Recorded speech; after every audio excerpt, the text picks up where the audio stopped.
Welcome back. Instead of Death Watch and Friends tonight, we are doing Magistratum Mundainus. It is the 41st millennium. For more than 100 years, no, for more than 100 centuries, the Emperor sat immobile on the golden throne of Earth. He is the master of mankind by the will of the gods, and master of a million worlds by the might of his inexhaustible armies. He is a rotting carcass, writhing invisibly with power from the Dark Age of technology. He is the carrion lord of the Imperium, for whom 1,000 souls die every day, for whom blood is drunk and flesh eaten.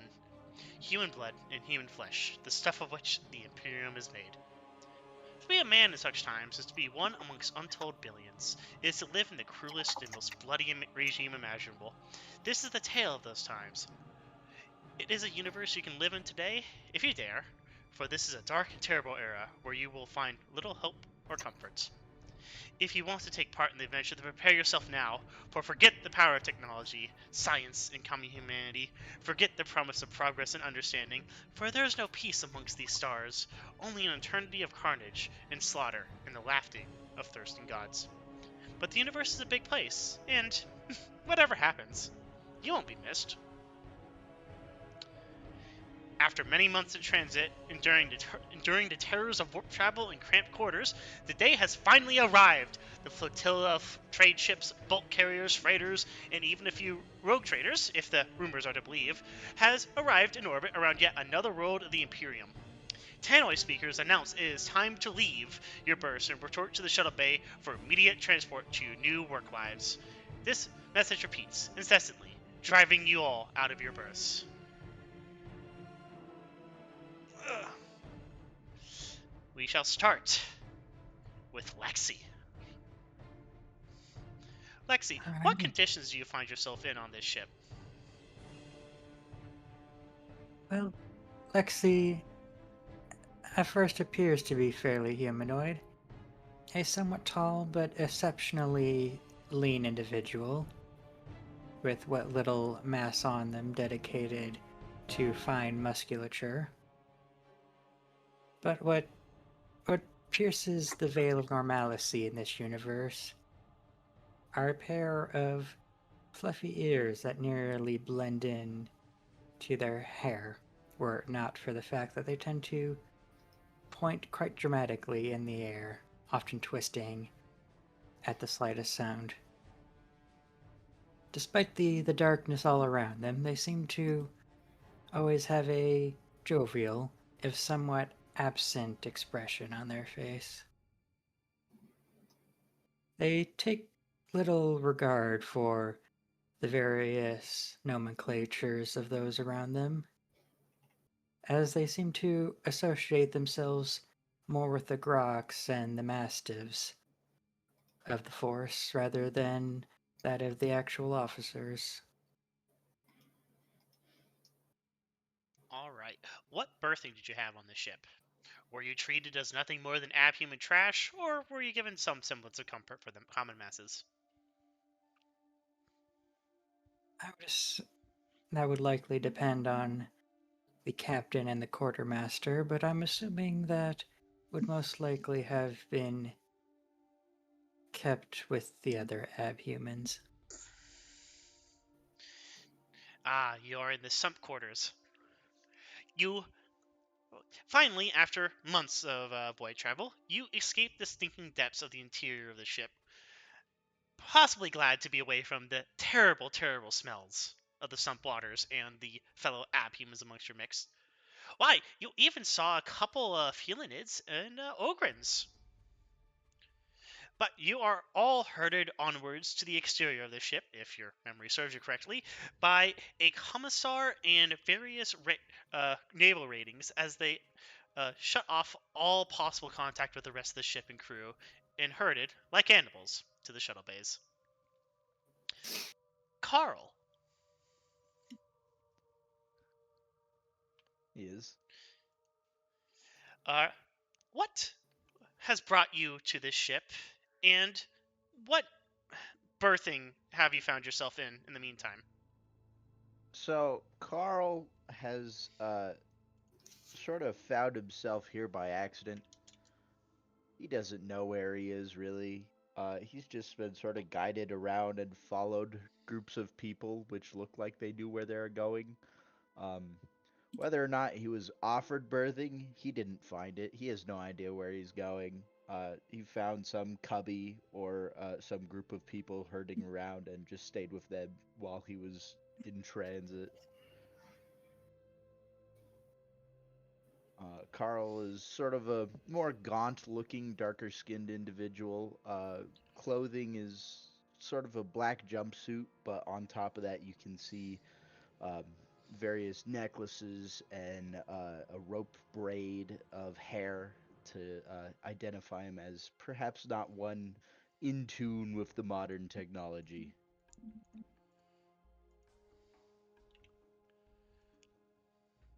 All right. And I'm glad to hear that. Uh, as you are walking around aimlessly on this massive, massive metal cave, you suddenly hear announced for everyone around you to report to the shuttle bay immediately for immediate departure. The message is Uh, repeated, and some people look to be lollygagging.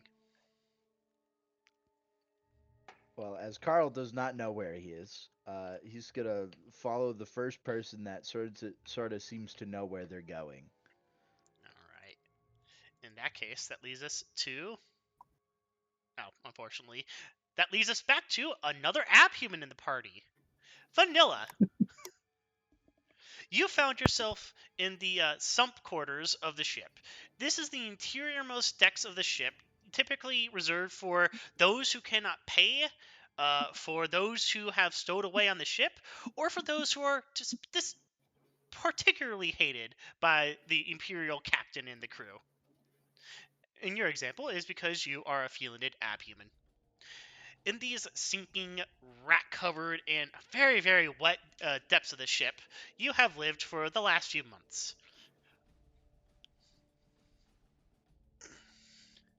Uh, you are now being.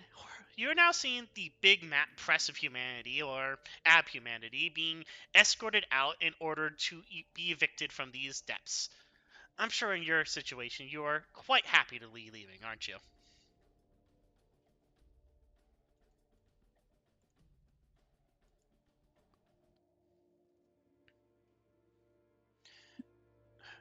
Van says, "Oh, most definitely."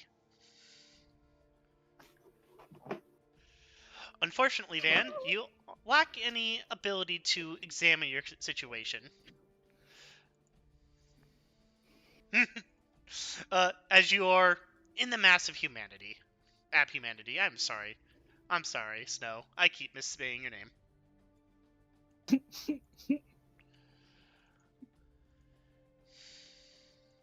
Alright, and that leads us next to Incog City.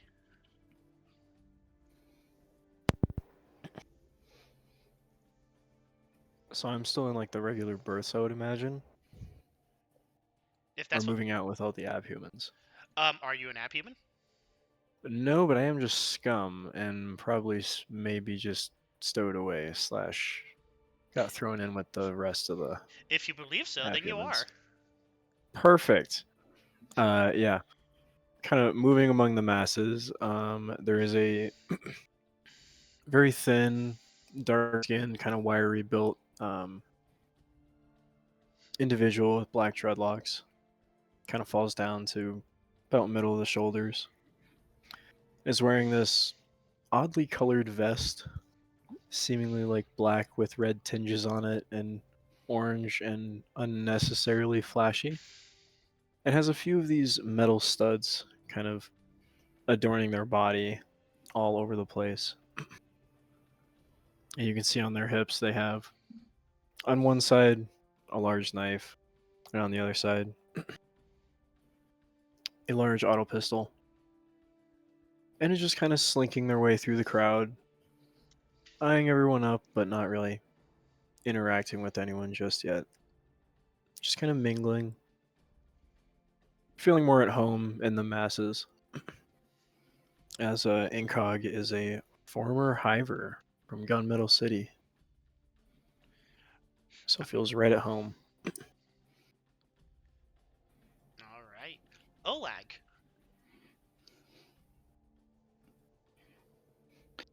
I mean, Oleg would probably be with the rest of the abhumans.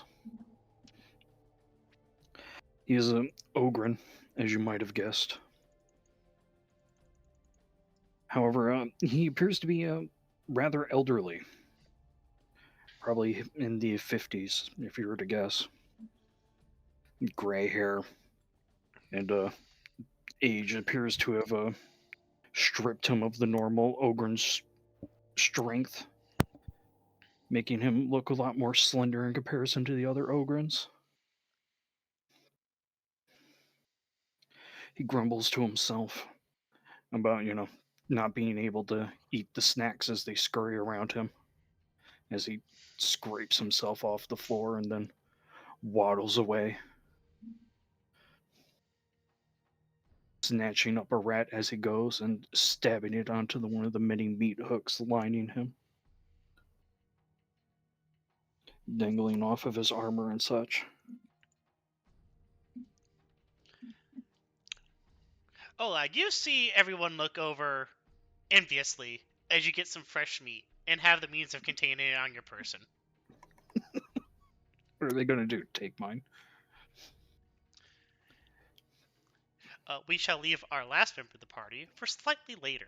As your giant mass of abhumanity and humanity shuffle down, you all realize something.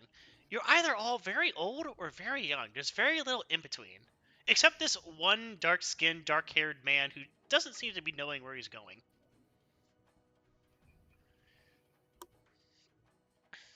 As you are all led to a what we would know as a citadel fortress, but all of you understand as a checkpoint for the most outermost parts of the state of the spaceship, and everyone is forced to get into queue and have their face scanned by a servitor. Other than that, it's pretty normal as you finally exit out to some place that has portholes. Giant stained glass windows showing the expanse of space and a planet beyond if anyone bothers to look up. Does anyone wish to? Hey, look at that little ones. It is pretty. Incog will look up and then immediately look back down and throw up on his shoes. Alright! We have our first vomit of the game! Everyone who wants to look up, please make me awareness plus 50 test.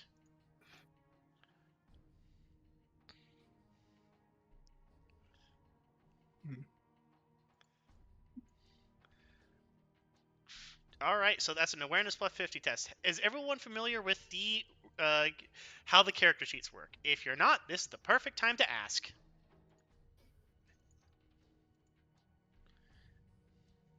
Okay. That looks a bit different. That definitely looks a bit different from when we played Death Watch. Indeed. Technically a different system, so it works. Slightly different. It's coded differently. Yeah.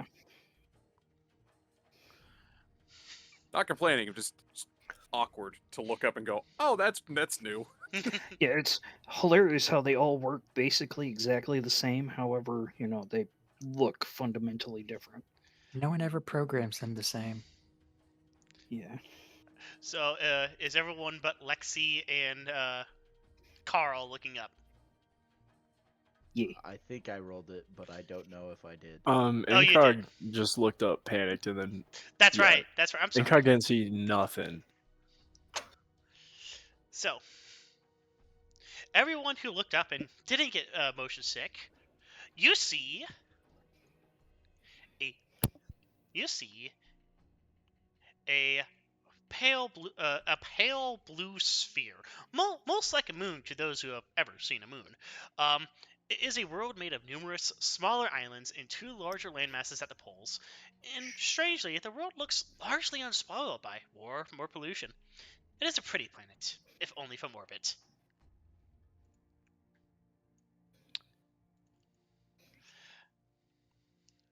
All right.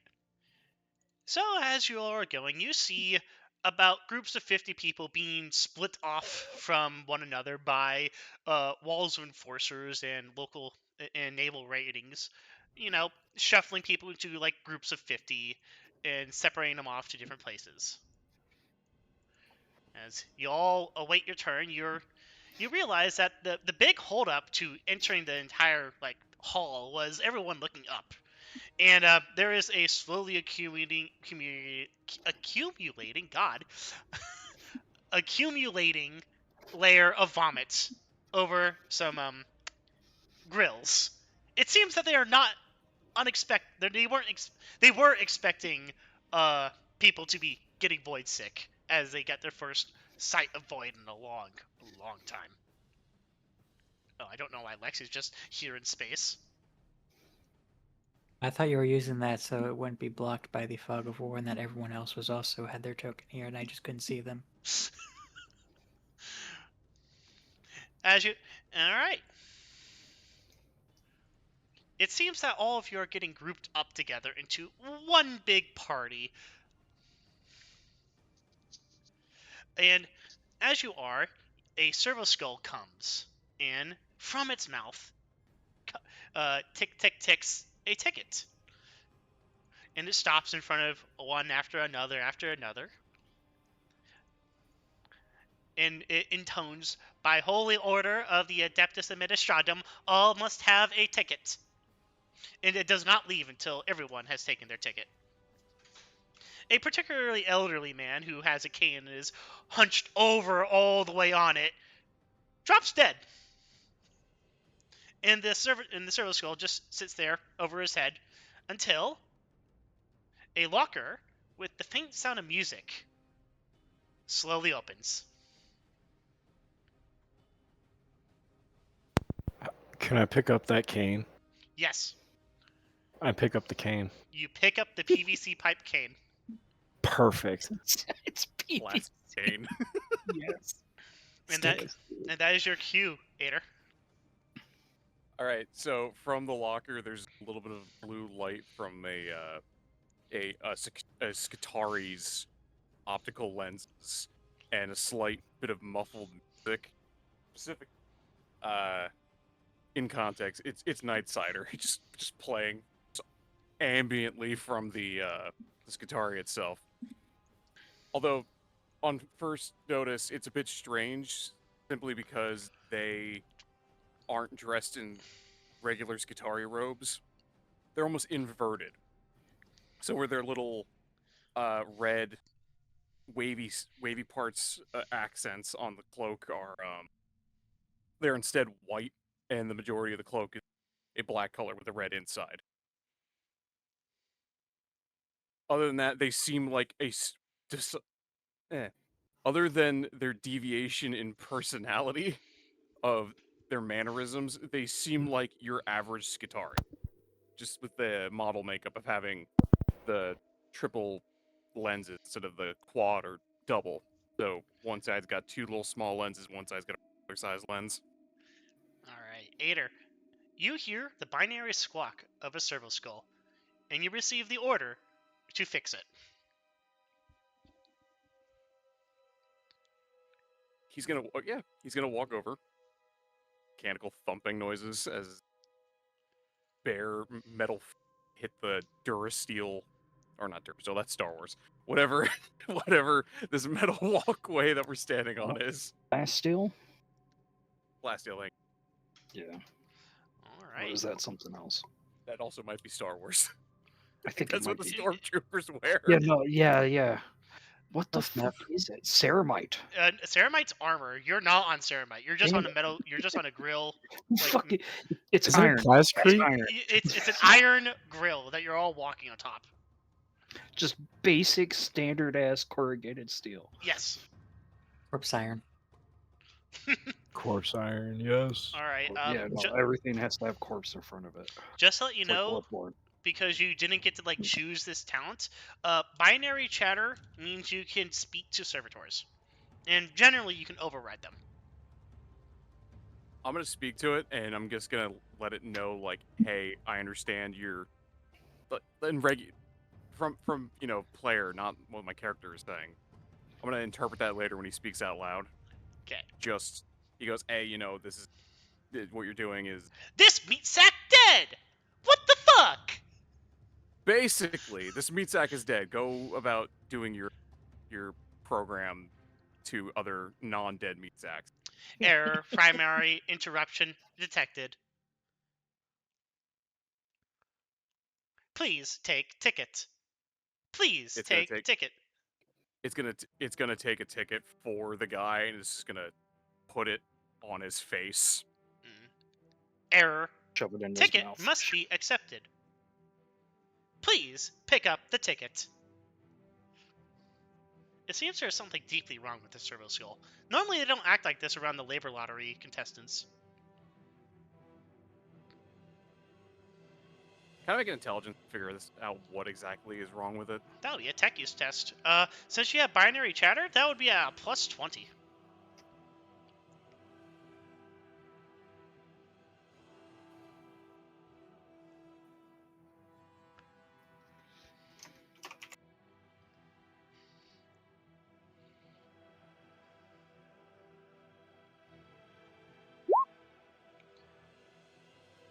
Would you...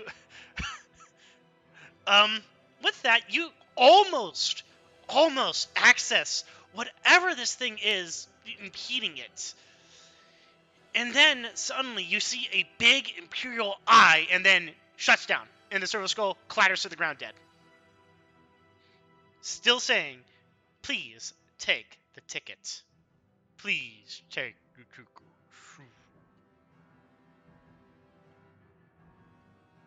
He just looks down at it, looks back up mechanically, looks up to the sky, or looks up to the ceiling, and just verbally just goes. Annoyed statement. Hair and trash. Would you like to take the ticket? Yeah, he's gonna pick up the ticket and he's gonna put it in whatever form of pouch or pocket exists on his person. And if he doesn't have one, he's gonna do put it in the RoboCop holster in his leg. You have one, I'll just say. Would anyone like to read the ticket that they are given? Yeah, that'd probably be a smart thing to do. I'll read my ticket. Can I even read? I will see the people around me looking like they're reading my ticket, and I will look like I am also reading my ticket, but it is obviously facing the wrong way. Carl, you are also given a ticket for some reason.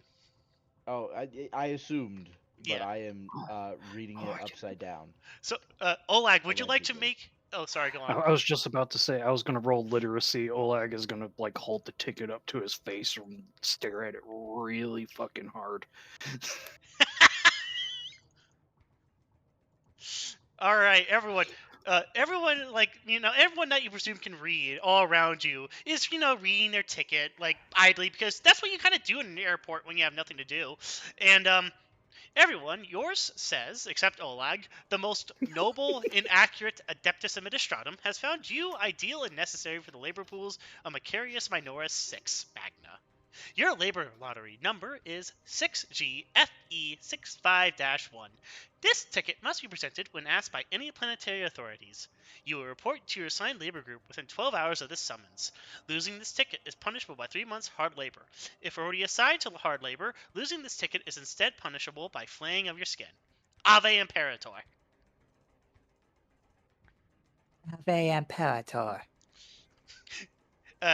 Everyone just hears a strange high-tone voice shouting, Ave Imperator. There is one confused ogre amongst your number.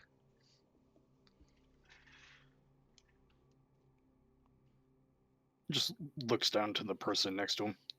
Hey, Shorty, is this for eat?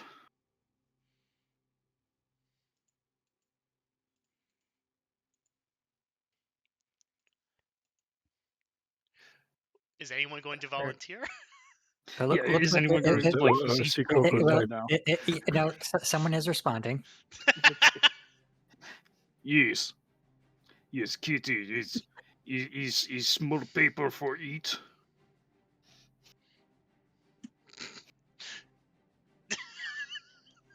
He's no nums. Ah. It's the Skitari in the fucking corner. Sarcastic statement. No, you definitely can eat the ticket. Paper is an edible source of a material. Oh. Oleg will lick the ticket. Oleg, Think for himself, and he's like, he's no good. Oleg, your ticket is now smudged, and the ink in the middle is messed up. Oleg will like the dead body that has a ticket.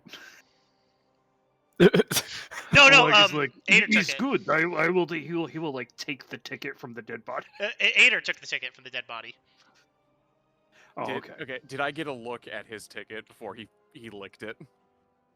Oh, he licked your ticket? No. I'm saying before he licked his own ticket. No, Did I get it? I'll go over Did and my lick his mechanical ticket, too. I eyes don't give a see it fuck. even for a second? Make an awareness test.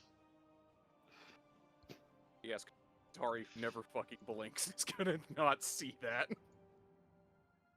Well, I got an awareness of 19, so yeah. I definitely don't. I didn't see it.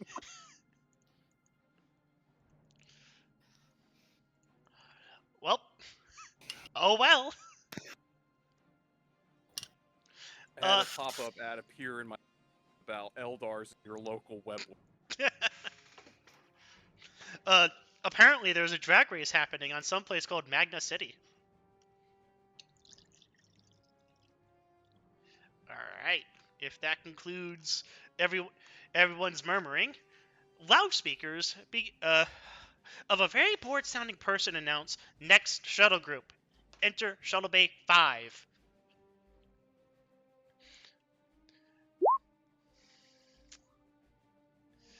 I'm gonna retrieve the ticket. Oleg is I'm gonna trying look to at count it on his again to make fingers sure that to get it's past 2.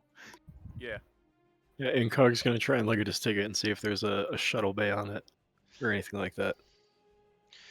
As everyone around you looks at their ticket to make sure they're not missing something, a echelon of black rubberized garbed ratings come in with billhooks, and a commissar at the front shouting, "Shuttle Group 5, move into the shuttle bay now!"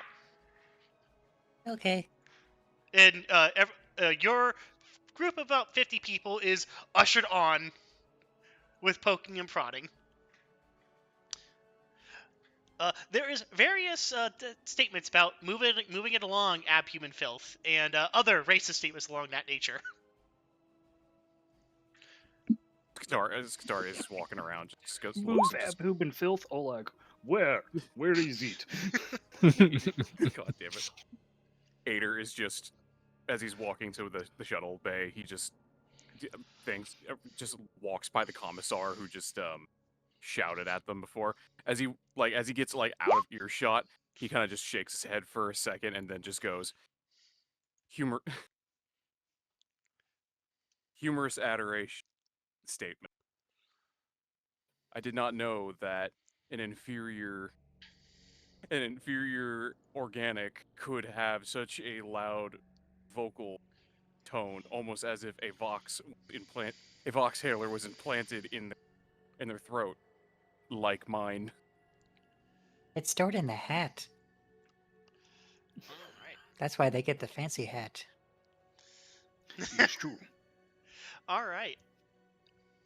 Everyone, let me see if this works. If not, you're going to pull in your own token. Control-C.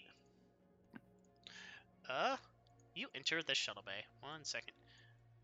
I love the amount of familiar faces. Yes. Alright, can everyone move their tokens? Yes. That's fine. Yes. What Alright. token is See, Perfect.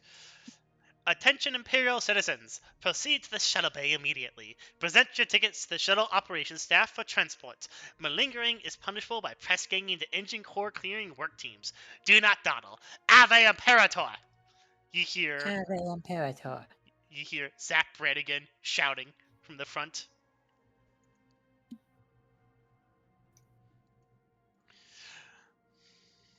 so I guess we should go get in line over at over that way, or Yes, we will Kind of just Leave starts looking each- around, looking for any sort of clue where the heck we actually need to go. We need to go and leave and head towards the shuttle, like they told us to. A big-hatted person walks up. Yeah, oh no. Oh, he has big hat, means he's boss. We'll steal that hat. In the distance, an Imperial Navy midshipman is shouting over a megaphone, temporarily deafening everyone. And around him are armsmith billhooks, looking bored, but ready to ensure everything is in fact orderly. Alright. That would be this commissar right here. Imagine deafened by loud noises. Fear your human ears. Oleg is just sitting there picking his ears. What'd you say, Shouty? The commissar redirects their megaphone and repeats a similar message. Oleg's old ass has to pull out a hearing horn.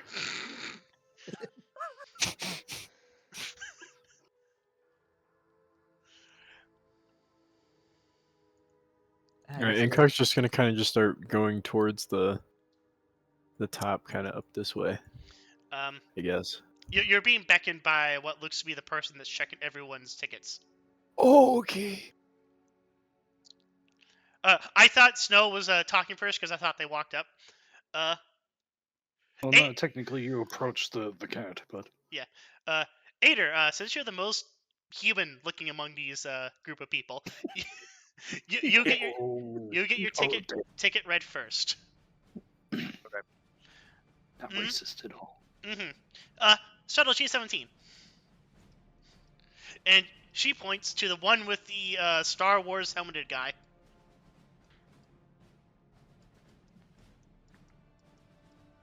He's gonna nod and mechanically walk over there.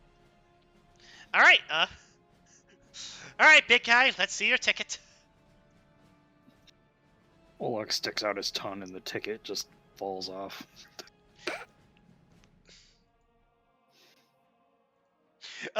They motion for the commissar to start stepping up as they read your ticket.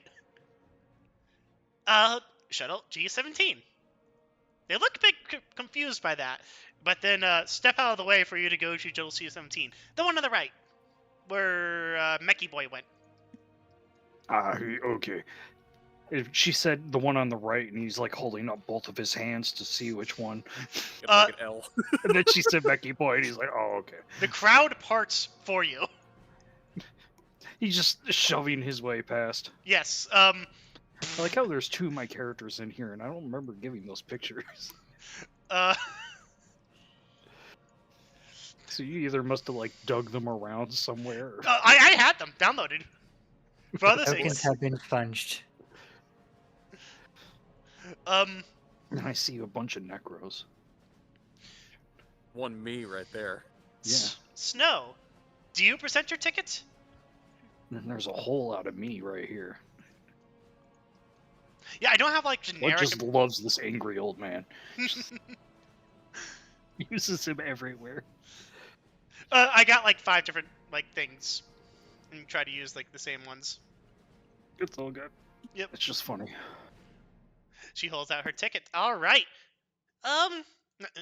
Shuttle G-17. Oh, well, I'm lucky you, I guess. You feeling it?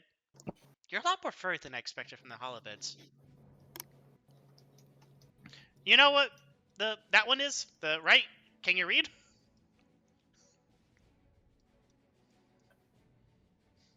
Lord, I hope so.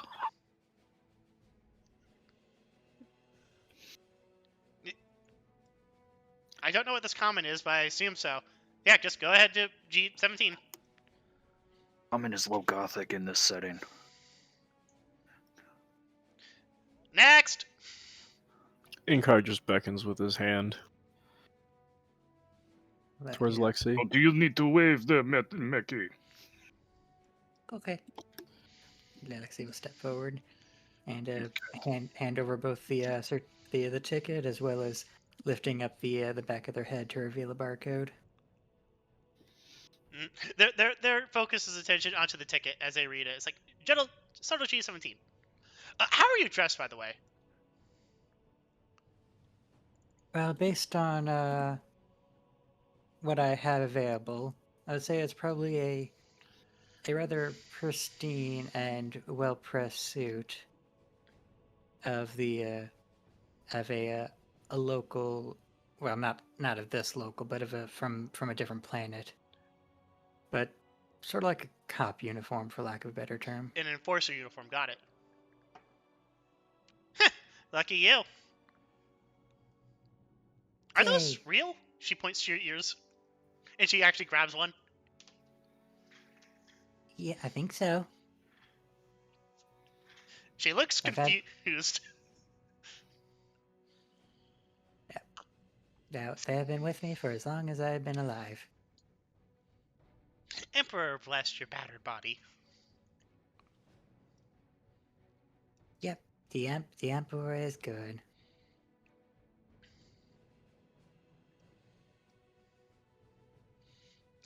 Shuttle G-17. She gives you back Oh, your yep, ticket. yep. And then we'll just immediately scamper away. Oh, shoot.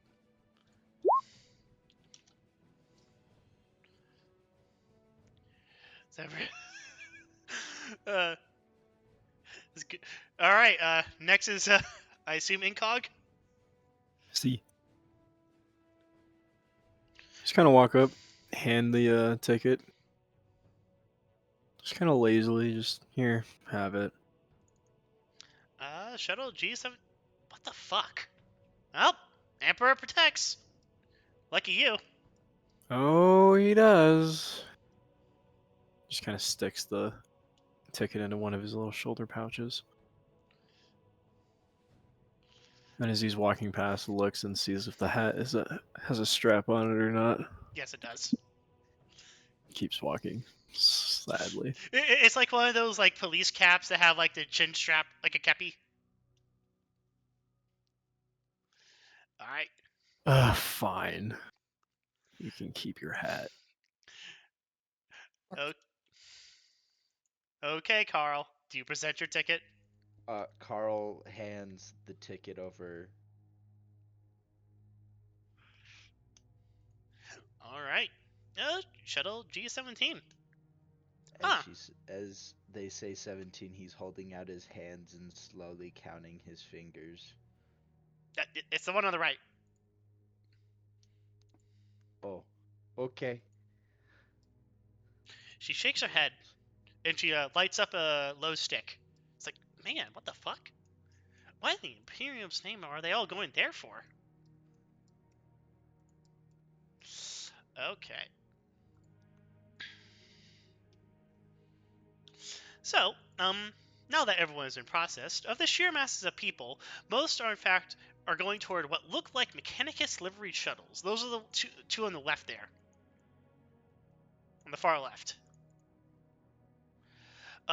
Being poked and prodded into the overflowing cargo bays. A few people try to run or escape, but they're quickly grabbed and tossed back in by servitors.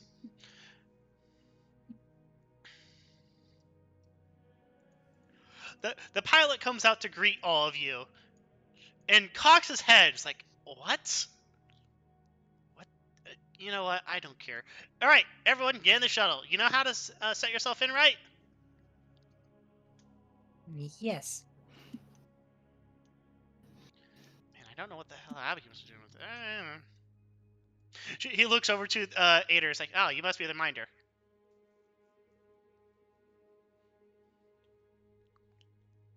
Confused question. I seem to be the what? You seem to be in charge of the skagglefuck of Abhumans. You hear Incog from the back. As the only human actually here, I take offense to that.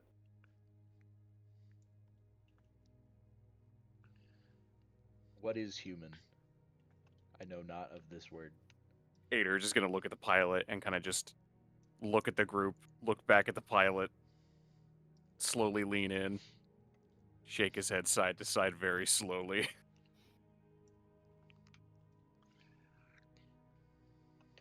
Yay. Well, everyone get in. Yay, ship ride. Ader just gets in, finds like a corner that just has like 2 pipes, and then kind of just stances between them. Doesn't need to sit down. Olag waits for everyone to get in, and then once they're comfortably seated, he just squishes them in as his to get his giant ass frame in this tiny little ship. So, the ship next to you, the one that's being packed in with the fabulously rich, leaves the shuttle bay first. But you don't have to wait long, as your ship then leaves after them. Yay, spaceflight. The door seals and your ears pop. Ah. All right. You have to wait about an hour for everything, though, before you actually feel the ship lift off. And I would like everyone to make me a plus 20 toughness test. If you have Ader, you don't have to make this test. You are a Skitari. But everyone else, yes, please make me a plus 20 toughness test. Oh no. Yes, and everybody's got to get that drop in the pit of their stomach as this thing, right? So many people are losing their lunch. You mean No second blood? biscuit, no. After an hour, your ship goes under thrust, and you feel everything push you down. And then it's fine for a while. I mean, it's not that bad. But then it starts the buffeting. Oh God, Emperor, the buffeting. Everyone who failed by more than 1 degree, as in you receive 2 or more degrees of failure, you throw up. Yum. I'm guessing there's just vomit because a lot of people failed that roll. Oh, poor doggy. He's no feel good. Imagine Ader just gets hit in the face with like a thing of projectile vomit because of like the ship doing a roll or a yaw of some kind, and he just stands there. You see little windshield wipers come down from his hood and just like squeegee off his lenses. Yes, you are fine, Van. You almost lose your lunch, but you managed to keep it down. Unlike other people. But I just ate that. Oh God. Oh God, Emperor.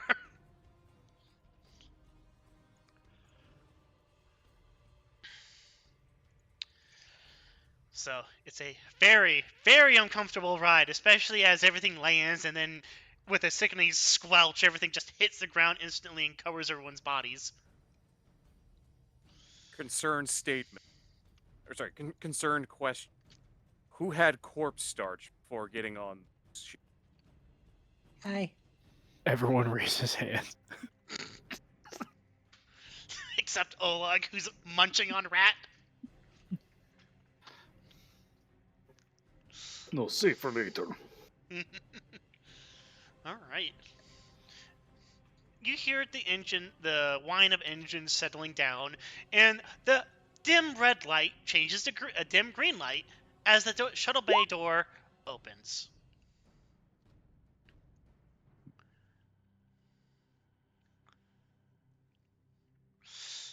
And the first thing that reaches everyone is not the smell of, vomit. It's the cold. It's the cold as cold air rushes in. The cold that only an ocean town gets. You are near the ocean as the faint smell of promethium and farted gases come in, but also salt. The very acidic smell of sea salt.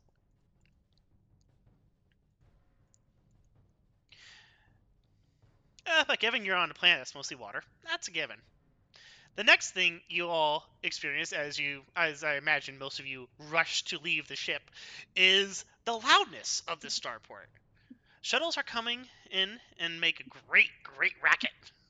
Just roaring as entire wings of shuttles lift off and land, leaving contrails in their wake and sonic booms shortly thereafter. And if you look up, you can see that the sky is darkened with storm clouds. Did I remember to put. I forgot to put him here. That's fine. There he goes.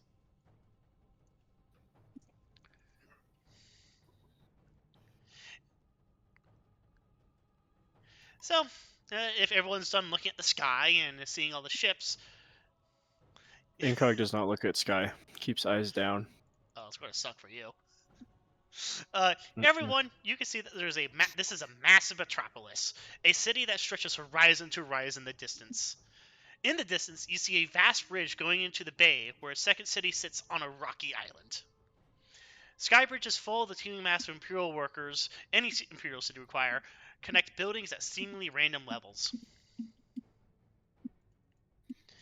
The shuttle officer ambles up to all of you. It's like, oh good, you're out. He then looks inside his shuttle and blanches as he sees the enormous amount of vomit that's just everywhere. I thought you all got that out on the... Fuck, fine. Frack all you. He then gets back in his shuttle, quite clearly upset.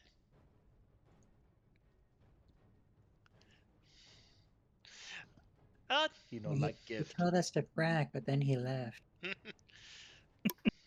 In the faint distance, you hear a PA blaring, in a very official sounding, but also very bored voice. Disembarking personnel report to the depot for work assignment. Welcome to Magna City. Your new life begins here.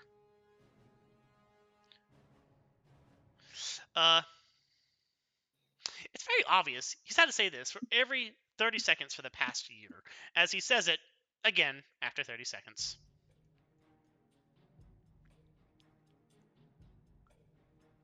Ooh, they have water.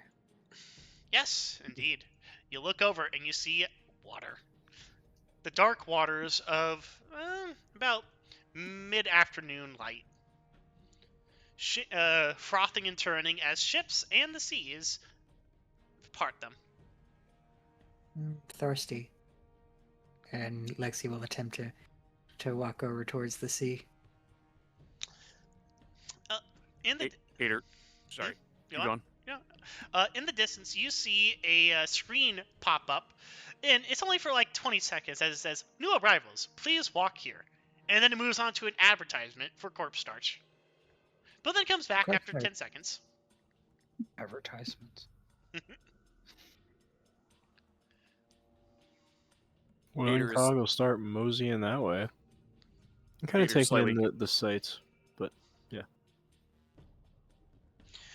Everyone, please make me. Sorry, you were saying, Ben? Yeah. No, Sorry. yeah. Ader is looking over at the guy who's doing the announcement every 30 seconds. It just goes, query, do they not have a servitor for that position? So you turn towards the nearest loudhailer and ask the loudhailer, and the loudhailer actually responds. Statement: negative. He is on punishment detail.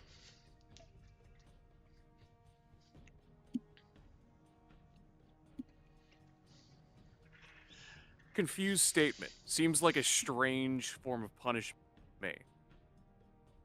It is worse than servitorization. For you must experience every single moment without the glory of being the omniscience tool. Instead, he is the tool of the lords of the Imperium. Alright, everyone who wants to, make an awareness check. Ader's going to, but he's still busy talking to the hailer, so... To the loudhailer on a pole. Yep, there... Fuck. I am the least aware Skitari in the history of the Mechanicus. I think it's theater of the mind at the moment, Van. Yeah, it's the ear of the mind. Alright. For everyone who succeeds... Oh, wait.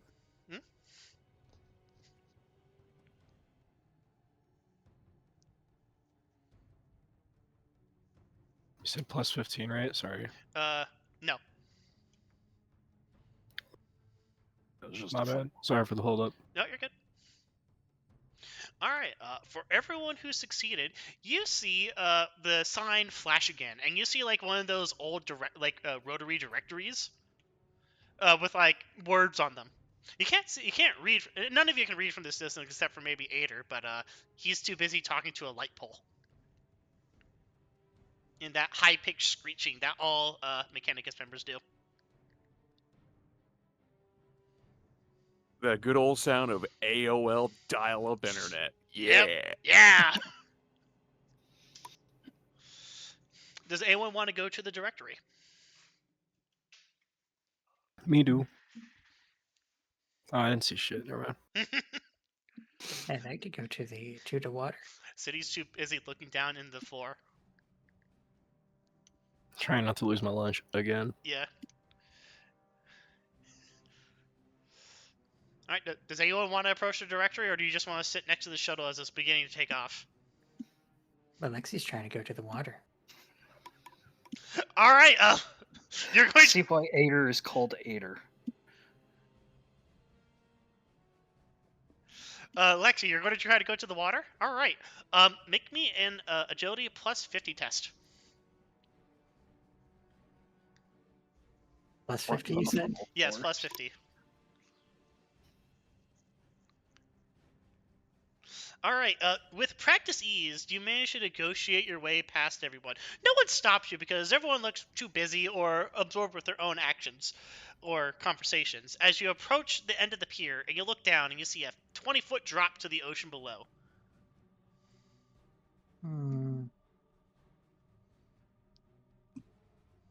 How to get to water? I guess Lexi will be looking around for a way down while the rest of the party does their own thing. Oh God, Necro. All right. Does anyone else want to do anything while Lexi wandered off from the party?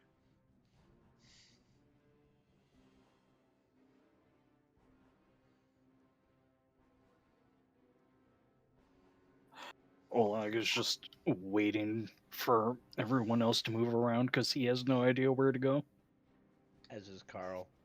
And Cog is staring at the ground, trying not to throw up. Damn it, Lexi, why did you walk away? Because water. I mean, fuck it, like... Should I go get the dog? Are we supposed to put it on leash? Or is it, like, just go for a walk? I know you can't leash cat, they just scratch. Van, do you want to lead the party?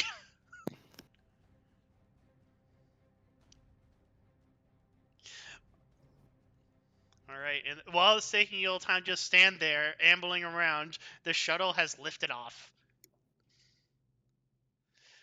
Lexi, I say enough time has passed that you see like one of those like one of those walking ramps down to the end of the pier to like get to the water for like small watercraft. Ah, is there one of those here? Yes.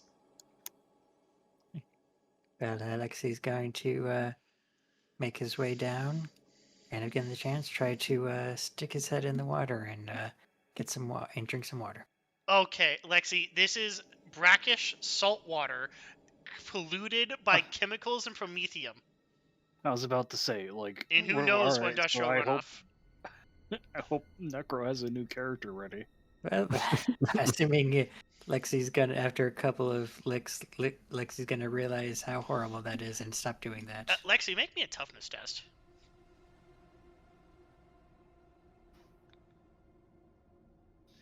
Lexi,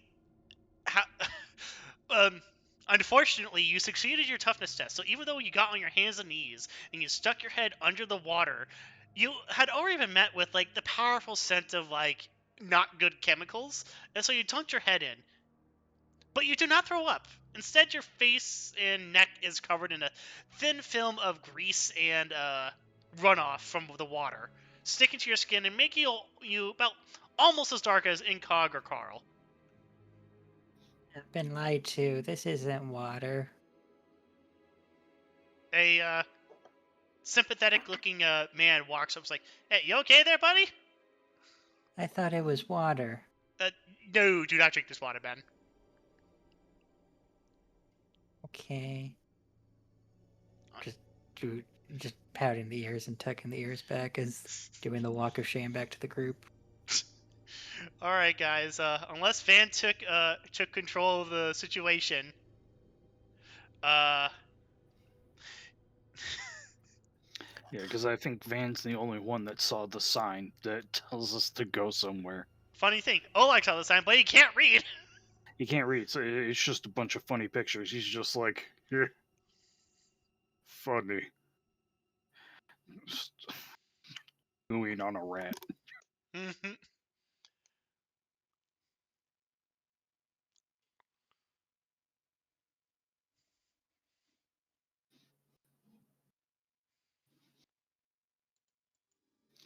I mean, that's a cool thing about typing, Van. You can throw it out there, and then, you know, it's out there, and then we could just come around to it. Yep.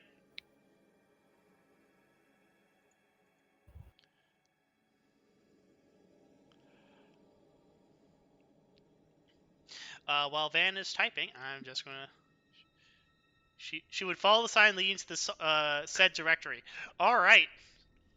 As soon as Lexi walks off in one direction, you see the cat walk off in another, towards the directories. You see that a lot of the other new arrivals are doing the same thing. Many of them look like normal working members of the Imperium disembarking from the shuttles. Absolutely nothing like the hive of scum of humanity and abhumanity you had just left. Oh yeah, there is orange fucking everywhere. Forgot about that character trait. Indeed, there are hazard stripes everywhere, painted in orange.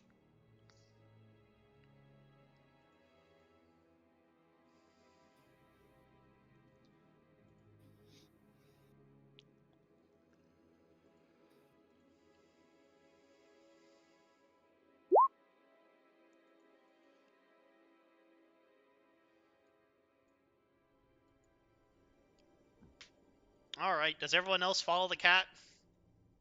Might as well. Yeah. Lexi, you're not there. You I walked off. follow the group. You are correct. As people kind of shuffle away, and Cog kind of sees people start to move and just kind of keeps going that way too. Just like fucking covering your eyes so you can't see the sky. Yeah. And Cog's just like has his hands over his eyes and just staring at the ground. Alright. Now that you're here, everyone please make me an awareness test as I read you this next bit. As you approach a big billboard, you see various reminders about with Imperial propaganda reminding you to obey your betters and report suspicious behavior. You see an unusual thing, which you assume to be something about local law enforcement, declaring, if in doubt, call the Magistratum Mundainus at 999-9911.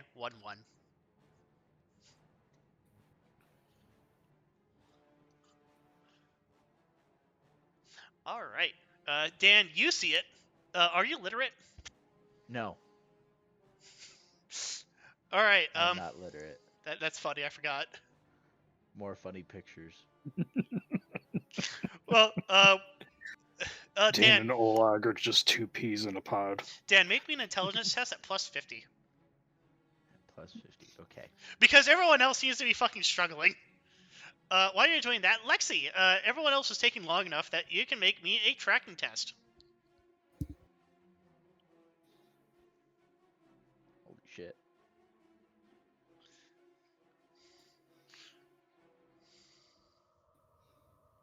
The tracking test would be a search test, and because you have the heightened sense of smell, you get a plus 10 to that, and you get a plus 20 because you stuck your head into really stinking water, so your face smells awful. It's kind of blocking your scent.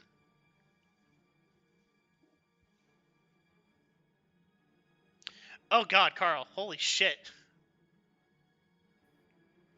I'm having a big brain moment for the first time in my life. Yeah, there we go. Like, I can now see that one. Alright, so you look back up and down very quickly, and you can't read, but you are numbered. And you see that the numbers on your ticket that the lady seemed to set out corresponds to numbers on the board. And Carl, you pointed out, and you kind of read it out. And I'll just link this to you to roleplay as you see fit.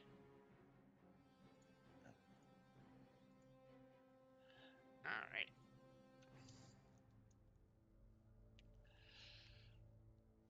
Oh God. There's some more of those funny symbols over there. It looks like on ticket. As I'm gonna point to the sign that I see.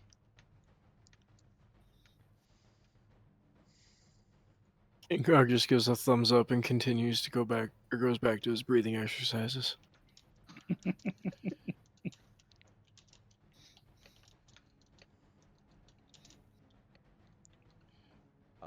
I guess Carl's gonna start moving closer to that sign to get a better look at the symbols. All right.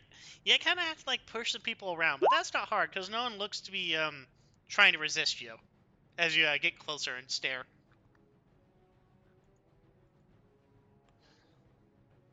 And he's just gonna like sort of with one finger out point at the ticket and point up at the sign, going character by character, making sure he's getting the correct group right.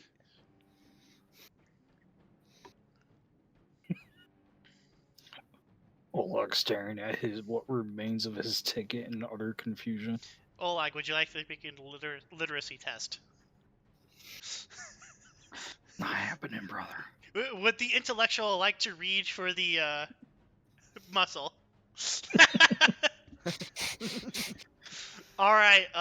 That's enough that I can say, Lexi, you can make another search test.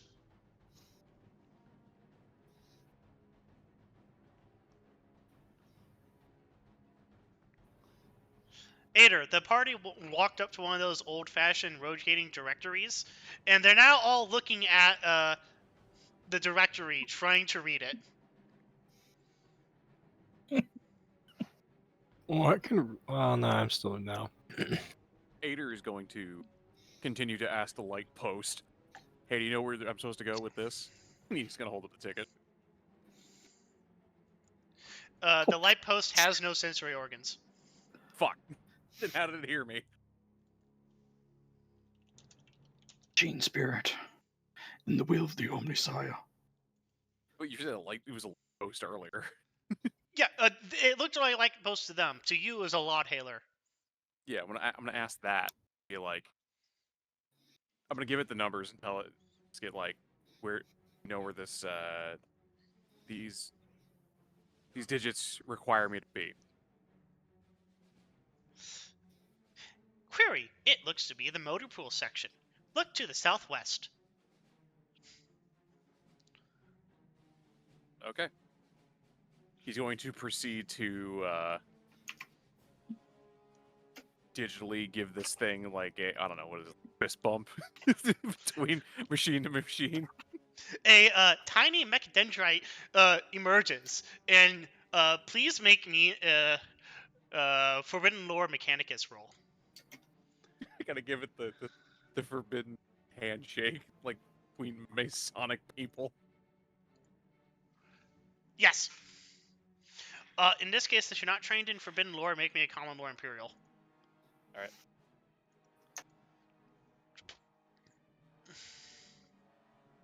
Flat, don't Yep. modifiers to it? Yep, flat. Okay. Nope, I don't know. I don't know the secret handshake. You lack a mechadendrite. Shit.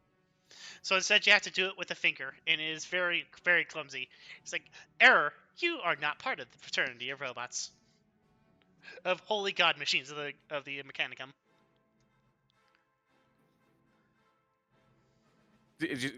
Ader just looks down at his mechanical hands, looks back at the what is essentially a light post, and just thinks to himself, maybe I am a fraud. Truly, I have never hated my organs more than today. truly, the light post is the most holy form of the Adepta Mechanicum. Ader's just like prostrating himself before the fucking lamppost. Like, I'm sorry, Omnisaya. So Lexi, you rejoin the party, and everyone looks to be, confused on where they need to go.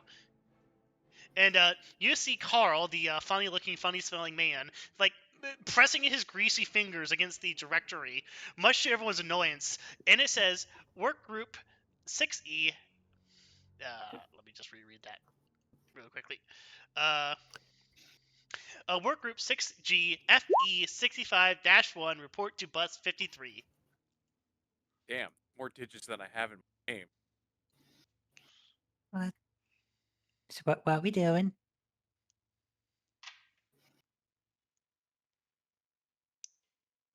M try and understand big symbol on wall.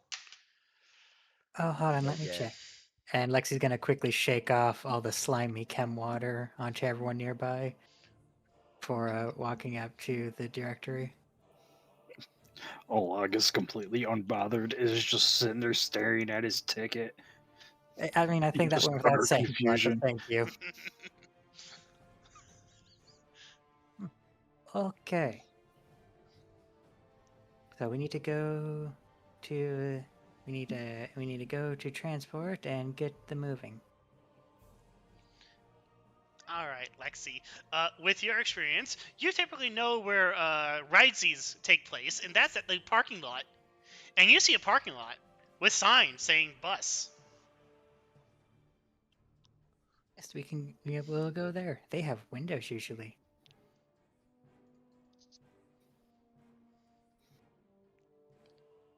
So if there's no objections, Lexi's willing to start leading the group to the buses. Olag will follow. I do not have high hopes for this party. Oh my god. I'm you expect? assuming. I just need to get inside. Okay. I I'm mean, assuming this is in the same direction as the Motor pool, hair- yes. Yeah. Okay. I mean, you knew going into this was going to be a comedy. Yes. That's how all of our sessions really go. They're usually not intentional. No. It's a one shot. We're allowed to be. I mean, Blood made that, like, really serious one. And even then, we were just so fucking goofy.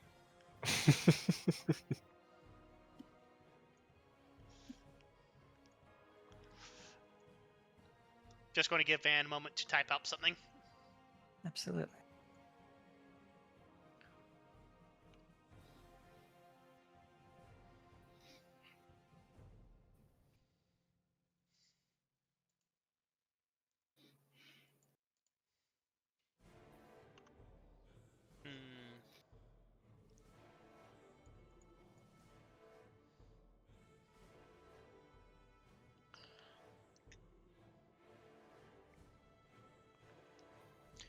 This man plays Space Station 14.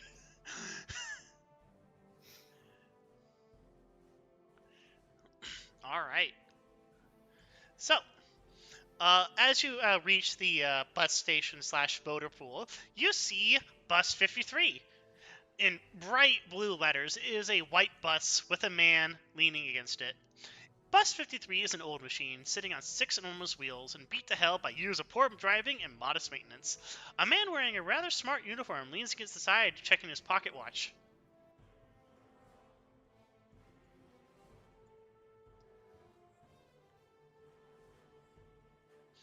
I assume everyone is approaching the thing, correct?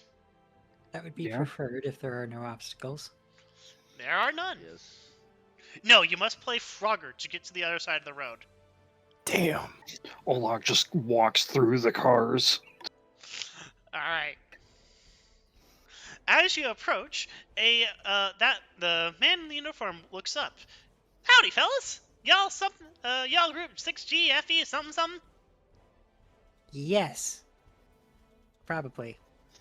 His group, like, just motions towards everybody standing together.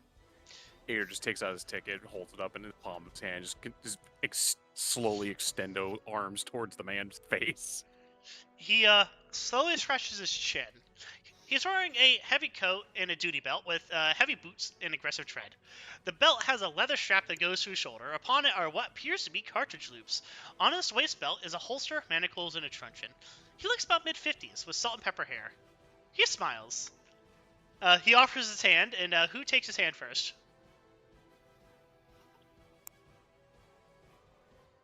Looks like it's I guess Ader No. woke his hand is physically closer to the man than anybody else's. All right. It did say I was putting it in his face, pretty much. We've been asking for more bodies for almost a year now. Hell, fellas, I'd be glad to take anyone at this value. I didn't know they're going to send Mechanica Boy. Hey, you're going to here to replace Colm?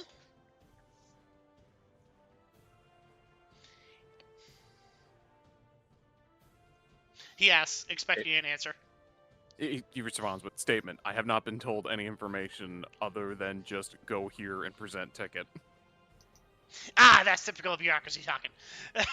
Well, I'm glad we actually got some of you. Hell, get on this bus, we're late, boys. Man, what were you doing? Just staring around, doing nothing?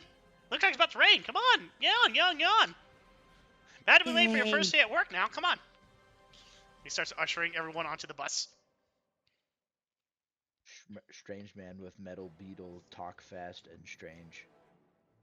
Yeah, he looks puzzled. He expected more of you, it looks like, as the bus could easily hold 20 to 30 people. Well, to be fair, we do have an ogre. An ogre's like 5 people put together. Yeah. No, he can't sit down. He's just kneeling at the back of the bus. Oleg, the back of the bus is actually made specifically for ogrins in mind. Oh wow. Okay. So That there's or just for disabled one people. big ass bench. Yes, there's one big ass bench, either for the disabled or for the big boned like yourself. The bus seems to drag. The ogrins are to sit in the back of the bus. Is there an ogre in Rosa Parks? Ooh. It's better than most imperial cities. You don't even get a seat for the ogrin. Yeah, no, he just gets to stand. That's why I made the joke of kneeling. In the far-off future, the 41st millennium, for ogrin, all architecture is hostile architecture. and that's why they are equally hostile to it. That's all of you, right, boys? Yes. All right. Bullock shrugs. There's a plain uniformed city municipal worker at the driver's seat. And Kelso pats his shoulder. All right, man, let's get on going. Important question, Blood. Hmm? Does the bus have windows? Yes. Alrighty, Lexi's gonna try and figure out how to open a window. Well, Lexi, it's not Head out hard. the window.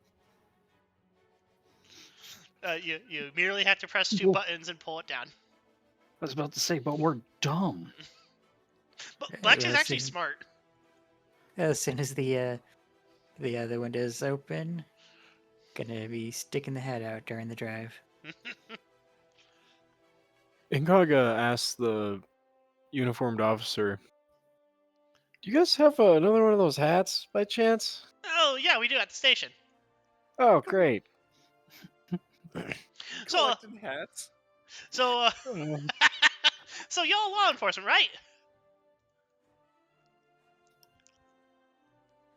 He looks over all of you, expectingly. I'm from God. Sure, yeah. What Wait, was the question? you're law enforcement, right? What Yeah, is law? born and What is raised. enforcement. Statement. I am what the Omnissiah requires me to be. Oh, damn, we're getting guardsmen? Fuck yeah. Fucking A. And we got a police officer, too? All right. That's why I'm called Lexi. There's a wave of thunder, and it starts pouring out rain outside. Incog visibly jumps in his seat at the sound of the thunder. Ha! Don't worry about it, kid. It's just the 4 o'clock rain, all right? You can set your watch to it. Anyways, Ader just scoots closer to the inside of the bus, away from the rain. I live on Mars. I'm not dealing with rain. Taking a hint from Lexi, Oleg opens up the top latch in the bus and sticks his head out. Oh my good. By the Emperor. So we're going to copy him. We're going to go to Magna City Ooh, pretty. That's a city, all right. and this guy is Zeke Kelso. He's going to be representing the bus. The bus lurches as it enters the main highway, and you pull across the enormous span that you saw from the starport. Looks like you're going to the city across the bay. So, let me be first to welcome you to all to Sector Gamma 17, subsector of Magna City and heart of Macarius' Landon.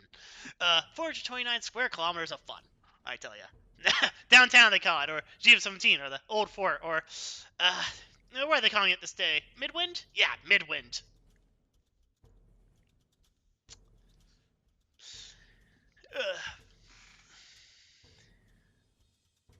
Sorry. All right. Are we going down at all? Or are we staying up on this part?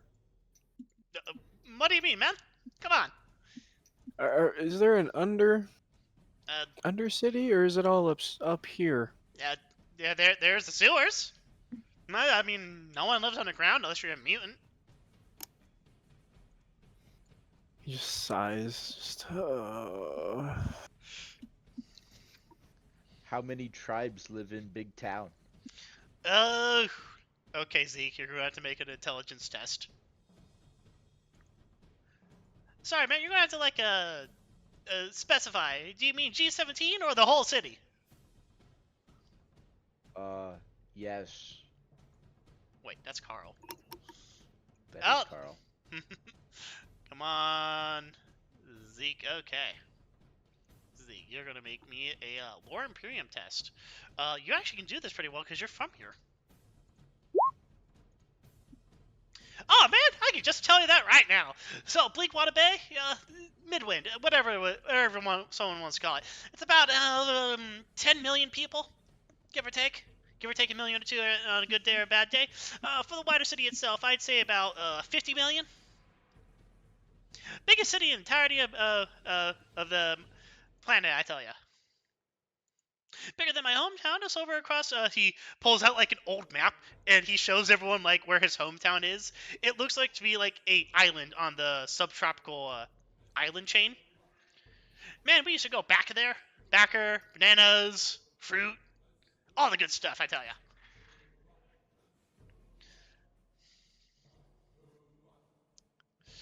But yeah, so I'd say about 50 million people all across the city. I mean, the big hive spire in the center on city center.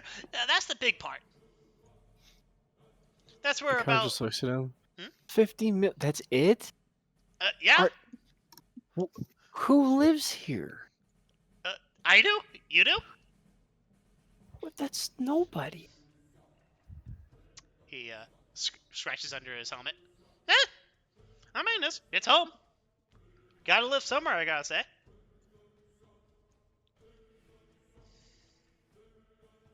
So, Man, How this almost many makes up is- for the awful water. so how long all y'all have been cops? Let's start with you. Did dogfolk person? Well, I've been a cop for, and they start to do a quick little count, 30 years now. Ooh, a veteran. Ah, well, you've been longer than me, that's sure. Yep, back on Paradiso. Paradiso. Oh, what's that kind of place like? Well, it's got good water, it's got kind people, and it's always sunny. As you're saying that, he's pulling out a like one of those home rolled cigarettes. He pulls out like a cigarette tobacco pouch and like a cigarette paper, and he rolls one up. It's like, oh, that sounds great. What about you, big feller in the back? How long you been cop, or in the guard, I should say? He starts like looking at his fingers, and eventually gives up and goes, "Long time. I spent many years fighting for Emperor. Finally mustered you out, did they? Fight. What was that? Finally mustered you out of the guard, eh? There is no mustard. We have no sandwich. Well, you got out of a good place. Got a good job, too. We even get pensions. Pensions. It's what you used to write do you before- pen on your chin?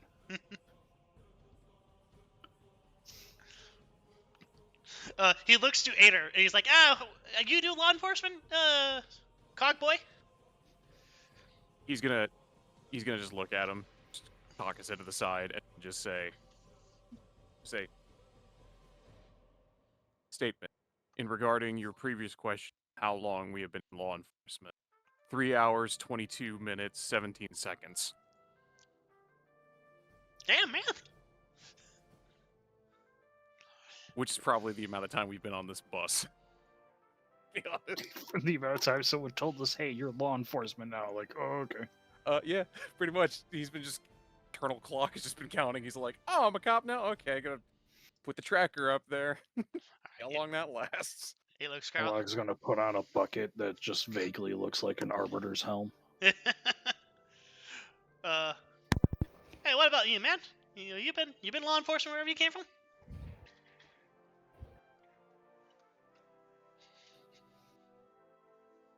Looks to Carl.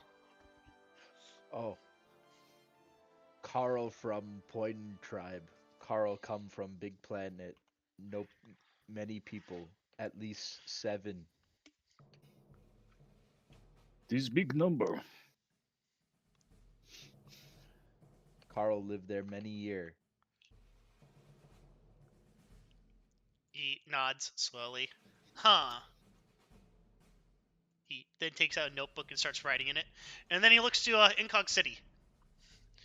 Hey, man, how long have you been law enforcement? He looks you up and down. Probably not long, so you haven't gone your chin whiskers, have you? I've managed groups of individuals from like half dozen to a couple dozen and various small enterprises before, but I haven't really done the. Do I recognize your accent, buddy? It's from you might have heard of a small town, Gunmetal City. You've probably Damn, man, you're from Gunmetal City?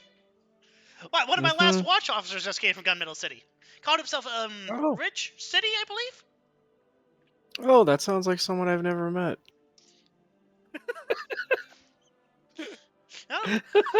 Oh, so City's just a common name back home? Wait, wait. What was their name? Rich City. You just kind of see him tense up a bit. Where are they on? Are they still on the force? Hold on.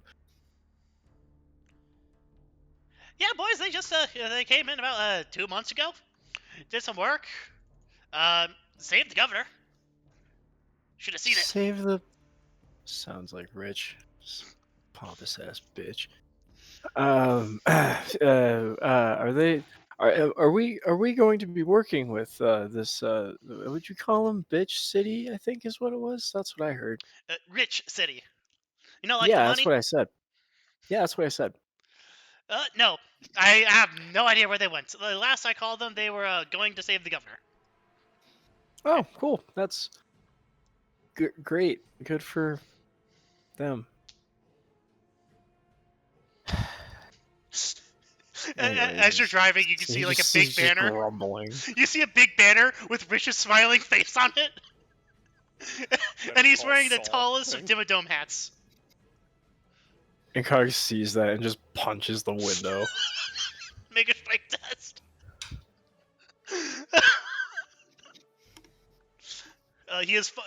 Rich City's face is followed by 4 others that you do not recognize. Yeah, you break the glass. Oh, sorry, that was mine.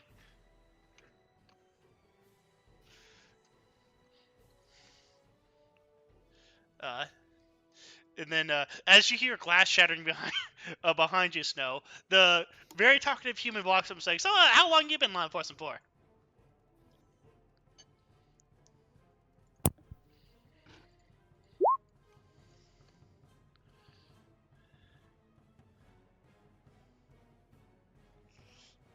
Damn, girl, got some claws on you. He then writes in his notepad.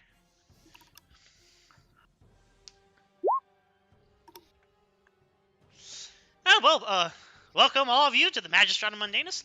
Ain't that bad? Free food, free rooms. Hell, they even let you use a car on your days off. You boys are being assigned to Delta shift. I hope you're ready, because night shift, pretty weird. What with the manpower shortages, hell, why don't we go around and introduce each other, get to know each other? I think that'd just be fine and dandy. You all just met today, right? Yes. Huh? Good, because See? we're nearing the PDF station. Now just keep your mouth shut and don't say anything, because these guys can be pretty trigger happy. PDF. Well, at least they're happy. Discount guard. Don't tell them that. They will actually arrest us. I thought we were the cops. At another bridge, you come across a PDF checkpoint, and your passage is delayed. You're sitting at this guard post long enough, and everyone, you can see PDF soldiers with canine soldiers, investigating under the vehicle with mirrors. Kelso has to speak with the PDF sergeant in the meantime. Sorry, you're saying, Lexi? Oh, Lexi's just getting excited at the sight of other dogs. Lexi, your window's still down, isn't it? Unless if they didn't pull me back in. I mean, it's raining heavily. It's not stopping either Lexi or Olak. Blake, did you break your window? Oh yeah. Oh, did you? Oh, you probably need me to actually roll for it, didn't you? Yeah. My bad.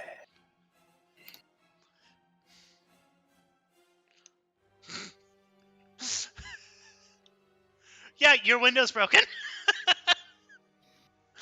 The PDF, Lexi, the PDF canine trooper looks up, and the canine also looks up, and the dog is just like having that dog smile as it's huffing. He's like, "What the? What kind of Abhuman are you?" I am dog. He looks down to his dog, looks up. Well, at least you can speak. How good's your smell? Well, I currently stuck my head in your not water, so I currently smell like chemicals. Uh-huh. In city, you see like the PDF trooper look up and is like, "Why's your window broken?" Oh, well, it was like this when I got in here. Uh-huh. Alright, Alright, we're good to go. And you see Kelso, like, step back into the bus. Like, oh, good. Alright, we're almost there. We just have to cross Emperor Isle.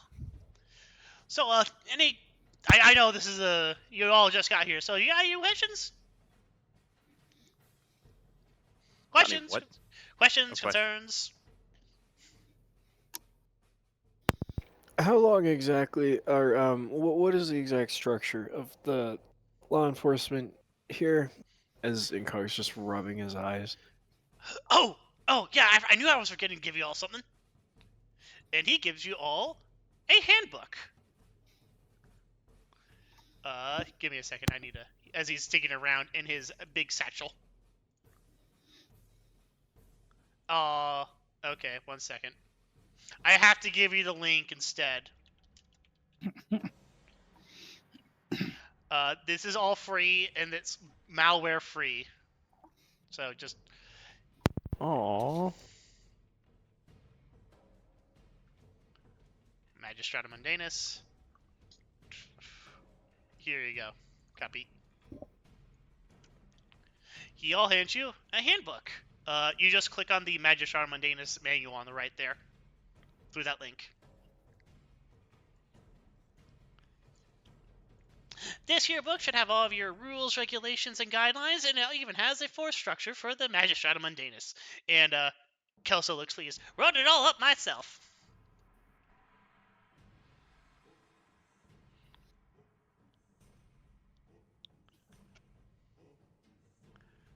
what is scribbling on many paper mean? It's the handbook. You can read, right? No.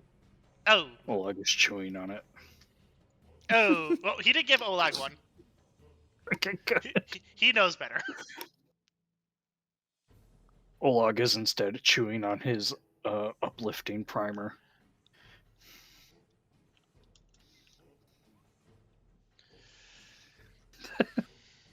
That's why I thought I saw the characters.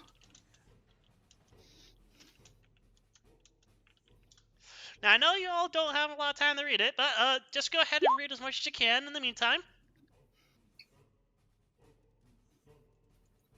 And the car drifts over to Watchouse G-17. You all can see it, right? Yeah. Yeah, a little circle. Yeah, all right.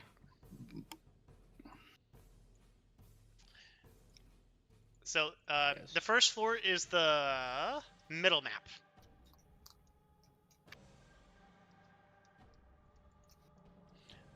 Just look for Zeke Kelso at the main entrance. And go ahead and move your characters there when you're ready. As I read this next bit.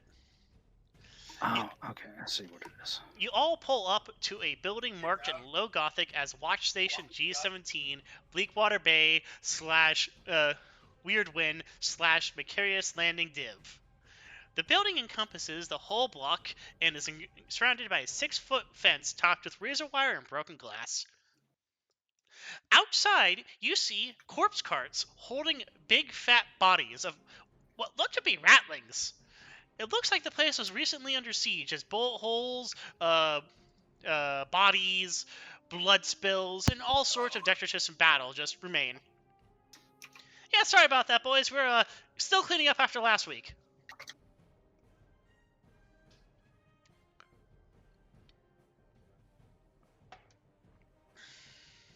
You pull it off, so you go to journal. You see where snow is, you then pull it off, holding down left click. There you go. Well, ready, boys, to get the whole rigmarole? Meet all the new faces of your new home?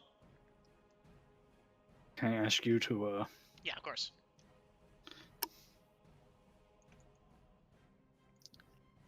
no, Kushum. Yay. Work time. He then steps inside and opens the gate for you. I'm gonna grab some water really fast. One Okay. second. Ader in the background as he's walking up to the gate. Concerned. I'm not sure whether or not this is a joke by Belisarius or he is known from japes. Bella who?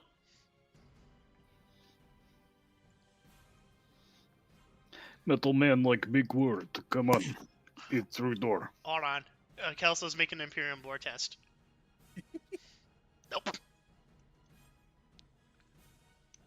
Oh shit, that's right. I gave him lore Magna City. That's right.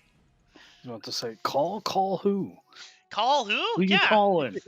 I mean, we're going to tell Who you you how to call. calling? We're going to tell you how to call people soon enough. And you need the Vox hailer for that. That shit's over there. Right. The Who's phone booth. armed? Me. The guardsman. I assume everyone is armed. Yes, I mean they didn't take our equipment away.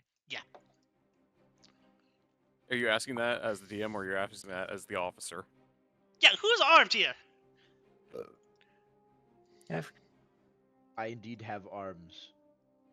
And I put out my hands. Don't you also have like a shotgun on your back? Or a rifle? Sorry. He does have a hunting rifle, yes. It is not terribly not obvious. Nah, It's son, I mean that rifle on your back there. Oh. I do have gun. Right. We're all going to have to go talk with Colm then. Get you all with the right gear. But that'll be after I get you all settled in.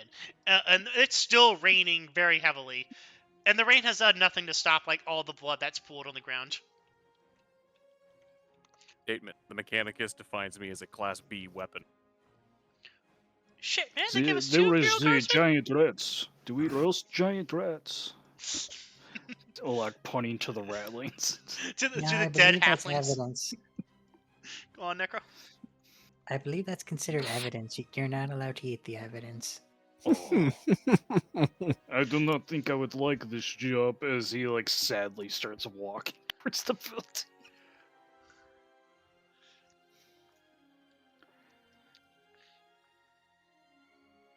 Oleg, stop One of you- chewing on the perpetrator. Which one of you in this group is armed? Fucking background. I'm a whole ass weapon. The fuck am I supposed to do?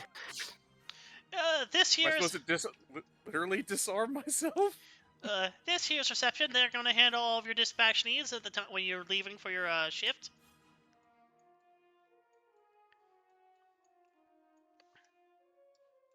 Yeah, he then goes into the adjoining room. Dispatch looks to be busy. They're making calls and they're doing paperwork. Oleg's trying to squeeze through the doorway before pops. Ugh. Ugh. One of them looks up, shakes his head, looks back down, gets back to writing. Now, Kitty, there is a place to go.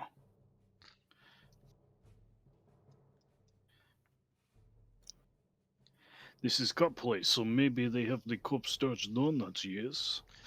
All right. This room here is the station librarium. If you need anything, any information about previous stuff, you come here and consult. Why you store firewood inside? It's books, man. There's more of the pretty picture. He then Oh. open. He then opens a door to a room filled with officers with similar uniforms, manning Vox stations or typing on cogitators. Nobody looks up to greet you. They all look overworked and very tired. These here are the civil division guys. They ain't cops like you and me, but they'll be your help for making paperwork get to the right place. One of them does look up at that and says, "Fuck you, Kelso." Yeah, they love us. He then closes the door. Yay, paperwork. This here's the infirmatorium. Rab here takes care of the morgue, and if you ever get shot up, he'll help you. None of you hurt, right? I don't think Not so. yet. Only head. Sarcasm. Mentally, yes.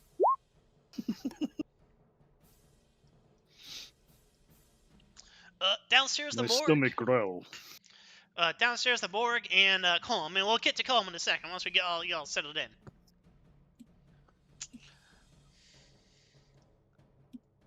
On the right there's the rec room, baths. He then opens the door. Mess hall. And you see a mess hall that's like filled with like off-duty officers.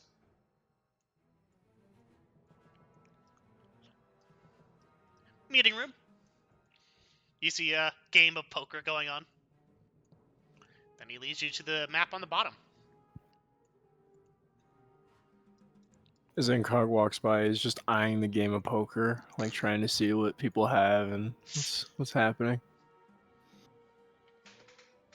Make me a gambling roll. Oleg's head peeks through the kitchen, but he can't actually squeeze through. Oleg, you see a chef busily working on a stew with a culinary servitor also working. Stares at them drooling. Oh no, where do you go? Go to the bottom map. Oh, you found him. Oh, most you found him. Yep.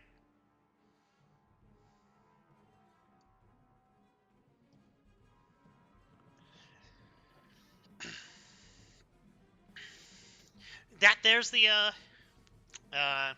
locker room.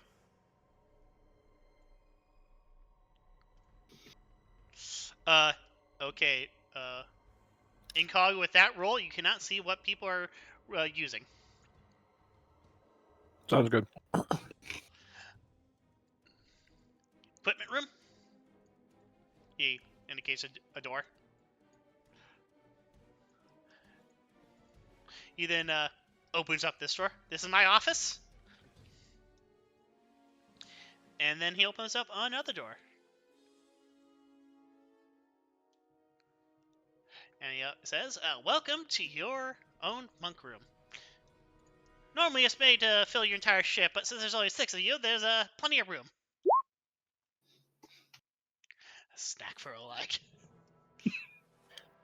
Incog immediately runs in, sizes up which bed is the nicest bed, and jumps on that bed. It opens slowly, as if it was a tomb. He snaps on the lights, which flicker, and it's no impediment to Incogni or Snow, I imagine, because High Roller slash Leopard person. Don't care. Yep. Everyone make me an awareness test. Everyone, or just everyone in the room? Everyone in the Holy room. shit. Okay.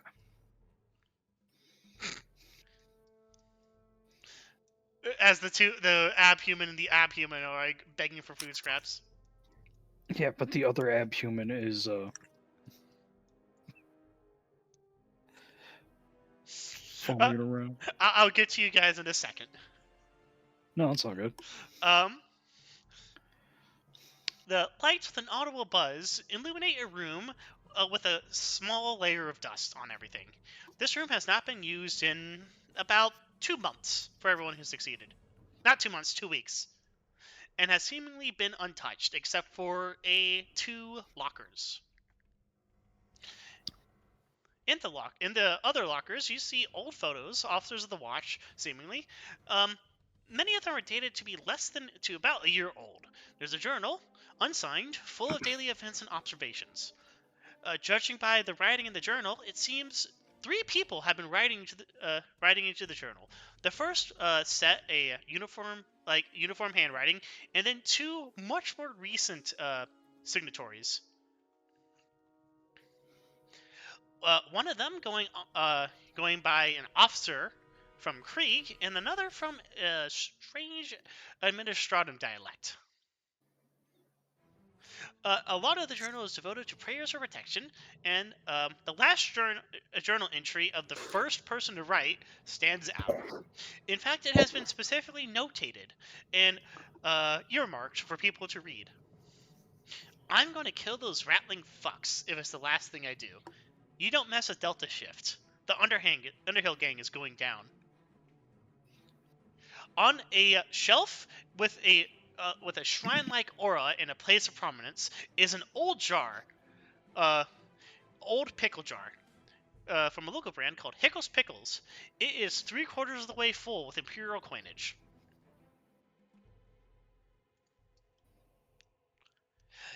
And Zeke walks up and makes the sign of the Aquila towards him, and he says, "Godspeed, those wonderful fucking bastards." What's the coin for? Swear jar. He then pulls out a imperial coin and puts one in. Well, seeing as this is a new squad, Incog goes over, picks it up, empties it out into his little backpack, and puts it down. We could start a new jar.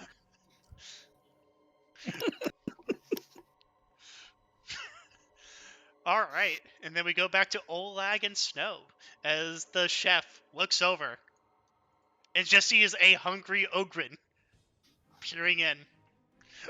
Olag, make me a fellowship test. God, no.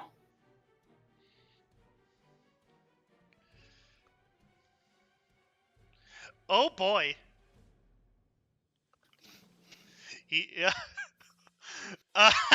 Oh boy. He squints and then faints.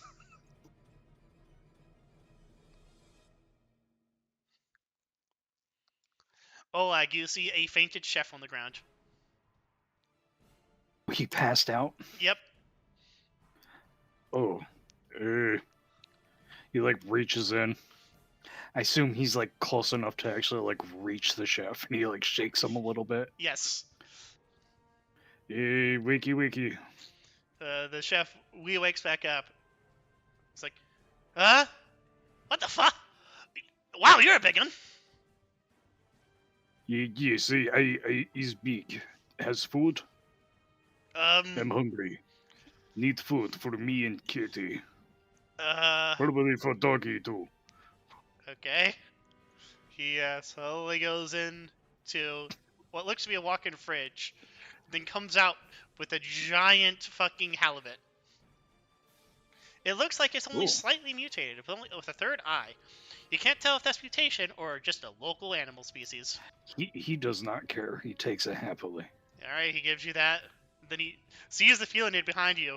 And, Vanilla, please roll me a fellowship test.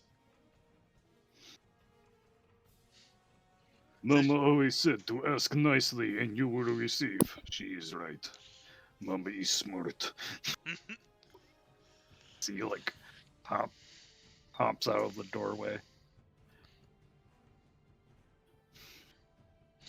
No modifier. You're an Abhuman. Stamps the fish onto a meat hook. Like, okay. He's like, this can't get any weirder. He has that kind of air about him. And then he comes out with a whole jar of filtered milk. Sorry, it's not a jar of milk. It's a bagged milk in a plastic bag. It's about 1/2 liter.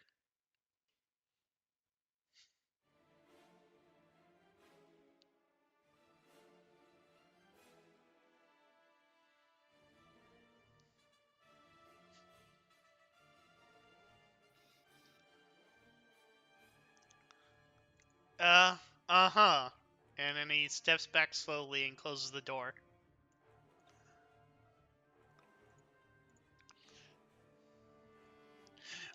Oleg, Snow, you hear a loud banging upstairs as we go back to the rest of the party. Slowly, like, squeeze his way up the staircase. Probably let Snow go first. Alright, is everyone else back? Listen. Why Sleeprock have thin white clothes?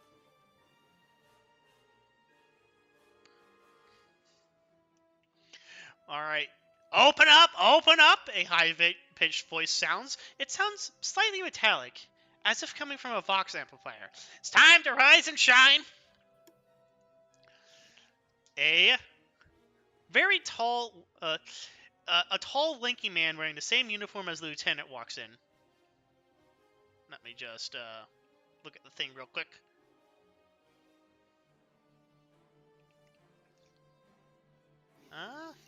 Does it describe him? Oh, I have to go up.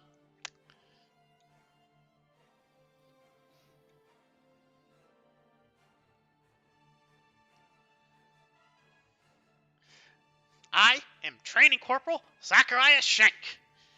He looks to be an overzealous, prideful, boasting man.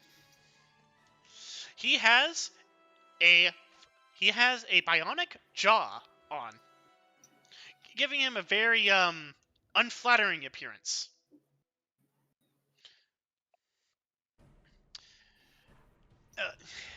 He's wearing the same uniform as Kelso. His rank indicates that he is a lowly corporal or something similar. He has his helmet, a wide dome helmet with a wide flat brim tucked under one shoulder, and appears agitated. I am your training officer today. Follow me. Do not tell me your names. I do not want to know, nor do I care. You are nobody until I check you out. Grunting in information, he adds, paperwork says that you're all accomplished law enforcement. And he looks over all of you. But paperwork said that thing about the last group too. And they weren't law enforcement. He then leaves the room, without waiting for a reply. It's like, fuck! And then he steps back as he sees a Felinid. And then the ogre slowly peek across. Why are they shouting? Kelso, what in the Emperor's name am I dealing with here today? Well, sorry, Zhang, but I mean, this is what came out of the shuttle. Does the shuttle just give us all? Do we just pick up all the trash off the side of the road with that shuttle? Kelso shrugs. Well, we are supposed to protect and serve and keep the streets clean. Fresh is good eats. why loud men eat metal thing.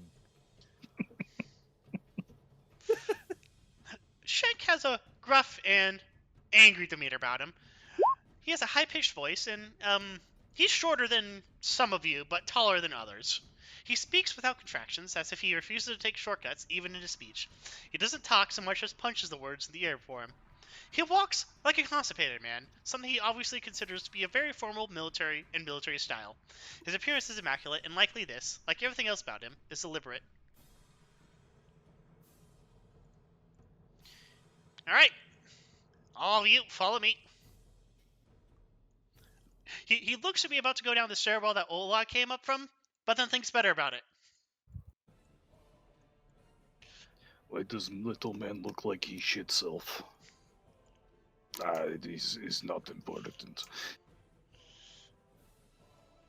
Is that a weight in character, Vin?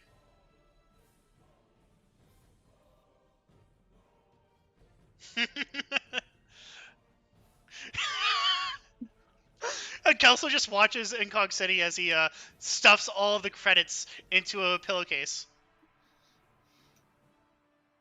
Just casually puts it back on the puts it behind the pillow and just puts the pillow on top. And All right. leaves. Incog, make me an awareness test.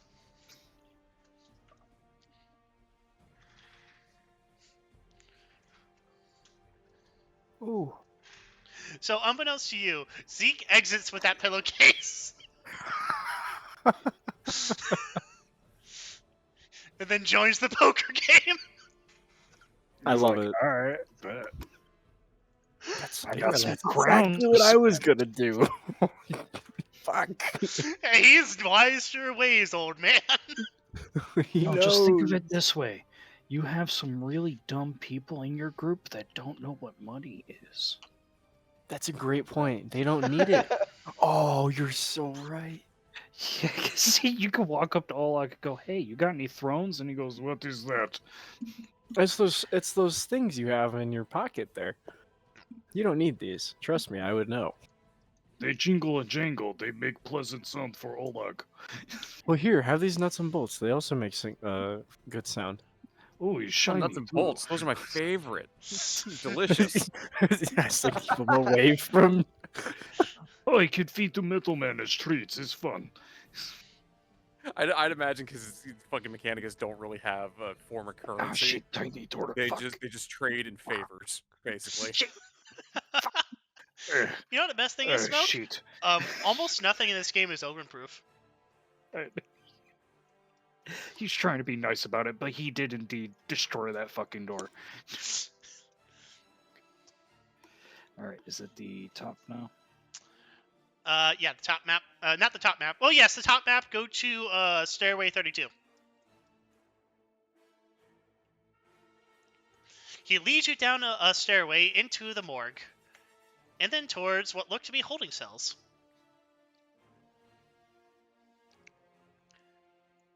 Alright, past here, through the door. Unfortunately, there is no map for Watch Station 17, so I just improvised. That's fine. Alright. Yes, fucking tiny door. Shit. Fuck. Damn it. And Car's just pushing behind, like, go on. Just like pushing on his ass and finally like breaks through the door. Alright. Still wearing the frame as he stands back up. Past the holding cells is what looks to be an engineering a junction. There is a heavy door with thick bolts, and in the center of the door is a shuttered opening. Shank bangs on the door. This is the armory. Draw your weapons and I'll get you your uniforms. There is 3 sizes. You fit or you do not. He looks over to the Ogren. We will get you some robes, boy. Yeah, okay. Hem them on your own. We do not pay for tailoring. You think we are some fancy uptown outfit? No. Alright, everyone except for 88, roll me an awareness test.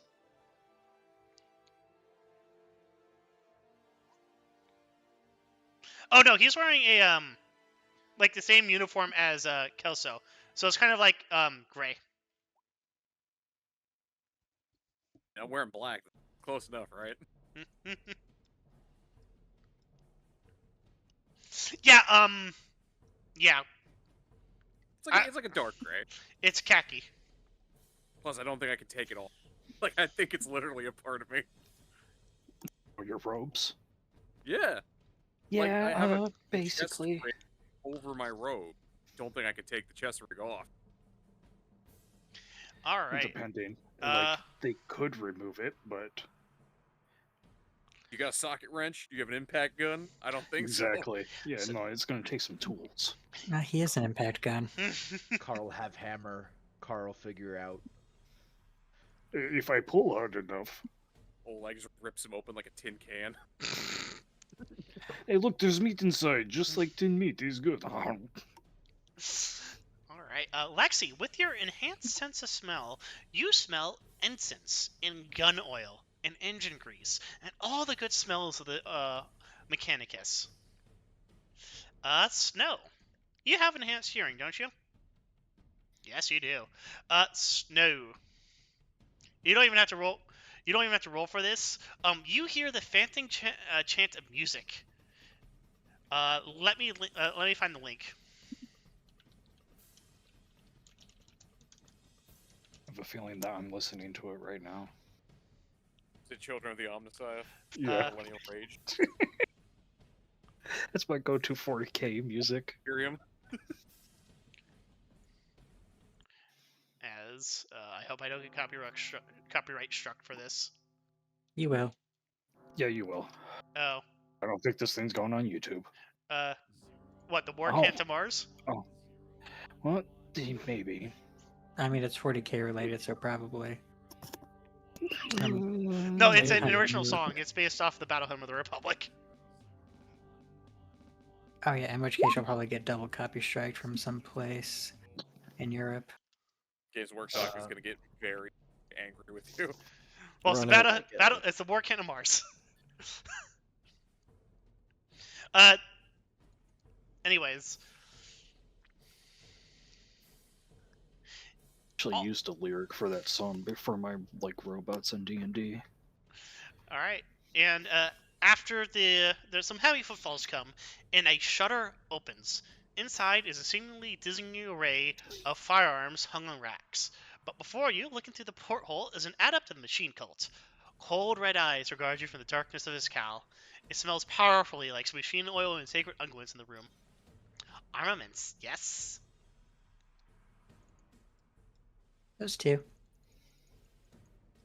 Ah, sacred machine brother, Skitari, class 88 Omega 9. He then offers a mechadendrite. Secret passcode, yes. Here to free me from the confines of my punishments. He says to Ader.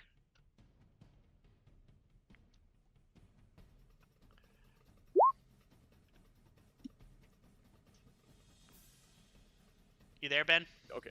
Yeah, I'm sure like I would know it in character, but out of character I have no. You ever watch Futurama? Yeah. The robot house, like secret handshake. Oh yeah. Even though I just tried that with a lamppost not more than a few hours ago. Yes. He doesn't know that. All right. All right. Would like I am a Skitari. I should try to at least do this. Yes. Make an Imperium lore test. Plus 20.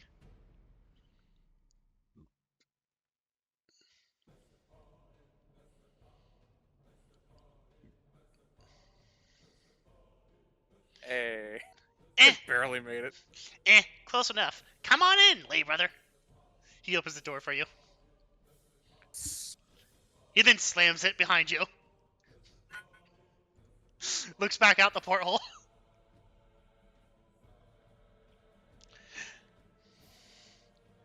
Here stands before you Ancient Seer Ordinary Tobias Colm.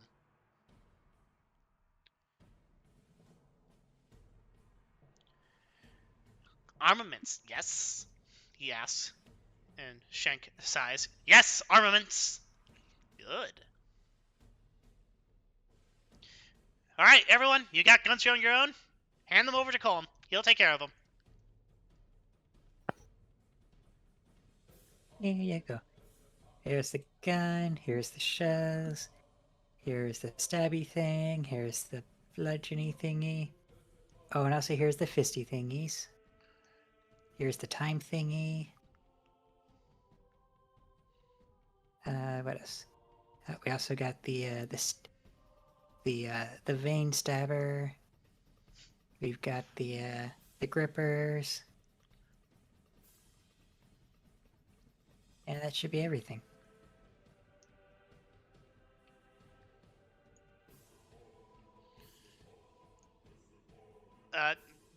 Hold up, young acolyte on the Messiah. He hands you a pistol.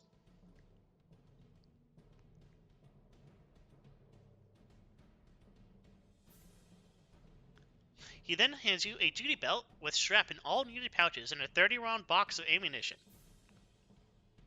Treat it well, young acolyte of the Messiah.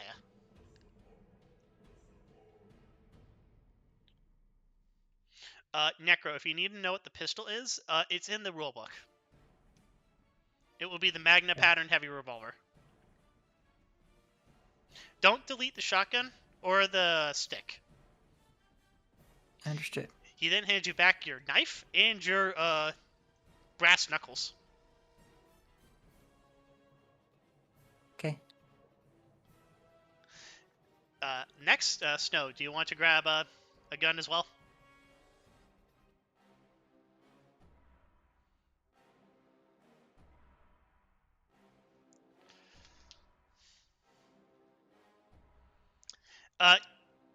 Yes, this is in order to get a service pistol.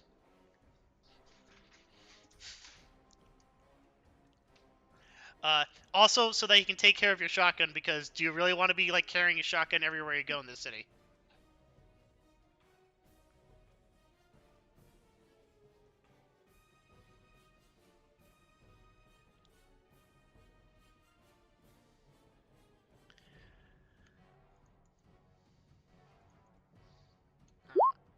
Go to the right page in the Magistratum rulebook. Okay.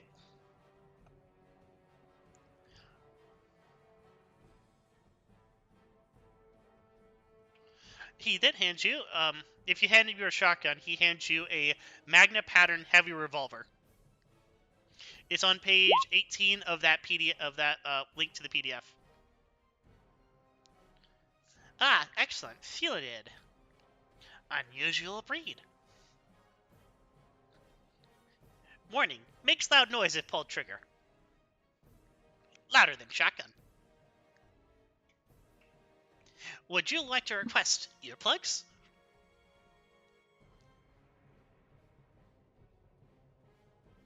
He then, Ader, you see like his mechadendrite like go to the thing next to him, and he pulls out 2 giant cotton balls like the size of fists, and then he offers them to Snow.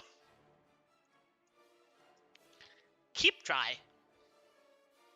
Ader is less concerned that ear protection that we have is substandard, but at the same time, he's more enamored with it. He's like, oh, got a mechadendrite. Oh, it's awesome. Jealous. I shouldn't have these feelings, dude.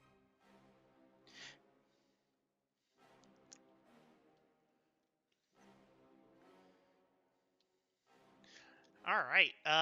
Next, he asks.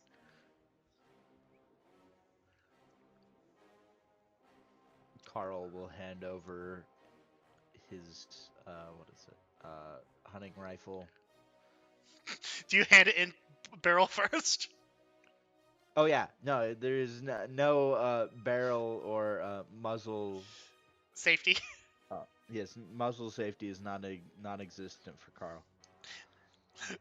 Tobias takes it, and it's like the you know, like one of those gags where it's like the rifle just goes forever through the door with the long barrel. Yeah.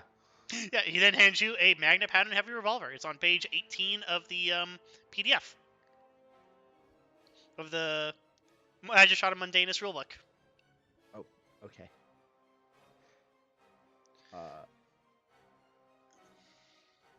How use fire rock thrower? Point at enemy. Pull trigger. Both hands requested.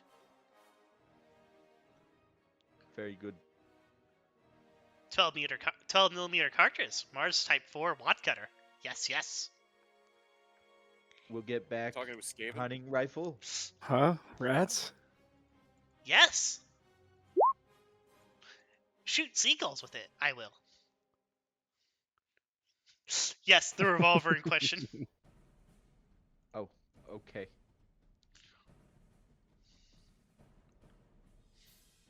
All right. Olag, would you like to step up?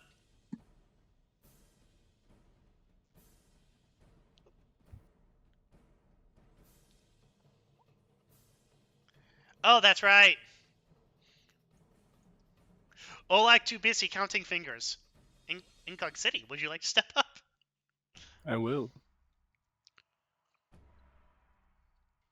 He's not gonna hand over any of his weapons or anything, but he's gonna, Can I get one of those fancy looking revolver like things? Colm nods. Ah, you kind-hearted soul, like Ricky. Also, I saw Kelso. He had one of those vest things, and you could put like more shells. Man, Kind of like thumbs over to his shotgun. Can I get one of those as well? man blessed by the Omnissiah, Shank will bring you, Kiras. He then hands you a Magna Pattern Heavy Revolver and a box of 30 cartridges. You smell a vomit. Yes, I do. Alright. And with the last of you getting your revolver and your strap of ammo, Shank comes down with a trolley. It is piled high with the accoutrements that you would all need as a member of the Magistratum Mundainus. Alright, get suited up. The uniform looks like mine. Just make it happen. Put the rest in your barracks and let's move. So, everyone, why don't you grab your, everyone gets a, baton, which is basically just exactly the same from the, club that you had previously. You get a, uniform, a, normal quality uniform. You get a flak helm. Oh, sorry, go on. I assume Ader just gets like an armband or some shit. Yeah. Everyone also gets a flak helm and flak armor, which the helmet provides AP2 and the cuirass provides AP3. Ah, Oleg, you're back. Yeah. Would you like to get your pistol?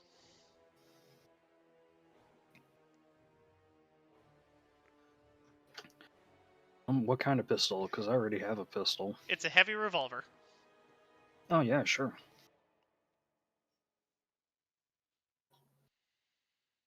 What does the helmet do? It provides 2 armor points to your head. The armor, the cuirass provides 3 armor points to the body.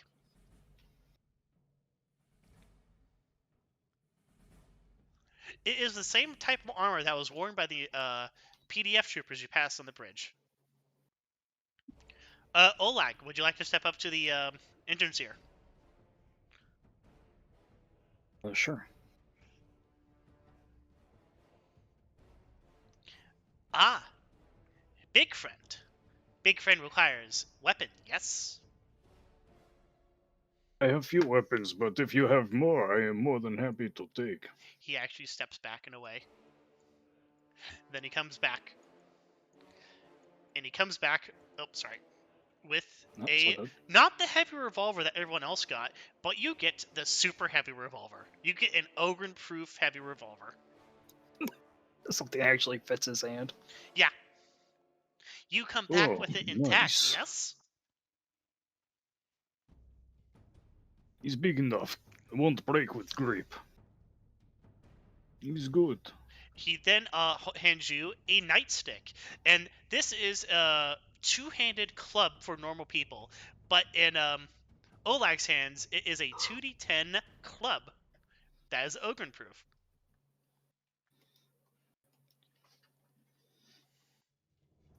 All right. Shake nods to everyone, and then as Colm closes the shutter, and then looks at Ader. Are you a member of Holy Mechanicum? Here to replace me in this holy task? No, not to replace, to assist. He opens the shutter door, and then with his mechadendrite slowly pushes you out.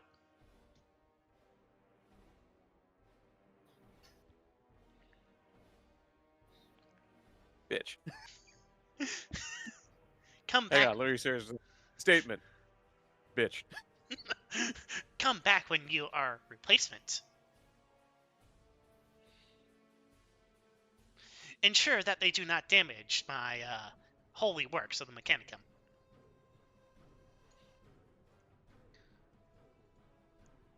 Look, you're the one who wanted to be a Sicarii, alright? I know. Oh, you're gonna replace me. I literally have no idea why I'm here. Get the fuck out.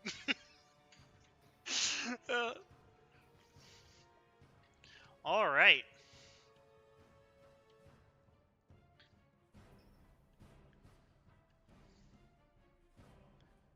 So, everyone go ahead and make me a Common Lore Magistratum Mundainus test. Except Lexi. Lexi, make me a Common Lore, make me an Adeptus Arbites test at plus 20. Okay, how does one do that? If you're not trained in it, you can't roll. Great. Yeah, no, it's not happening. Is what it is. I was like, can any of us roll? Lexi can. Okay. The doggo. Because the dog is the only one trained in the law enforcement.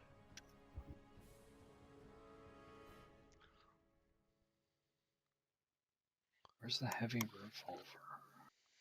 It is in the Magistratum Mundainus book on page 18.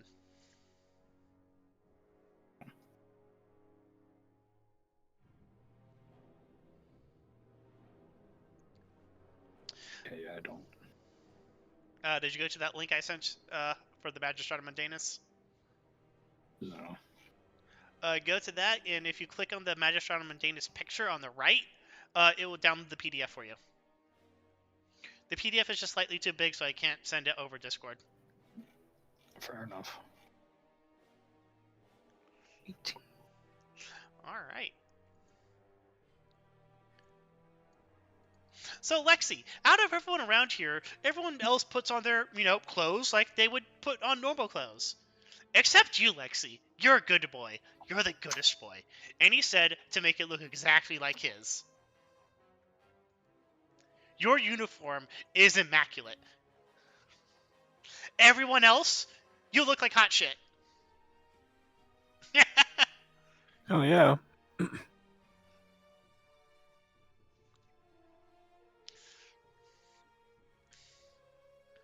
Sarcasm. Who knew wearing a single armband would make me look like Brock? Look, I've been ordered by the lieutenant to take you around the block.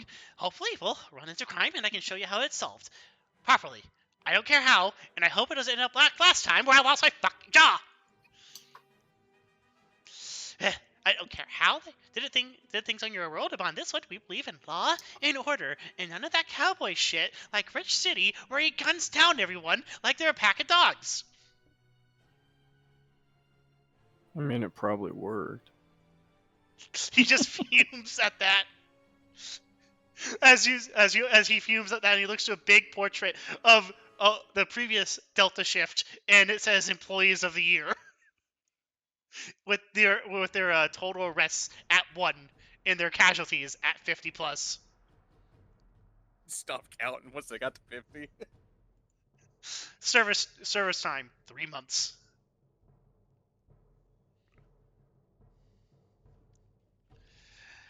All right. Come with me, and he leads you to a like one of those pop-up doors that leads out to the ground floor. That's down 1. There is a vehicle bay in this, so you're just going to use the theater of the mind for the vehicle bay. He then takes you across the lot towards a vehicle bay, which is underneath the station which ramps up to street level. Inside the bay sit 6 large, multi-wheeled, up-armored vehicles. They look almost like a Tarox, but different. For one, they're raised on lifts. Secondly, they're sitting on 6 enormous tires. The vehicles are painted a faded blue and have Magistratum Mundainus decals on the side. These, it appears, are your patrol vehicles. He takes you over to the one on the end, twirling vehicle keys, as he shouts, "You all get in the back. I'll drive us around. Just listen to the Fox in case we get dispatch traffic." He then gets into... I'm going to go to this one. He gets into the one on the far left.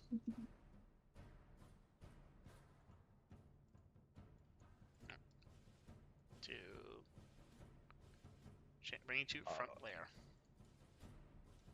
So this one is in the middle. We're going down back to the first floor. Yeah. All right, Kelso.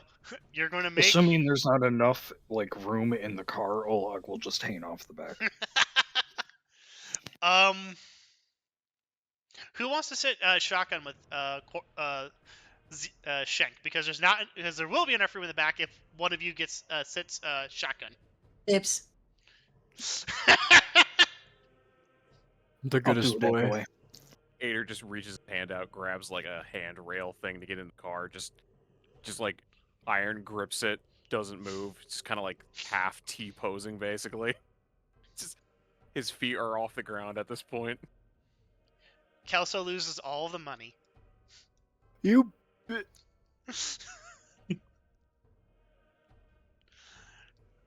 All right. So as you all pile into the vehicle, it starts grinding pitifully as it strains to turn over the massive engine. Come on. He then hits it again. And then it turns over, and it starts with a roar. In the back, the Fox set with handsets and loudspeakers is mounted to a wall. Equipment lines both sides of the vehicle compartment and is strapped all over the outside of the vehicle. The engine catches, black, acrid smoke billows from the exhaust, and Schenk grinds it into first gear as he takes the ramp out of the vehicle bay and into the fading late light of a rainy, cold shift.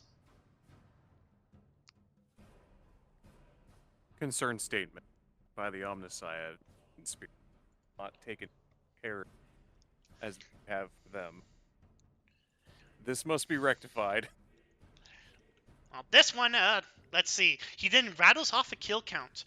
This one has killed, 30 ratlings, 2 children, 5 dogs, 10 people.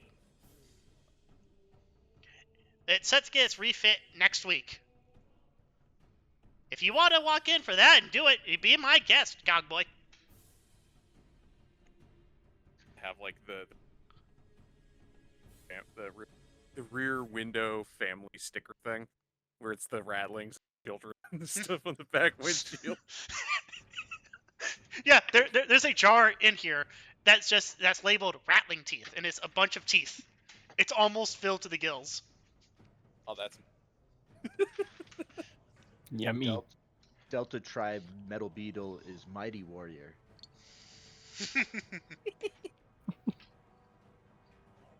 Carl, make me an intelligence test. Okay. You've never been in a car, well, this is your second time being in a car before, first time being in a metal box. Before it was metal caves, now this is different. You do not like this.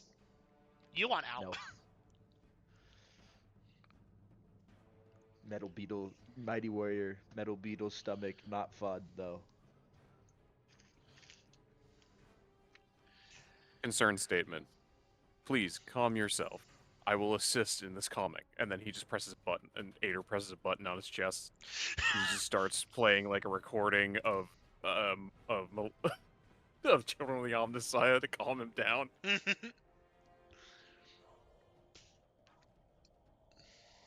Carl is gonna like attempt to open the hatch on top to get quote unquote fresh air.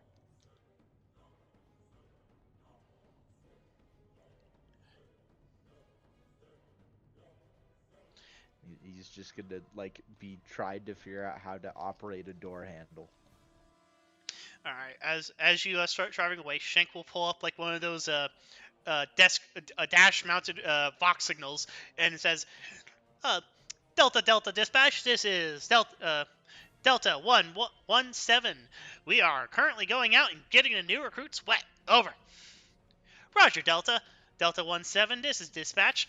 We hear you. Good luck, boys. Alright, and then you start driving. Let me just go and...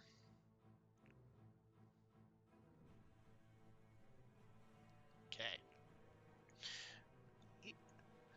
Shank then begins the drive by rattling off basic and useless facts about the city, including how many people live in it, and what the general weather is.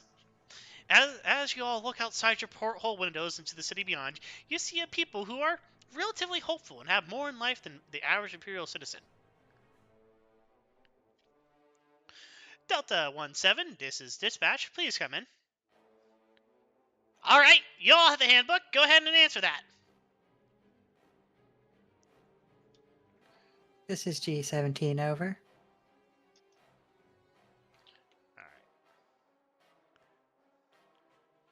G-17, this is Delta. This is Delta Dispatch. No, I messed that up. G-17, is this Delta?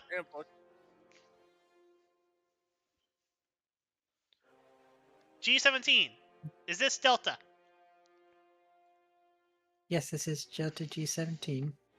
Delta. Over. Delta. Yes, over. There's silence on the end before it adds. Gamba 17 Delta, this is Dispatch. We have a currently disturbance of the peace over on Broadway 9th. Next event is Square. Something about hair clippers?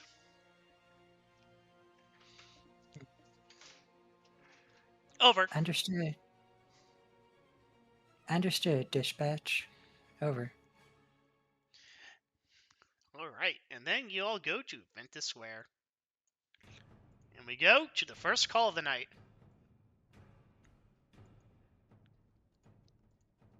Can you really quick go through how the equipment works? Like how to transpose what's in the Yes. Magistratum Mundainus PDF to like... Yeah, I understand. It's What's pretty messed up. Alright, so point PB, it represents point blank. That is always 3 meters. Okay. And then it's half range for short range. Is that the N? Yeah, the M. That's meters. No, the N. Yeah, the N is normal. Okay. Wait, that's... Yeah, that'll be the N. So, NMLE. Normal, medium, long, and extended. I don't know why it does that. But yeah, it for your it's rounding up for the range, so it'll be 18 meters for N, and then it'll be 70. Okay. Yeah. Gotcha. And the type is impact, by the way.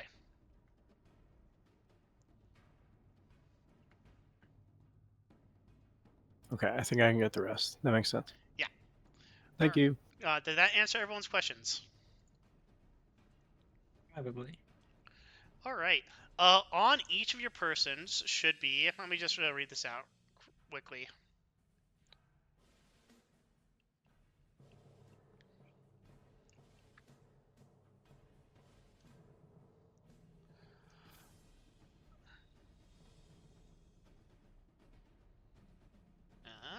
Equipment. There is an equipment thing for like how much you should have.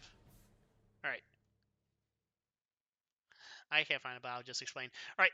Everyone should have a uniform of normal quality. You should have a magnet pattern heavy revolver. You should have a magna pattern webbing to like hold your ammo. You should have a nightstick, which is just a club. You should have 2 manacles, and you should have 30 bullets. Just so everyone is aware of what you have. Imagine that. I have a las carbine and a las pistol. Oh yeah, you were given a magna pattern pistol as well. I mean, can we just roll it just being like, oh, Oh, they yeah. shoved me out the door? Yeah, let's do that. It's kind of how I thought it was going. It's like, well, I have a las pistol. They were probably like, no, you don't get the rock thrower. You have the superior thing that never jammed. All right, go ahead and How much ammo for the revolver did we get? 30. I missed it. 30? Okay. You get 60 Oh, shit. because you're a big boy. Just because you can carry more. Yeah, you basically wear 2 of the like belts like you would wear armbands. All right, go ahead and spawn yourself on the bottom right corner. Ulig carry many fire rocks, strongest man in tribe.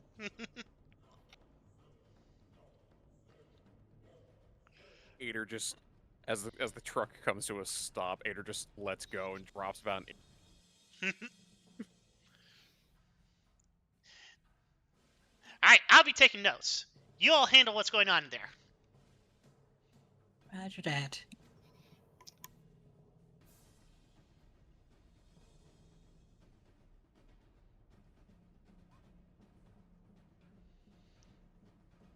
Coco, you get disdainful looks as you exit out of the Thorax, but otherwise everyone goes about their day in the heavy rain.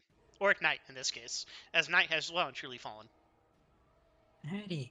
Well, we need to gather up, talk to the individuals present, and figure out what crime has been committed.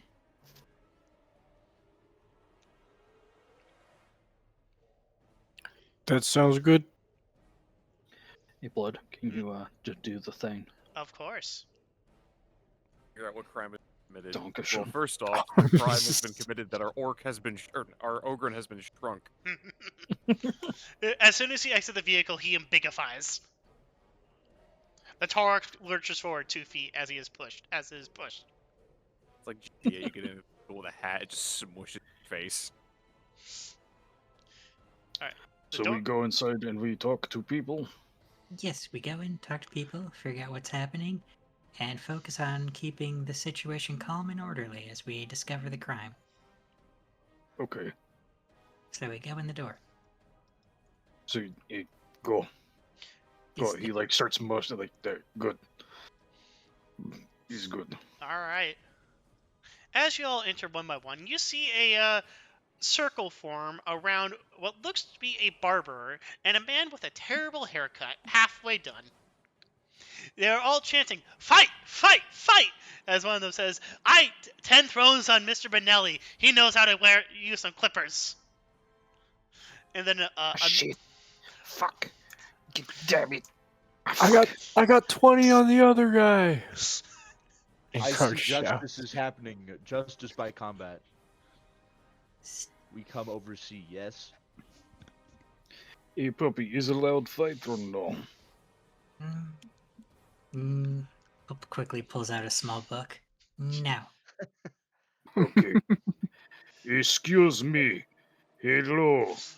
His name Olak. He like picks up both of them and hugs them. people are He's screaming. no fights. He's police now. Don't know what word mean, but say no fight. Please, everyone disperse in a calm and orderly fashion. Alright, Olag, make me an intimidation test.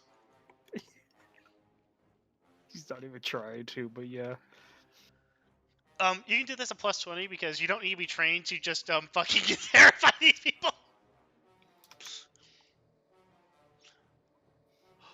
Wow. Alright.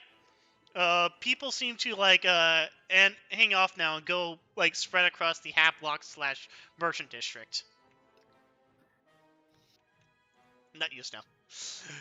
And now you just have the barber and the man with a terrible hairstyle halfway done. He fucked up my hair! It's not done, dude. You have to wait. Do you want to end up like last time? And as he says that, he points to the man, and he has a metal plate in the side of his head.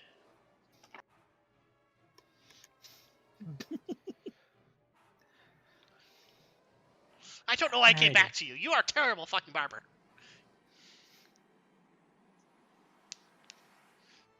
Alrighty, so Oleg, if you could leave the barber with me.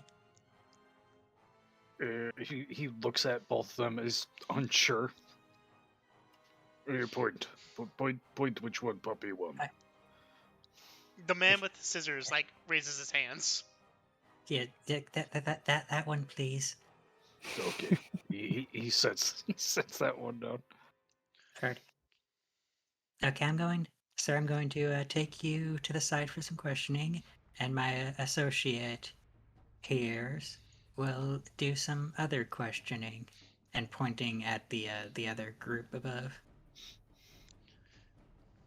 So if you could follow me for a minute, sir, and I'll escort the barber outside. Okay, he goes outside.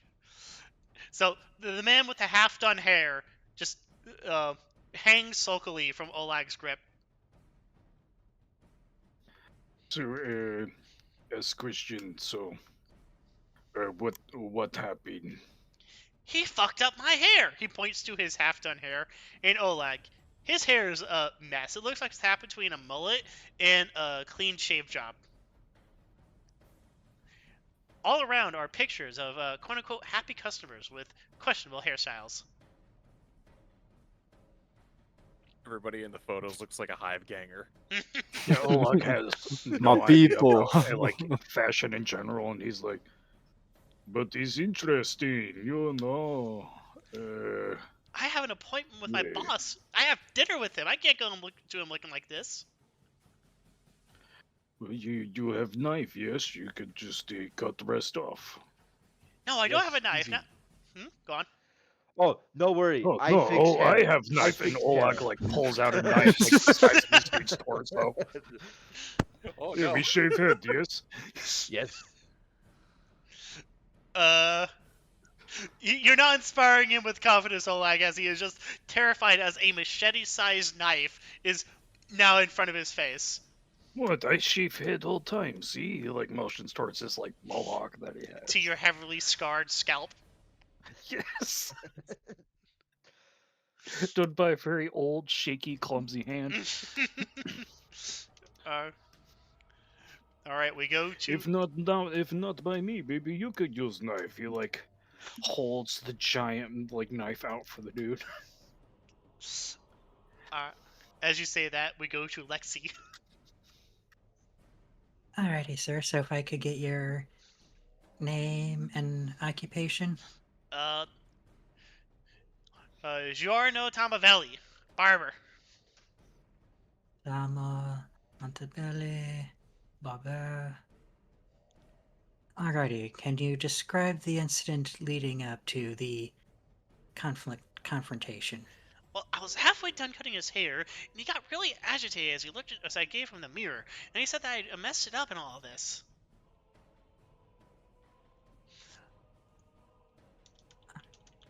And has this person been a problem in the past with either you or any of your peers? Yes, about 3 months back, you folks came in and you put a bullet in my ceiling, a bullet in my floor, knocked him unconscious with a heavy bat, and then dragged him outside into the curb. Ah, so he was resisting arrest. Understood. Oh, you conviction. You also shot my scissors out of my hand. Then it was a really good shot. Ah, indeed. So yeah, so in the future, I would definitely be cautious about wielding any type of implement in the presence of law enforcement. We are authorized to protect ourselves if need to be. Shoot anybody with a sharp object.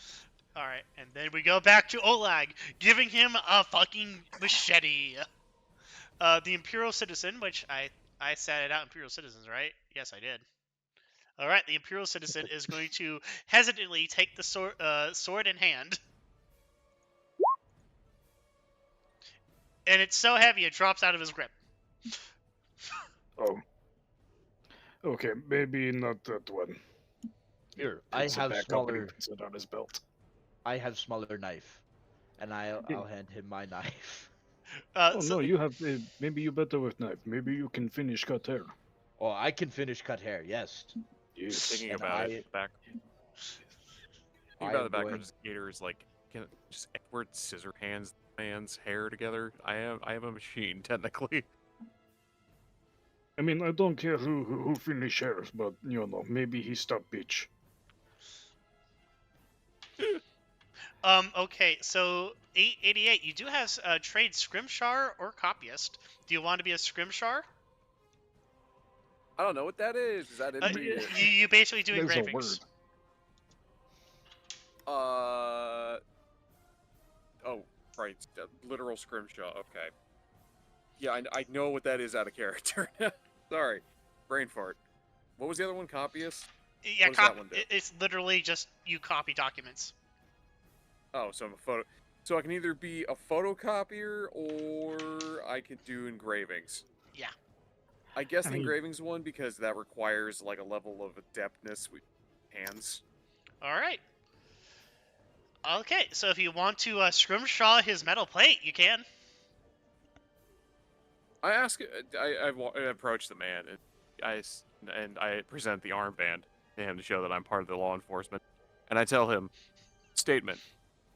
For no compensation, I would be happy to slightly remedy this faux pas in order to facilitate a quick come to terms between both parties. And he shows the man his arm and scrimshaw like very intricate designs of like the Omnissiah and the Emperor on the other side. All right. And he taps the side of his head. Carl, do you want to try and squeeze past Oleg? He is on the wrong side of Oleg.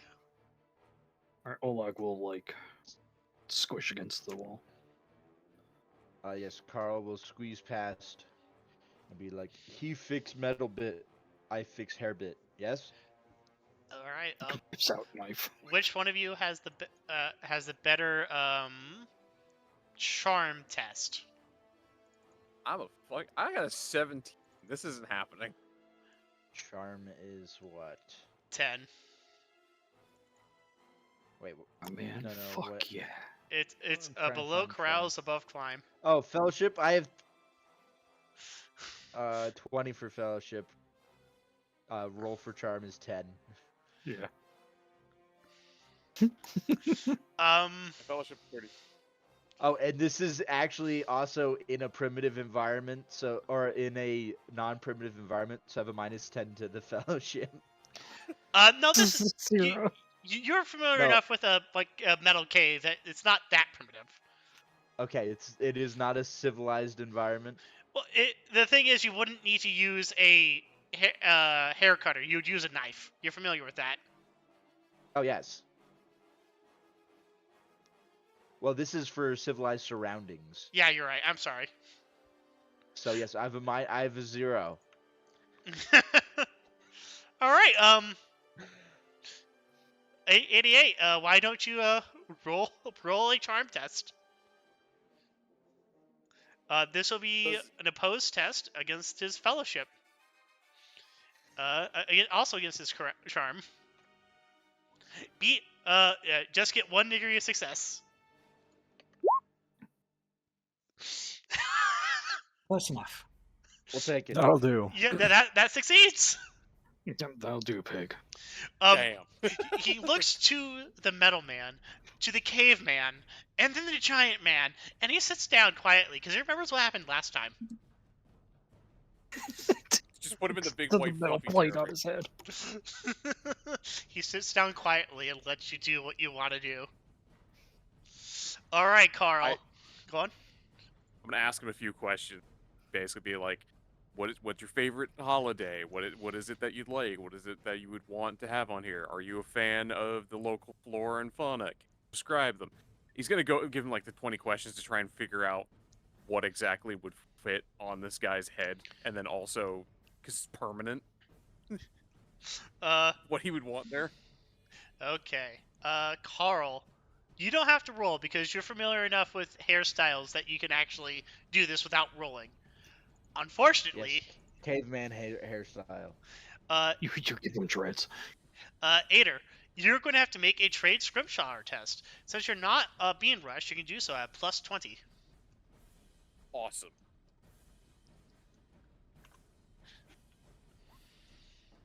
Hell yeah. All right. We're going to go to Incog. Incog, you said you were looking for the store manager / owner, right? Mm-hmm. Yeah, that's the barber. He's outside. Sounds good. Head outside then and ask him, do you have a security system or anything like that? That way we can, kind of maybe gain some more insight into kind of what happened. No? Huh. You should look into that, or else crimes could occur. And walks back inside. Alright, while the scrimshawing is going on and the haircutting is going on, a crowd starts to form as we go back to Lexi. I do apologize about my associate there. Now we were discussing about your prior relations. You mentioned how he's been a problem previously. Do you feel that he'll continue to be a threat if left in the immediate premise?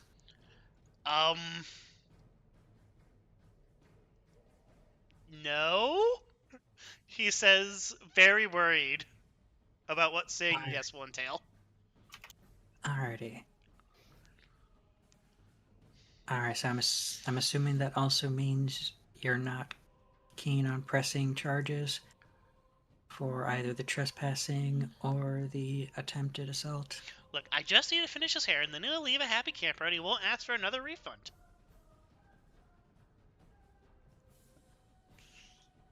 Like, I didn't call you guys. I don't want to get you involved. Last time we got involved, you put holes in my walls. That is a hazard of the job when it comes to bringing order to these streets. Alright, so just to make sure I understand your statement, you're having no direct problems with the individual in question. You're not seeking to press charges, and you're not currently in a state where you feel you require medical attention. Yes. Alrighty. Thank you. And do you have a number we can reach you by if we need further questioning? Yes, he gives you a Vox number. Thank you. Try mystery rewashing all the people easily. Did you even clean the vomit off your person? Oleg? No. No. Alrighty. Thank you kindly for your assistance, citizen. If you have any other questions or concerns, we have a Vox number for you to reach out for to get in touch with the station and our civil-facing services. Alright, Incog, while everyone is distracted by the magical process of scrimshawing, no one is looking at you and the counter. The cash register is locked, but there's a tip jar. There was a tip jar. Make me a sleight of hand test at plus 50. Is that a test you can make? Not sleight of hand.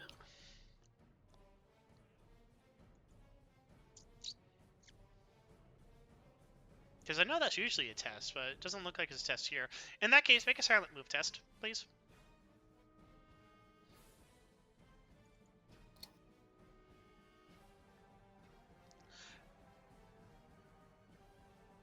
Wow, you just barely succeeded.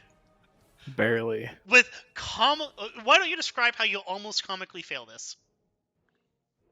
So as everyone's absorbed looking over at that, picks up the tip jar, kind of slips a little. Some of the change, in the thrones start to kind of fall out, holds it in one hand, grabs those little ones, and then like a few more kind of fall out and just hit the ground. Just puts them back in and just kind of starts looking around. Like, wow, look at the ceiling. It's really ceilingy. Just reaches down. Oh, I actually dropped my water bottle. Even better. Yes, the ceiling is made of steel. And then just starts pocketing the thrones. There was literally only a 10 throne gelt note inside. No one has given this guy tips besides himself. Well, shit. That's That's fine. 10 more than you had earlier. True. I just like tripled my money. Right, as you say that, the barber steps back inside after getting his ear talked off about Lexi's all the community-oriented organizations, and now there's just a crowd formed around the guy as he's getting his skull scrimshawed, and it's just finished. All right, so the thing the guy asked for was his boss's favorite sports team. And with a roll that good, he even produces a picture, and you accurately etch the sports team's faces onto his metal plate. Peter just like holds his hand back up after he's done scrimshawing. He's got like a little tiny, what's almost like a tattoo gun in his finger, and he just makes a motion, and you just hear like the stock sound effects of someone blowing air onto a bottle. It's just like pretend to blow the smoke off the end of a gun barrel. Do you have him? Do you want to show him through a mirror? There's one lying around. Yeah, I pick up a mirror and I'm going. He's like, "Wow, this is amazing!" Statement. If you wish to have it be more your own style, I suggest investing in some sort of colored paint that is waterproof. Color of your choice would add a great accent to the scrimshaw. Yeah, you're right. This will impress my boss for sure. And then he looks at the hair. He's like, "And I like where this is going." Carl, what kind of hairstyle did you give him? Oh, I was essentially all I'm doing is like more almost like ritualistic braids, so it's gonna almost look like cornrows, I guess. But essentially, it's like, okay, here's how to keep hair out of face. No worry. I was going to joke you're giving him Liberty Spikes. Oh no, Cornrows, again, that's perfect. feral haircut.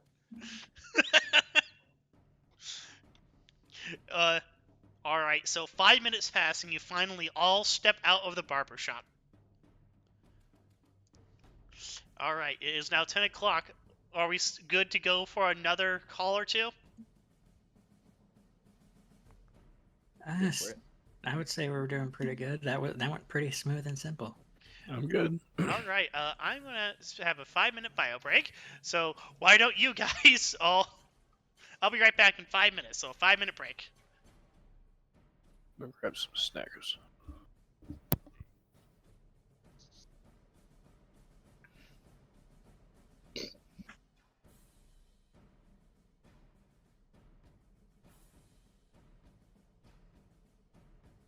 Climbs on the back of the thing. So when do we shoot the people? Indeed, I thought would involve more fire rock.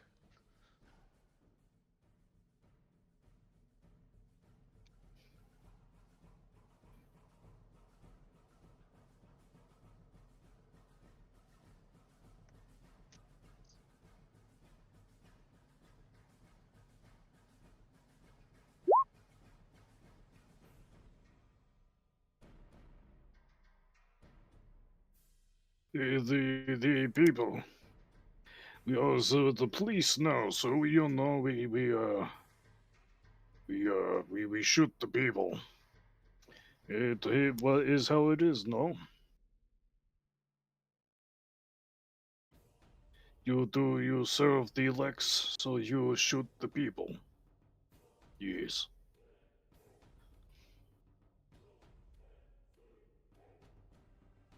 I'm sure Doggy would tell us more. Alright, back. Perfect timing. Doggy will come. Yeah, you all filling out your evidence correctly? We were talking about the now that's the cops.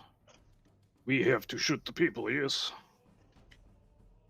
If they are a threat to us or the local community, Oh, okay. Is they threat? He says, like, vaguely waving his gun around and just at the whole market. if threats do arise, we try to assess them on a case-by-case basis. If it's a minor threat, then we try to de-escalate the situation to a more palatable level. And if escalation occurs, or if the individual in question begins to be overtly hostile, we do have the authority to utilize force in a appropriate fashion, which may include lethal force in the extreme conditions. Polak is snoring loudly from the back of the Jeep. From the whatever the fuck this is.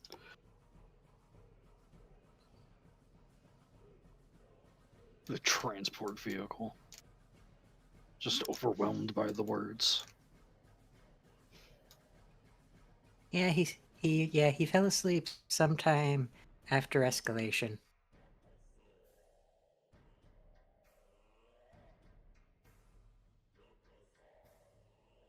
Ah, ah.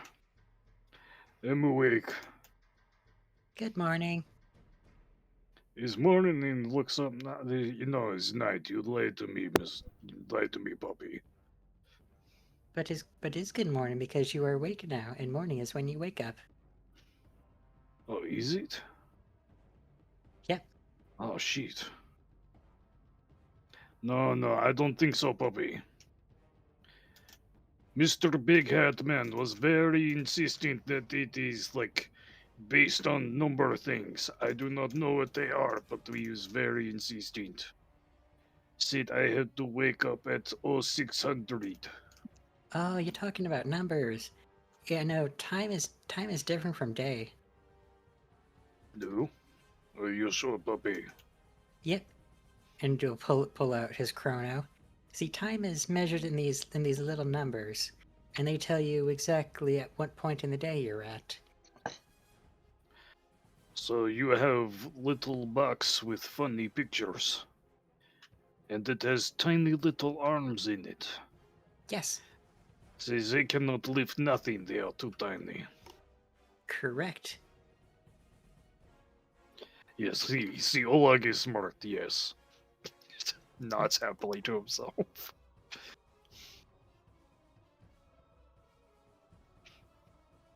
Marsit is always smartest Ogrin. Oh yeah, we're probably gonna need to get you some special tools for riding, aren't we? For riding, I am riding good on you. They have plenty of thing to hold on to. No, writing as when we need to go back to the base and fill out our reports and process the evidence. But cannot read, so cannot write. Oh, we will figure that out. A puppy can read and write, yes. Very much so. Yes, a It was one puppy of the can first read. things I learned when I joined the force. Yeah, see, you are already one of the policey peoples. So policey puppies can do the paperwork. Yeah, see, it is all taken care of. I guess that's a good point. This is how pointy hat people say emperor wheels. Fair point.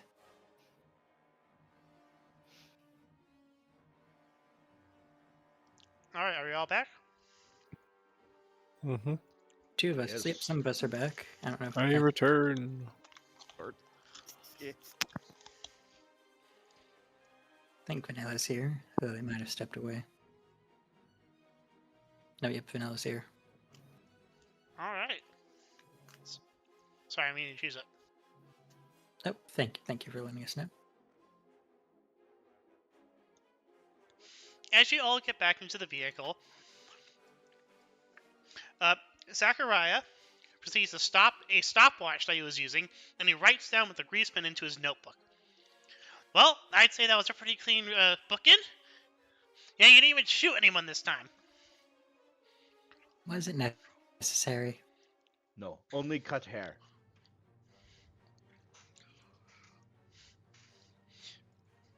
Well, let's get you They back. hug people.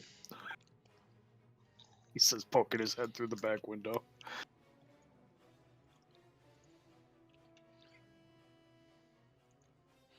Well, let's get back on the patrol.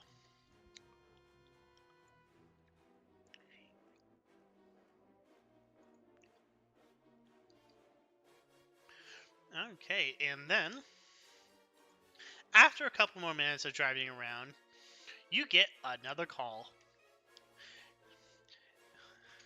G-17 Delta, this is dispatch. Come in, over. G-17 Delta reporting in, over. Delta, report of squirrels running wild in a city park. Over. Understood. Understood, dispatch. Heading to park, over. The park is 17 Beta down Obadiah Street. Over. Obadiah Street, over. Obadiah Street. Over. Thank you kindly, dispatch. Out. Now, is it over the street, or is it like the street is over it? You were in guard. I thought they taught you this. Now, when you talk on Vox, you state over to let the other person know that you are done talking. And then when the conversation itself is finished and there's no talking left to be done, you say out. Every time I got close to Shouty Box, they said, no, Olak, no, fuck no, get away, don't do that, no, you break it again, fuck you, you son of a bitch, and then they throw rocks. Huh. I would figure guard would have good equipment, but fair enough. Voice from Metal Box is very confusing. Says many words in a weird way. Indeed. It's a marvel of the Emperor's grace that we're able to communicate with our dispatch all the way back at the watchhouse. Was not that Nonetheless- fancy? Nonetheless, the hunt begins for Squirrel. Mighty hunt. Indeed, so we need to go to the park on Obadiah. I have many hooks left. Would be good for drying. Normally, squirrels aren't in our department, but they are squirrels, and I am willing to make an exception for chasing squirrels.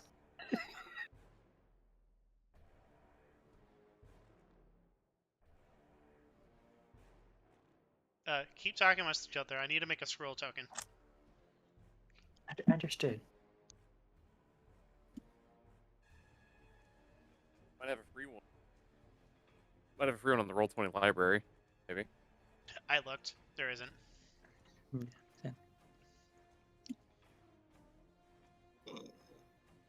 I'm assuming none of you specialize in the capturing of squirrels? I mean, I find many food, but I mean, I've captured sewer rats. I don't know what a squirrel is. is rat like squirrel? Mm-hmm. Actually, sort of. They're both good at climbing, but the main difference is that squirrels are a lot fluffier, and they can also fly. Oh, the fluff means more meat, right? Squirrels have Not small meat. always. Big fur, small meat. Good meat, but small. Okay, okay. It must be fun to shoot them. Okay, that's why. Okay, got it. Yeah, they run very quick, very fast, and they go into tiny places that are hard to reach. It's okay, I can rip out. They usually like trees. You rip trees? Yes. Oh, Is that's how We I have know fire, don't we? We could set a fire to a tree. That's not our Pretty quick that's- squirrel is a good idea. fire's not our department. There's a different department that handles fire. Oh, What Yeah, tribe deal with fire?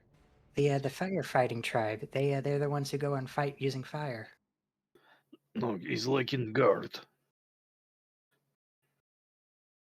Fire tribe He's has like small a club. group of people for just one weapon. Yes, exactly. Where the Ukraine priests can are. carry weapon easily, but they say no, Oleg, stop touching that. You don't know what the fuck you're doing. You break again, and then they throw rocks. They do not like me there. Is why I'm here. Me.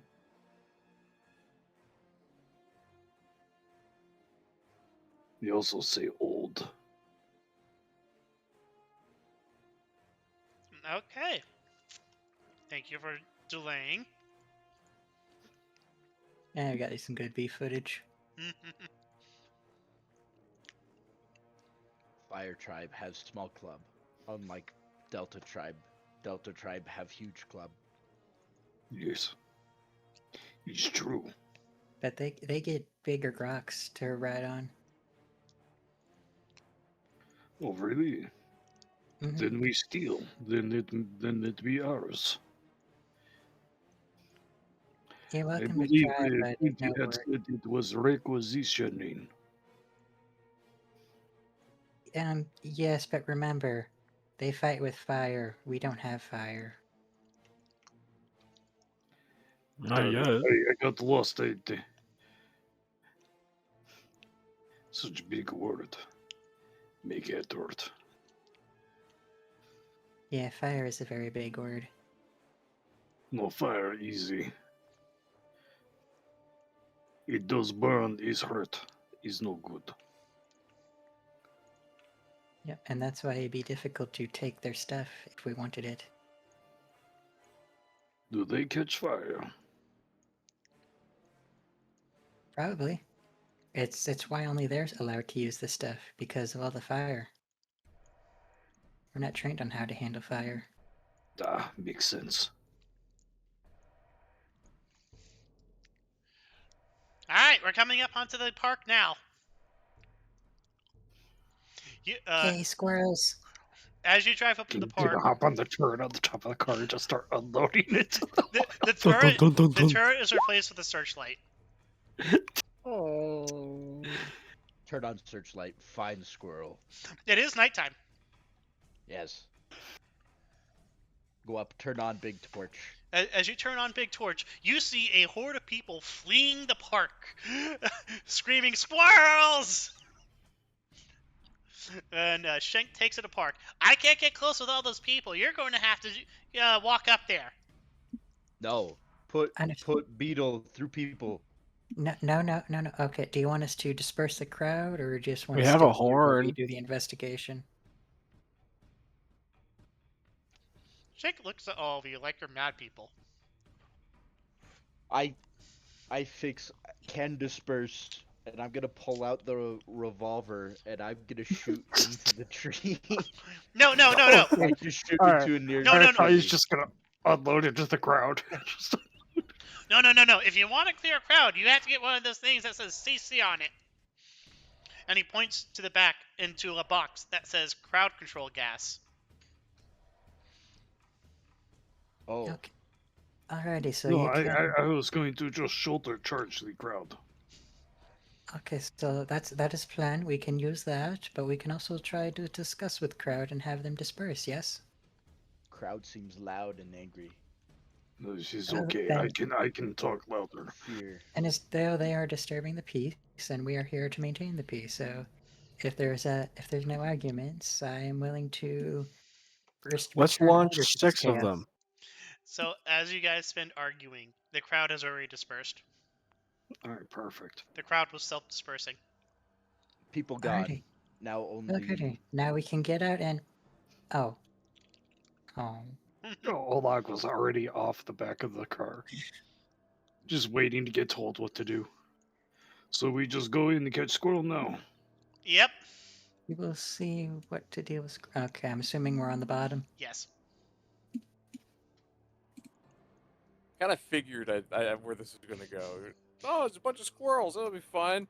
Then I remembered that YouTube short about squirrels in the 31st millennium. Once every few generations. Huh? I guess this is one of those generations, isn't it? Alrighty. Now we need to go investigate the... Squished. On the way out of the Tarex, Incog's gonna grab 2 of those crowd control gas things. You now have 2 grenades of tear gas. Long, thin cylinders of silver.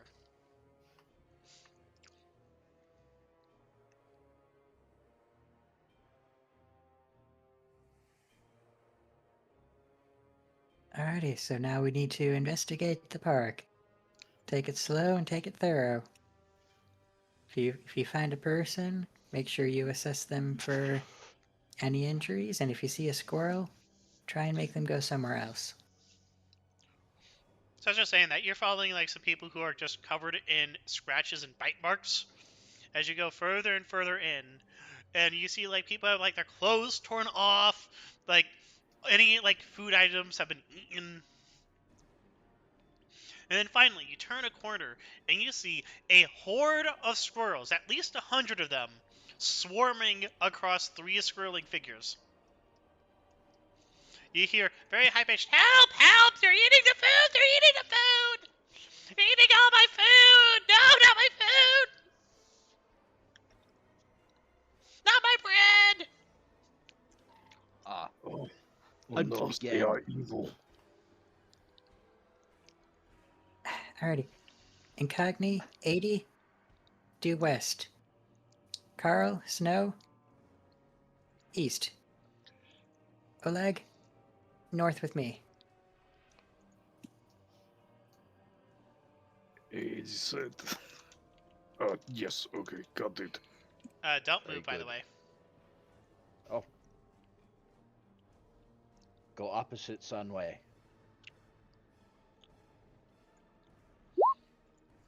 Yes, please roll the Oh. initiative. Initiative is below your movement, above your armor, and you click on from agility. And don't forget to select your token first. Yeah.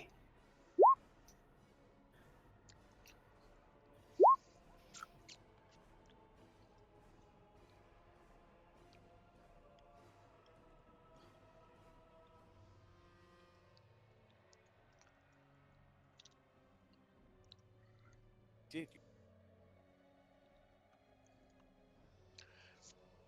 Alright, Lexi, you came here ready to fucking go. We're just waiting on Snow to roll her initiative. Yeah, she might be higher than me.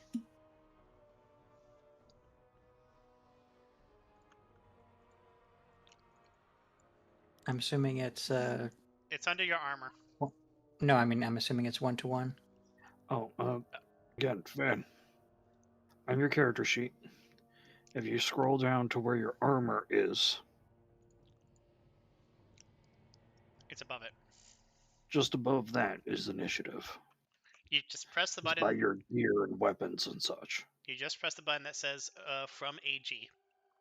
Yes. Unless you have a custom thing, which you don't. I don't think. Yeah. That does not apply. Did anyone hold on to their shotguns? Yeah. Yep. No. Never leave home without it. It's trying to Never bring up a had modifier, I believe. I was about to say, you just roll a d10 plus. Oh, Whatever you have your to select ability your modifier token is. first. Select your Oh. token and then hit from AG.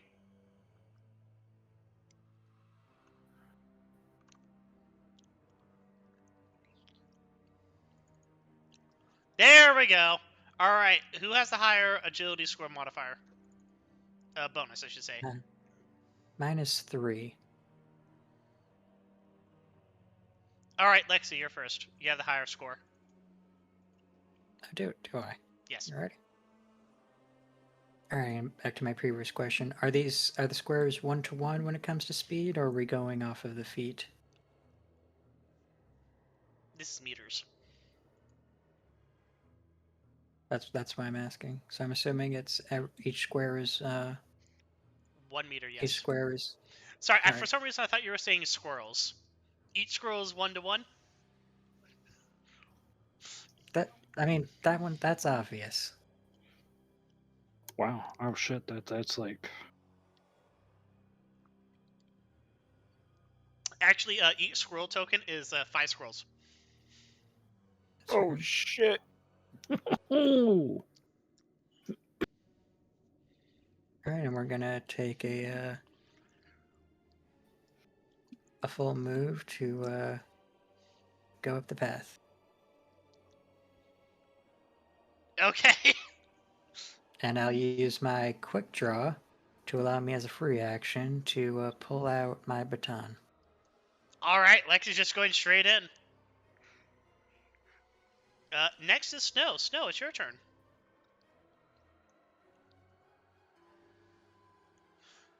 Do you need a primer on how to do a turn?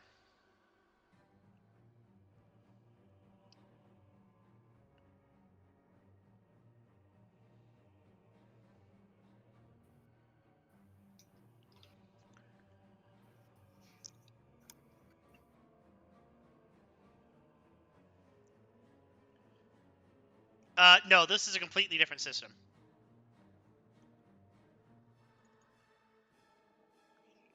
Yeah, no, this works really differently. All right. So every turn, you can do a set of actions. You can do either 2 half actions, a full action, and a additional free action. In Dark Heresy, they have a table that tell you all of the actions you can take. But for this, all you need to know is you can make a movement action based upon your movement speeds. Do you see where your movement speeds are? Just above your initiative.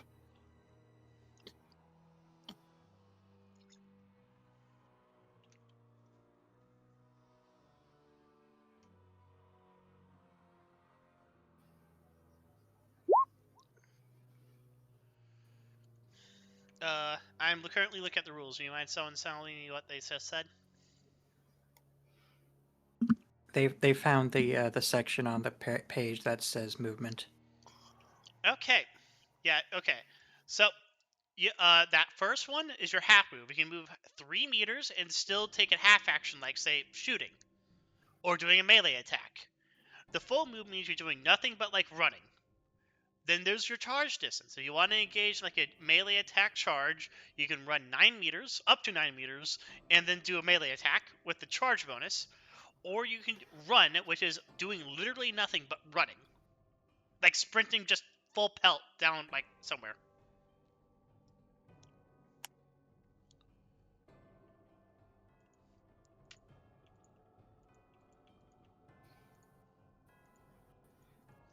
Alright, so that was okay. You're moving half.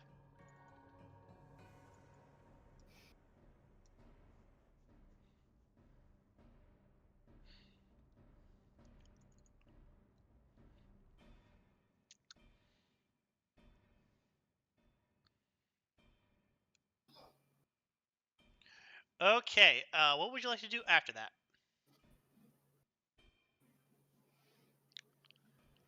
I see you've not added any of your weapons.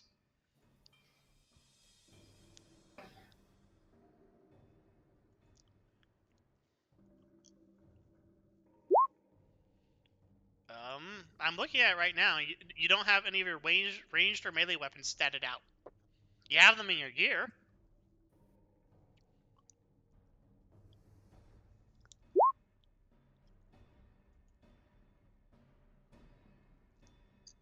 I've done that before. All right. So drawing a weapon is a half action, by the way, unless you have the quick draw trait or talent, which you don't. What weapon would you like to draw?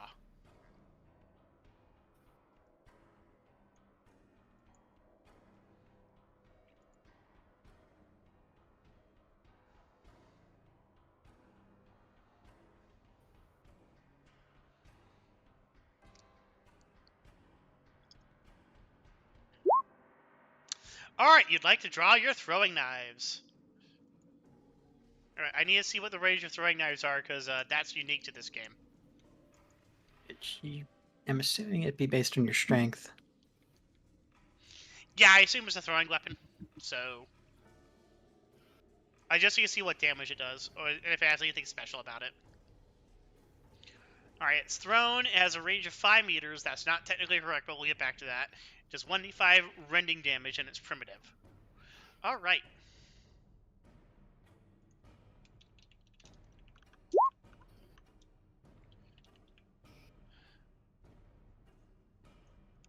No, it's your strength bonus. So, 3. It'd be 5 times 3. So you can throw them up to 15 meters and still them be lethal.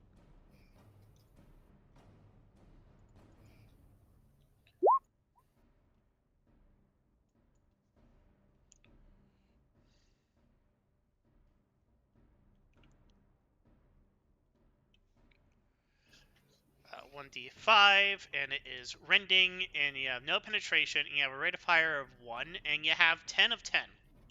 10 to 10 knives. Alright, you want to throw one next turn?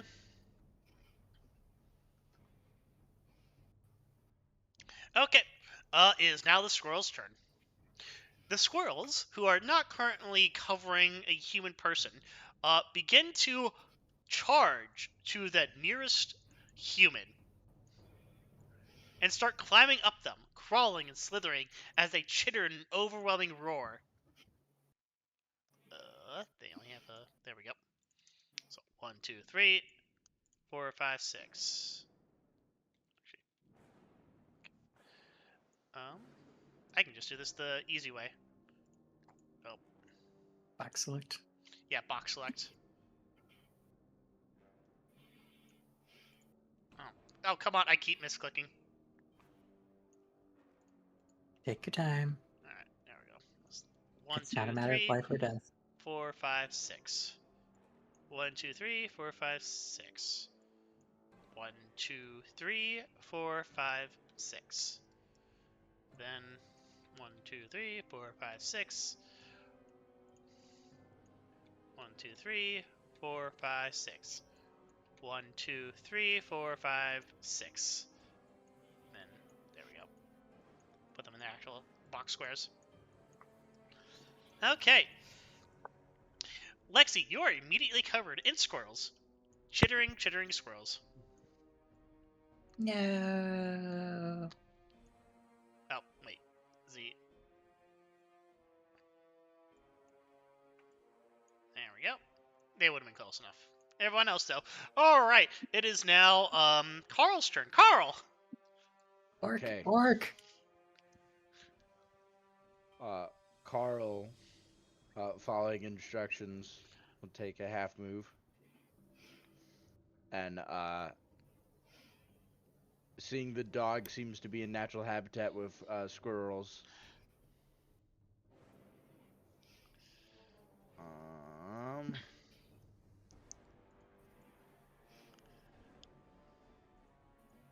Yes, I like this. We are going to shoot.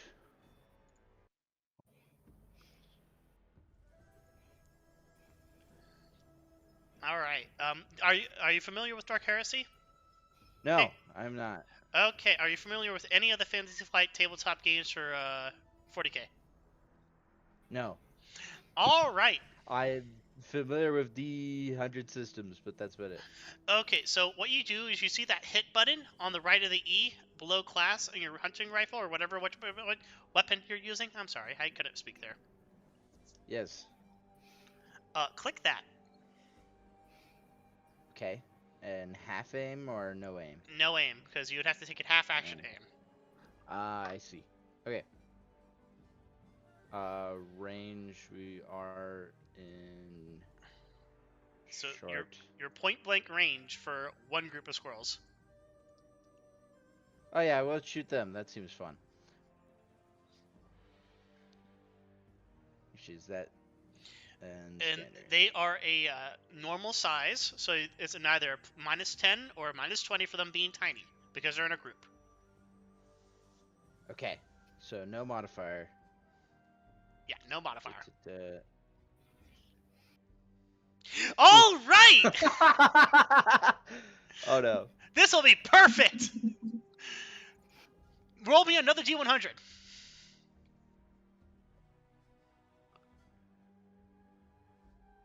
$11. Your gun does not explode. Excellent. Instead, it jams. As the rain peters down and you hear the chittering horde of squirrels approaching you, all you hear in your body is the hammering of your heart and the pattering of the rain on your helmet. Click. No trust. Click. No trust. Fire rock thrower. Bad fire rock thrower. Thankfully, it's a revolver, so you just have to pull the trigger again. But that will be next turn. Indeed. Olag!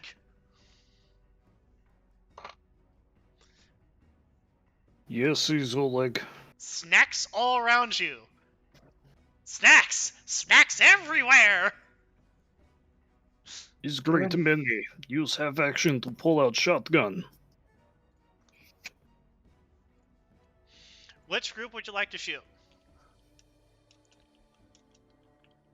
It has the scatter property. Does that do anything? Let me double check. I want to say that makes it a cone. I don't know. I do remember when we were playing Only War, it actually did something better than that. But you can't really assume anything with these systems. Yeah. No. Especially since I think Dark Heresy was the first, and we've already found it has some silly choices. Nope, it's about the same. If fired at a foe within point-blank range, each 2 degrees of success, the fire scores indicates another hit. However, at longer ranges, the spread of the small projectiles reduces effectiveness. All armor points are double against hits from scatter weapons at long to extreme range. But if you're at point-blank range, every 2 degrees of success counts as another hit.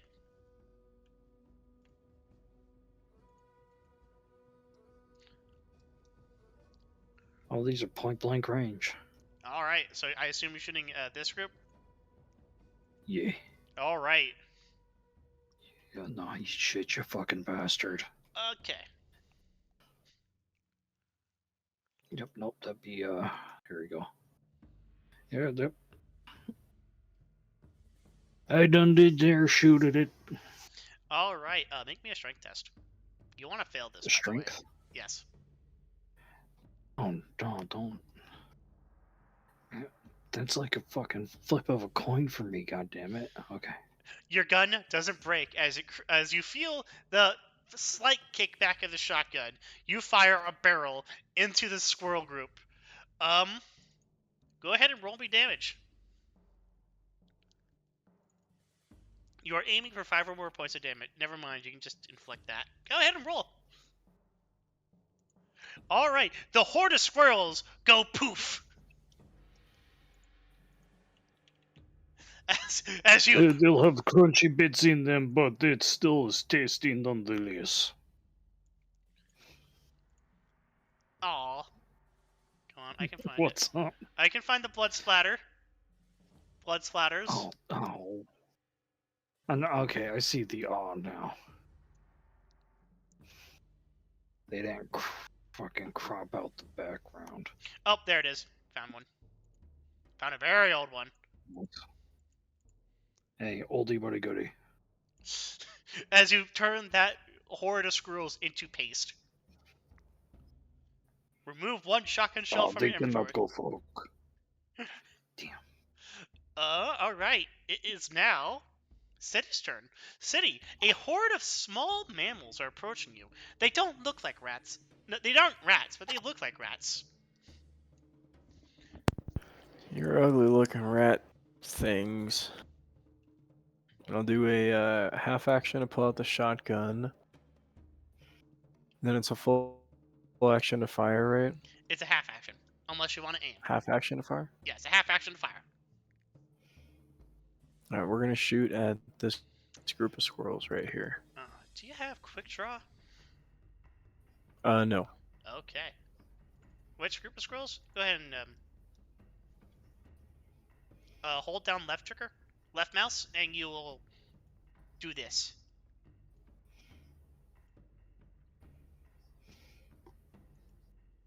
You can also use the ruler on the left side. Yep. Let me just refresh our page. There we go. That one. That one? Which one? That one. Okay. This one right here. All right. Pull the trigger. Pull the trigger, City. No.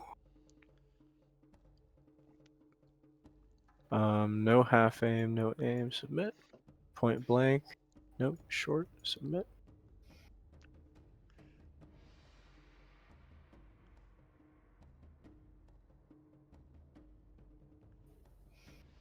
All right. Roll again. You may get lucky and hit a horde behind your horde. Or me. He's shooting on the left, not the right. Fair enough. Ugh. Oh, that's unfortunate. Yep, you just shoot the ground and a big tuft of dirt just shoots into the air. Sounds good. Remove one shotgun shell from your inventory. Next is Ader.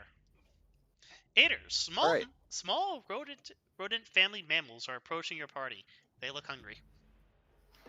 All right. Ader's gonna move up to Mater. where the. God damn it! He's gonna move it to where the rest of the group is, and he's gonna pull a General Grievous. He's gonna pull out his metal staff and then just proceed to spin it in front of him using his mechanical wrist that just constantly rotates. Whee! Helicopter! So that's both of his actions, and as like a side thing, he puts on some music just to, like, get everybody amped up so that way everybody's cohesive. The group unity is together. Dun dun! He starts putting on Disposal Unit. I wish I Ooh. could play those songs, but I just know I'll get copy struck. Yep. Alright, it is a new turn. Lexi, you are surrounded by your great nemesis, squirrels and blood. Yes, you most certainly are my nemesis, Blood. Alrighty. So Lexi's going to use the full turn to do a guarded attack. Which means I'll be taking a penalty to my attack, but I'll also get a bonus to my parry when they choose to attack me. Okay. So we're going to... That will attack... I guess it doesn't really matter, so I guess we'll attack this one to my side that's on its own. Okay. So let's see if I wrote program this correctly. Or not I programmed, but if I'm wrote everything down correctly. Standard. And then minus 10 because it's guarded. I'm sorry, Necro. Ader, I kind of wish that you had like the stonks guy with like the arms outstretched and like numbers behind him, except with this Katari guy. All right. That's that's a miss. That's a miss attack. As Lexi focusing on developing a more defensive stance while holding off the squirrels. I will subdue those who seek to resist me, for I am the will of the Emperor's Fist made manifest. I can do that. Yeah. Wait. Squirrel. Okay. That's your turn. It is. So now it's up to Snow. Snow, it's your turn.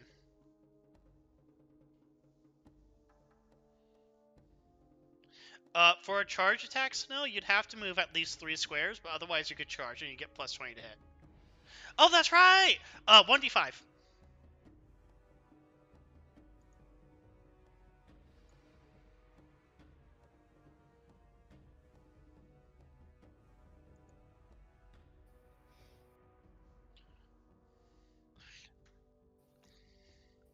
Yeah, knives do 1d5 points of damage.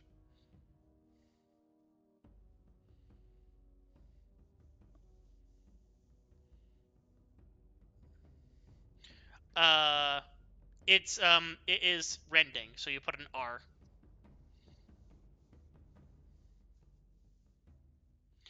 For special, you would put primitive.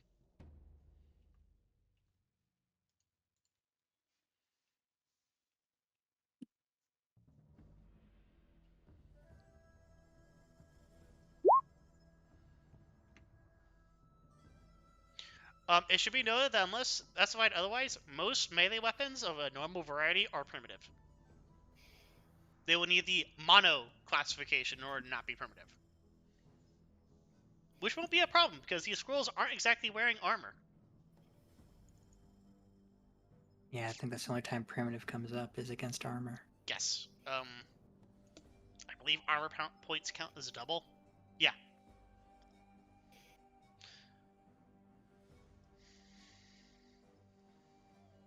Yeah, I might be thinking of a different system, but I think it also reduces your max damage by the primitive number. Sometimes.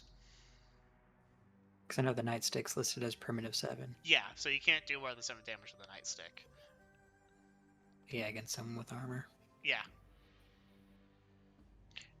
Then again, the nightsticks are made specifically not to be able to kill. True. There is no pen. It's a knife.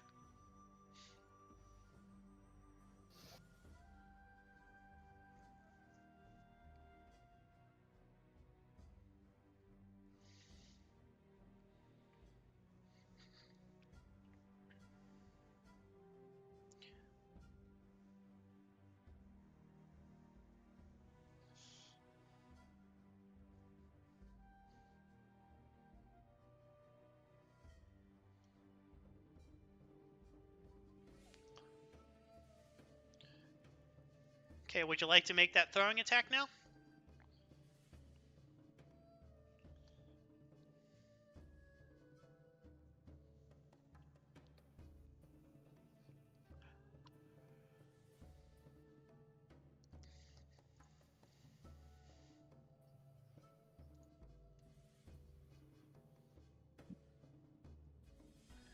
Okay. So for that one, you'd use the ranged weapons, and you'd hit the hit button. You are point blank range, so you get Yep.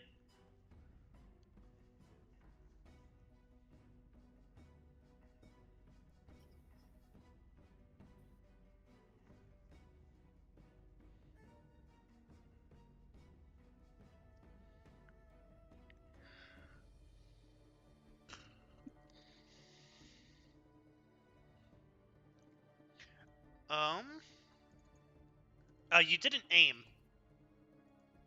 So no aim, point blank range.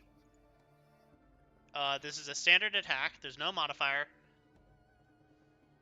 So you rolled a 47 and your target was 53, so you hit. Roll for damage.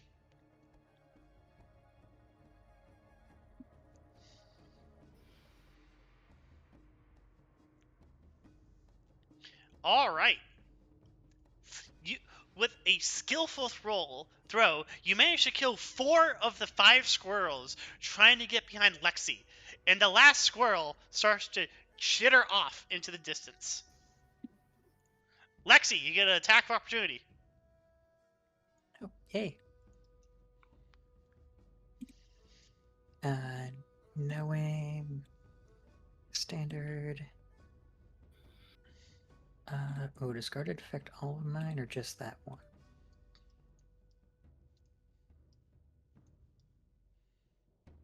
Okay, no, it was just that one, so I don't need to add the penalty for that one as well. And everyone, rest assured, I'm not going to make you kill every last squirrel on this map. Problem. Yep, you missed. Problem. Oh, that's right. That only affects guns, doesn't it? Yeah, your nightstick can't misfire. Yeah, I was worried that it was suddenly going to disintegrate in my hands, like the piece of wood it is. 6. And so off scampers a squirrel. All right, the is now okay. 5, 6, 7, 1, 2, 3.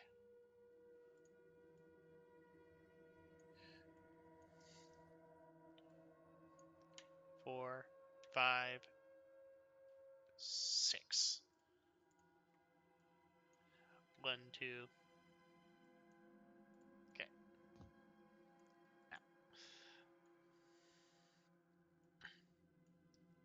3. All right.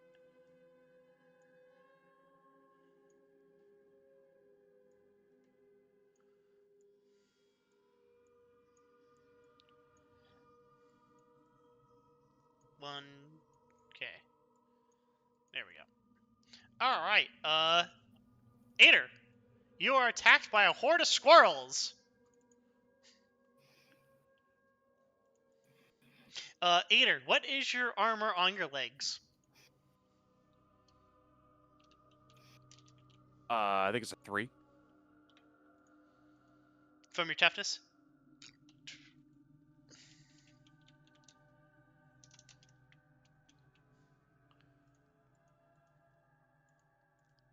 Correct? From your toughness? I'm trying to figure that out. Like on my armor thing, it says I have a 3 for my legs. So yeah, that'd be your toughness. The second one, no aim. Charge.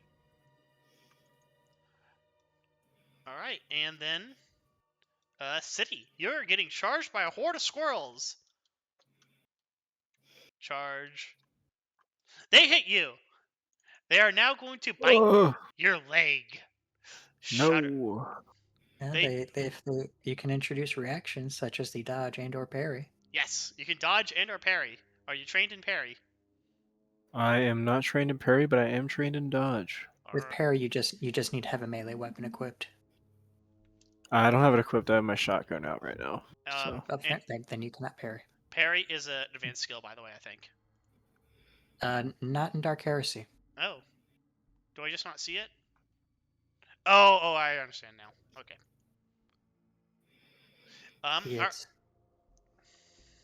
It's literally just weapon skill. All right, so they will, because they have primitive 5, they can only do 5 points of damage. can I dodge? Yeah, you can dodge. The dodge is, in fact, a skill that should be on your thing. Yes. Oh, All right. All right, so they inflict 5 points of damage onto your leg. What is your toughness? toughness of 2. So I'll take 5.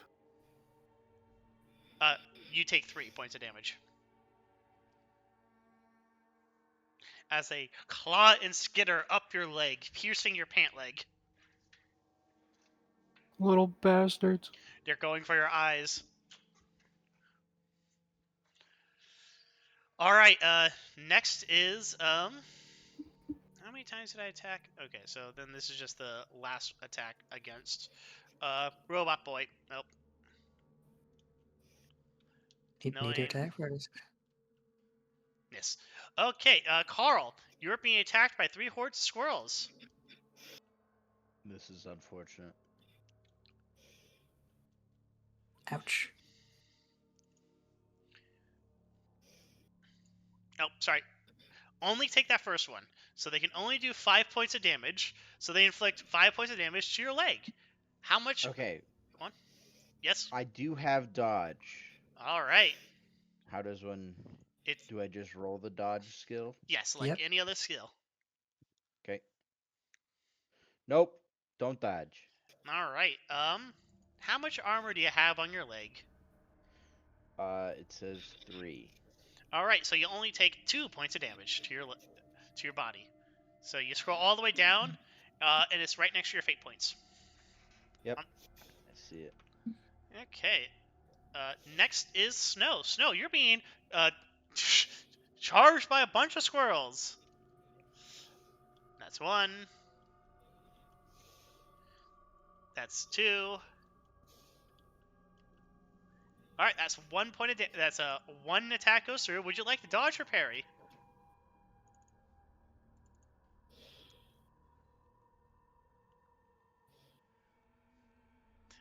In your case, I would suggest parrying. Is a melee weapon? Yeah, they have a throwing knife out. Oh. But yeah, I guess I would classify as a melee weapon, wouldn't it? In which case, with to do parry, you then roll your weapon skill. Or you could dodge, which you're trained in, but I would suggest you just rolling your weapon skill.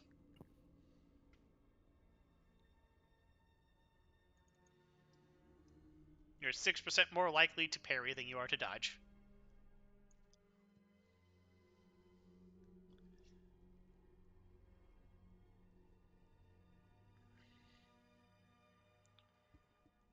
And then Lexi. While they're parrying, you get attacked by 5 hordes of squirrels. This is gonna hurt. There shouldn't be, unless Blood says otherwise, there shouldn't be any additional modifiers.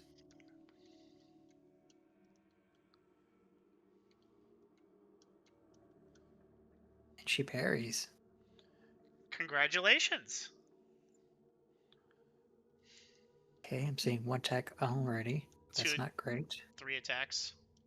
Ouch. That's It's 3. 2. Yep. Damage, damage, damn it. Holy crap. Is that rolling right?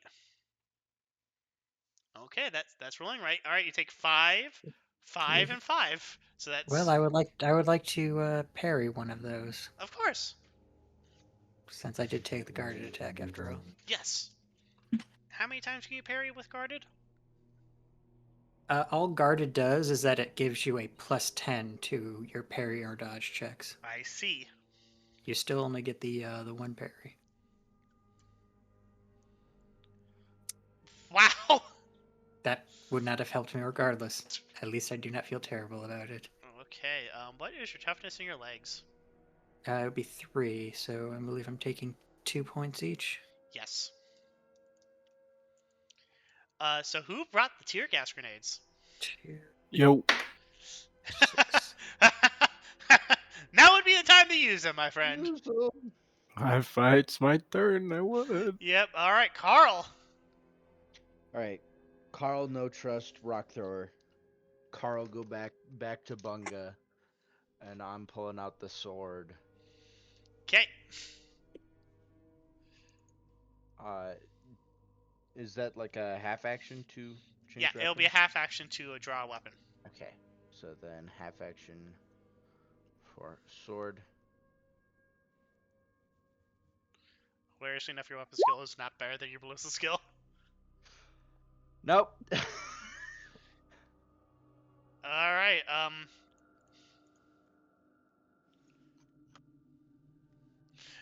right. Next is Olag. I Olag. flail wildly.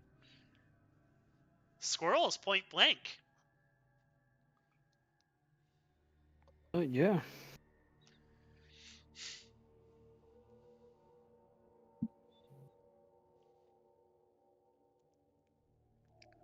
I don't have to move. Might as well half aim.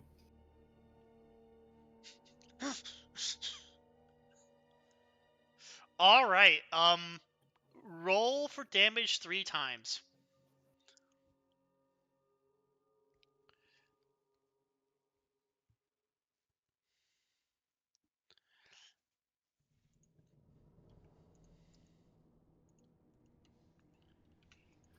So, describe to me the just sudden gore that appears before you as you kill 3 groups of squirrels. Well, seeing how like an ogre and shotgun is similar to like a blunderbuss. Once these like horde of tiny little fluffy creatures get too close, you know, the shockwave alone from that damn thing will just miss them.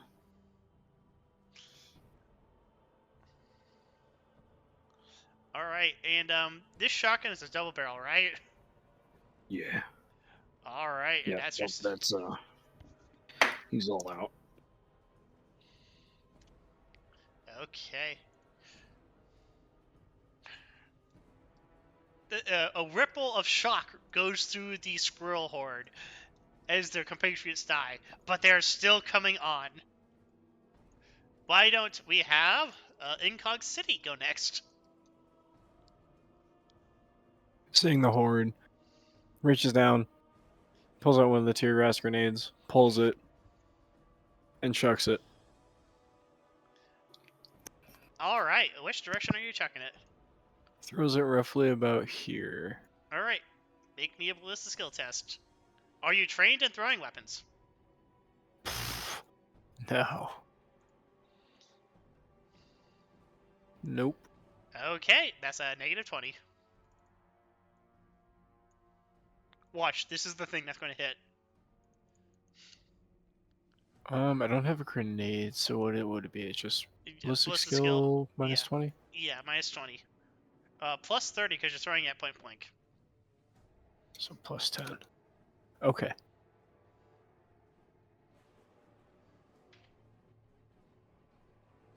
All right, you hit. You know, I'm going to say it's pretty simple enough how to throw grenades. You know how you had to pull the pin first. All right, everything within 3 meters. So everyone except Lexi, actually, including you, Lexi. Because Lexi, you get it's tear gas. You're going to smell it. Yep. Everyone, roll me a toughness test.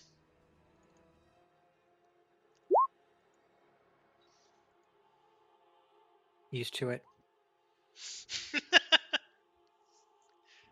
Lexi, your mouth starts watering as you start tasting seasoning.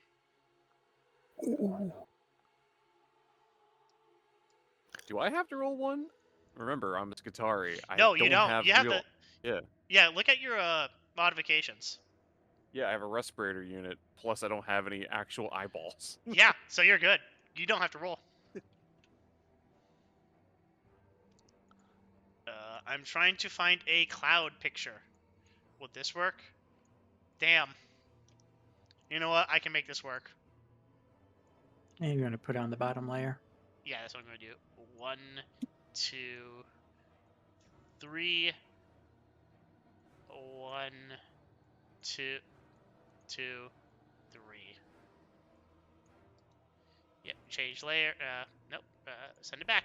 Everything within this has every turn for the next 6 turns have to make a toughness test or suffer under the effects of tear gas.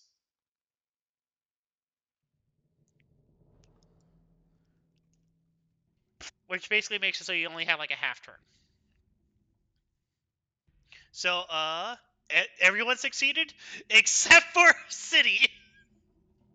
Oh yeah. And Carl. Proceeds to guess only herself. Poor Carl Carl. also failed. It's not good. Yep. Next. Oh, that backfired horribly. Next is Ader. It's fine. Tomater. All right. I am gonna, like I said before, I'm pulling a General Grievous. Starts. Start lawnmowering him. Yep. All right. Make me an attack roll.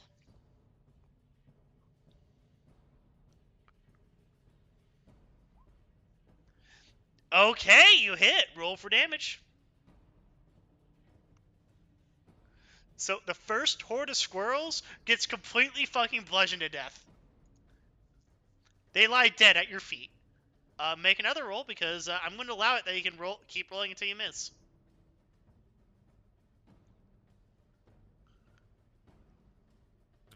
What would the aim for this be then? Any No aim. modifier for that? There is no modifier. Okay. Nope. Oh, you shit. only take out the first horde. All right, that was my turn. I used full aim to do that. Okay. Next is Lexi. Lexi, you smell tear gas. It reminds you of home. Do I need to do the toughness again? Yes. Well, you do it at the end of your turn because no, you do it at the beginning of your turn. I'm sorry. Yeah, go on. Yeah, I wasn't sure if I did it. Thank you. So let's see if I can withstand it. Nope. Turns out the facade only lasts so long. Alrighty, so now I only have a half action, correct? Yes. Alright, in which case, the only thing I can do is try and strike one of the squirrels. I guess I'll strike the squirrel to the left instead.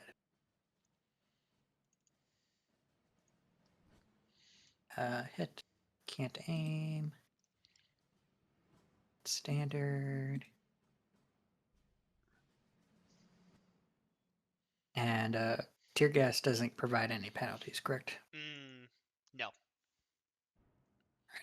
I think being reduced to half actions is enough. Fair enough. Wasn't sure what else it did. Nope. And missed again as I'm trying to fight through the gas. All right. Next is Snow. Snow, make me a toughness test.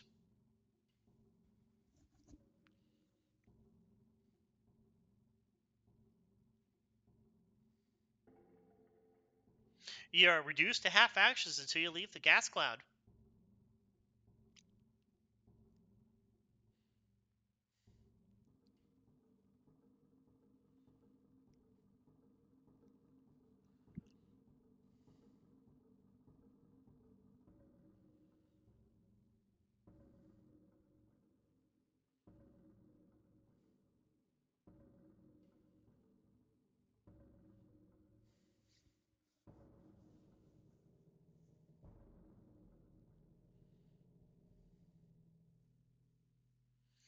All right, you're stepping out of the cloud. All right, that's your turn.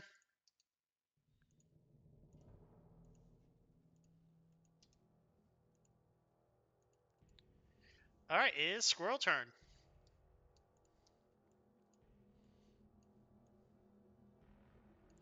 All right, the squirrels are going to attack Shank.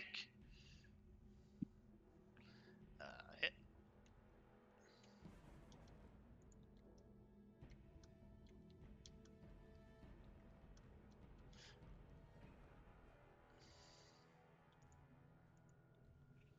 All right, Shank, you okay? You take 3 points of damage. You hear Shank screaming, "Not again!" as he is now engulfed under a tide of squirrels. Oh. Standard. Okay, and this is against City. And that one just moves up. And then this is against Tech Boy. Standard. That's 1 hit. 2 hits.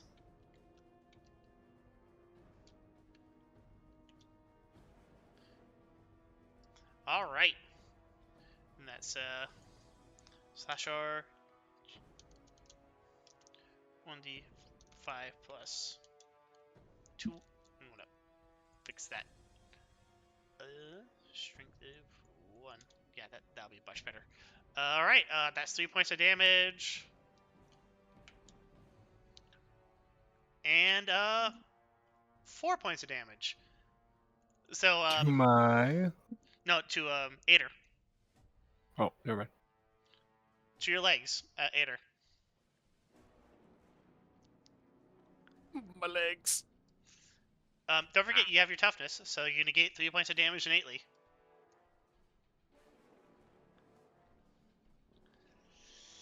All right, next is Carl. Carl, you get 3 of them nom on ya.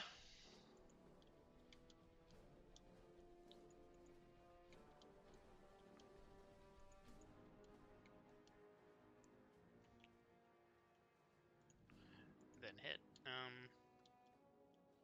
All right, so that's 1 damage roll, and all right, you take 2 points to the leg, Carl.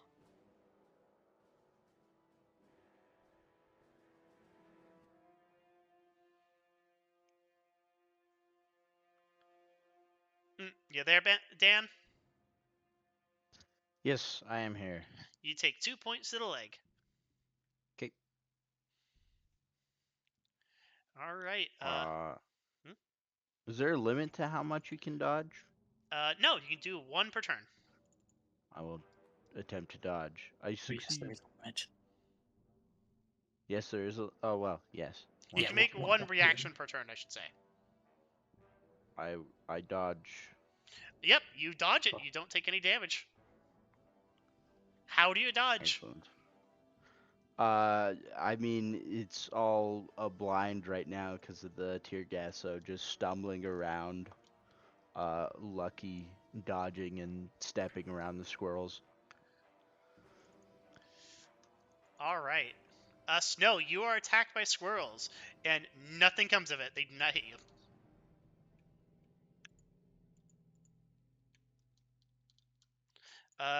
Lexi, you're attacked by five groups of squirrels. Oh, that's 1, 2, 3. Oh no. That's 5. All right, so damage, and they Alrighty, inflict. let's... Go on. Sorry. Nope, go on. Yep, they inflict 4 points of damage to your leg. Alrighty. And minus that by toughness. Oof, that's getting rough. Okay, it is now Schenk's turn. Schenk has emerged with a 4-barreled shotgun. It's like, die, you miserable varmints! As he pulls the trigger. No aim, point blank, semi-auto, and he hits. Damage. He inflicts 11 points of damage onto the squirrel horde, and the squirrel horde disappears like mist into the like tears into the rain. All right, and it is now Carl's turn. Carl. All right. We are going to swing. I only get half a turn, correct? Because of the. Yeah, because of the tear gas. Okay, so we're just gonna swing wildly with the sword. With the sword. There's no modifier to the tear gas, though, correct? No, no modifier. Nope. Indeed, be wild swinging. Olag, it's your turn.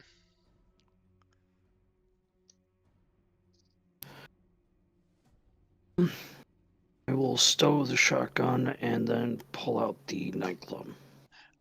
You have quick draw, right? No. Oh, do you want to step out of the gas first and then do that? I mean, sure.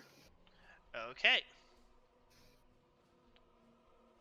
Oh, make me a toughness test, by the way, Carl and Olag.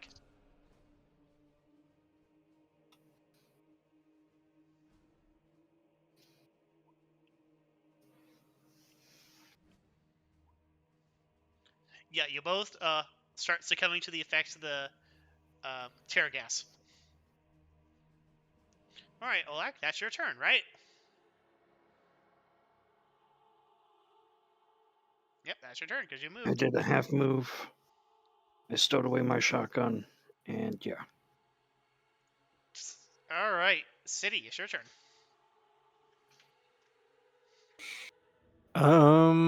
Well, I'm gonna just drop the shotgun. The shotgun? I'm not carrying it anymore. You said you were. Just making sure you're dropping your shotgun. Yeah, we're just gonna drop it, and then just gonna pull out the knife and auto pistol. Okay. Oh, I can only pull out one. Yep. I'll pull out the knife, and Okay. that's it. Okay. It is Ader's turn. Ader. Everyone's cocking and hacking and wheezing all around you.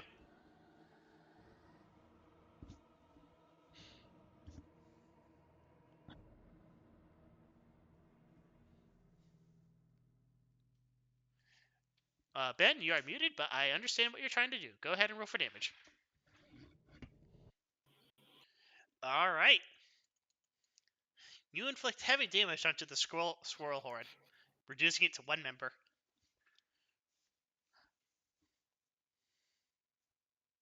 Unfortunately, Ader, you miss. Lexi, it's your turn. Toughness. Nope, just getting worse. My god, Necro, have you rolled under a 50? Yes. Okay. Just It can't. was to resist the chemical water. Oh, that's right. For the first time. Alrighty, so I'm going to use my quick draw to pull out my revolver. And then I'm going to take a shot at this squirrel. Yay. Yeah, point blank range.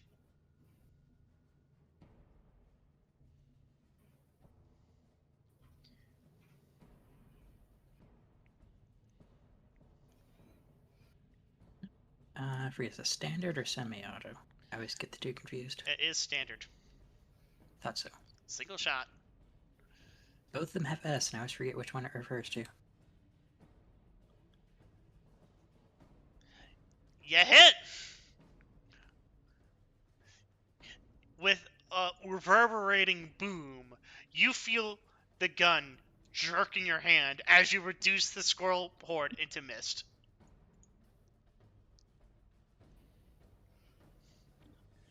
I will subdue those who seek to resist me. Snow, it is your turn. You have a full turn now.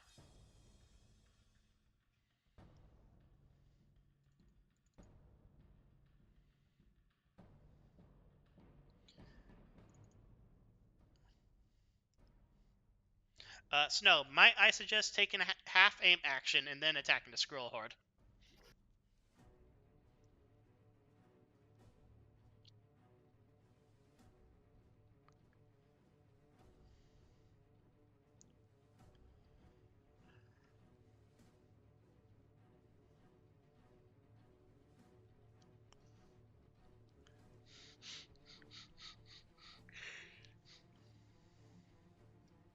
Yeah, that'll give you a plus 10 to hit.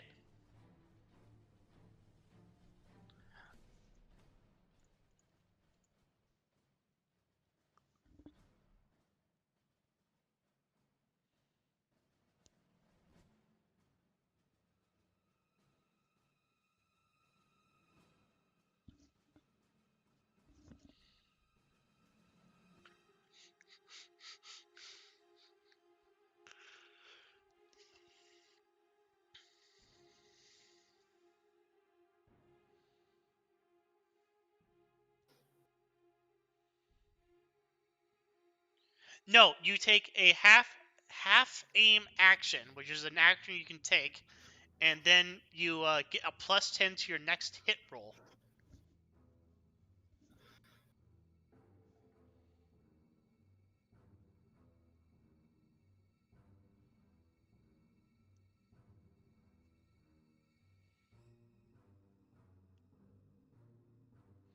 All right, which squirrel horde are you attacking?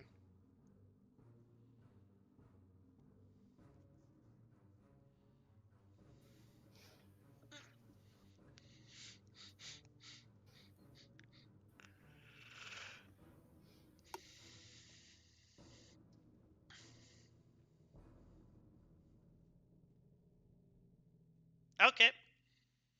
All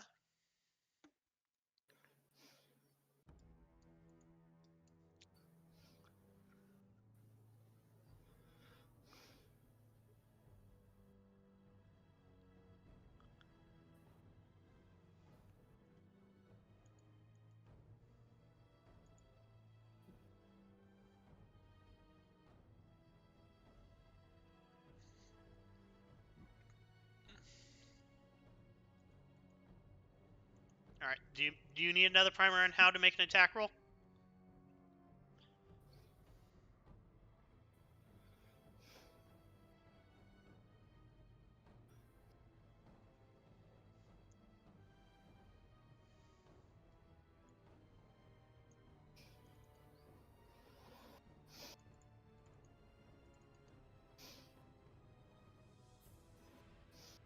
No problem. All right. Unfortunately, you miss. It is now the squirrel's turn. And the squirrels, either disturbed by the commotion or, more likely, the tear gas grenade that just went off in front of everyone's faces, begin to flee wildly. Ola, go ahead and make me an attack of opportunity.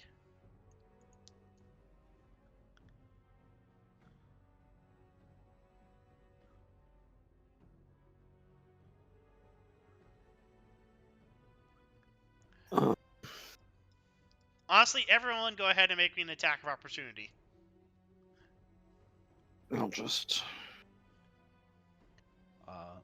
Is there any difference modifier than a normal attack? Nope.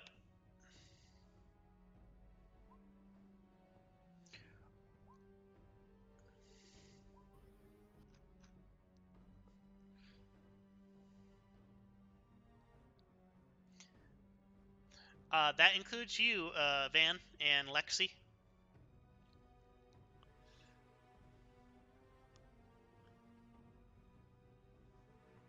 Um, Incog, you hit, so go ahead and make me a attack roll.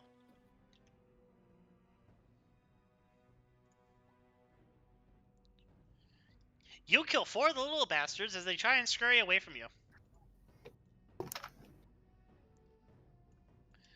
2, Oh, wow, I actually hit for once. 4, 5, 6. 1, 2, 3, 4, 5, 6. Alright, roll damage, Lexi. Oh, you did. You kill a horde. You beat them to death. 1, 2, 3, 4, 5, 6. Then I am the will of the Emperor's fist made manifest.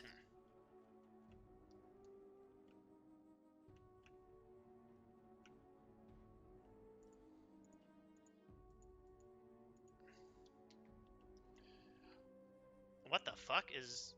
I'm not even kidding to clicking on anything. Okay, wow. Yeah. Anyways, the squirrels start fleeing. Would anyone like to make any parting shots, or are you content to let the squirrels flee? And we I already would got have to opportunity reload. attacks. I'm okay. But if you're giving Squirrels us a fight second honorably. opportunity attack,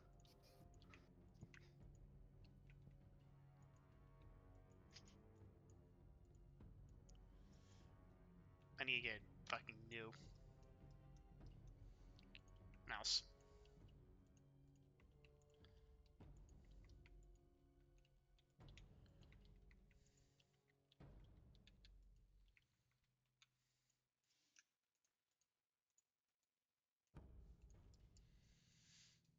All right, you shoot after the squirrels and you kill a horde of them.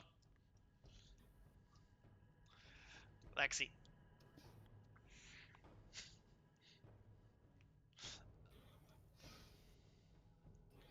All right. I think it's reliable. As the Yeah, good thing. as the tear gas clears, um, the battlefield slowly ascends, and you see 3 little people, what look to be children, laying on the ground, seemingly dead or sobbing. It's hard to hear. It's hard to tell because of all your ear ringing from the sound of a shotgun firing close range.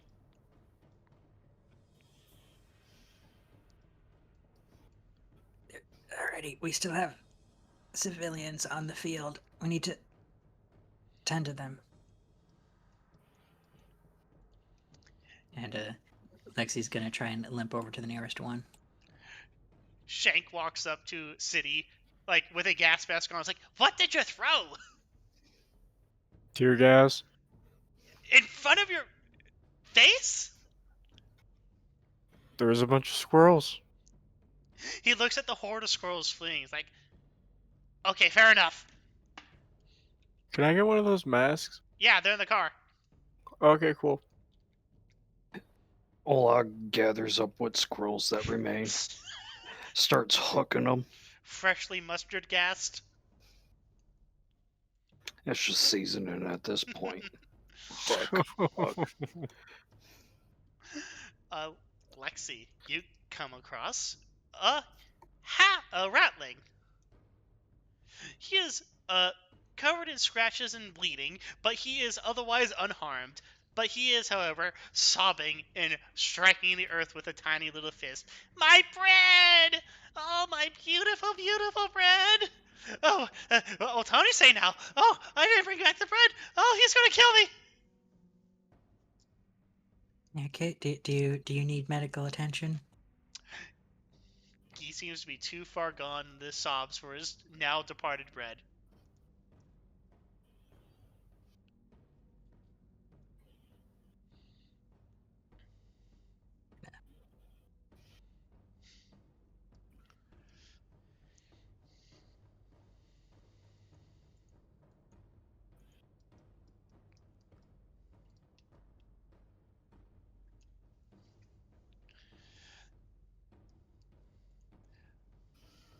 All right, Snow, are you trained in Medicae? Medicae.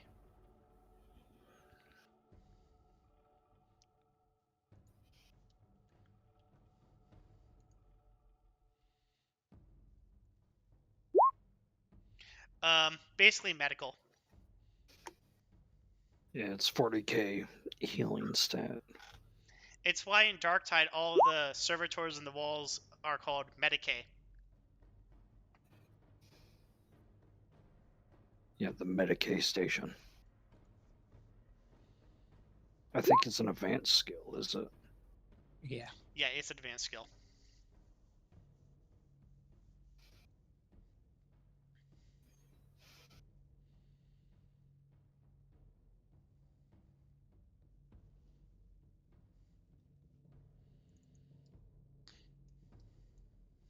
Does anyone else do anything?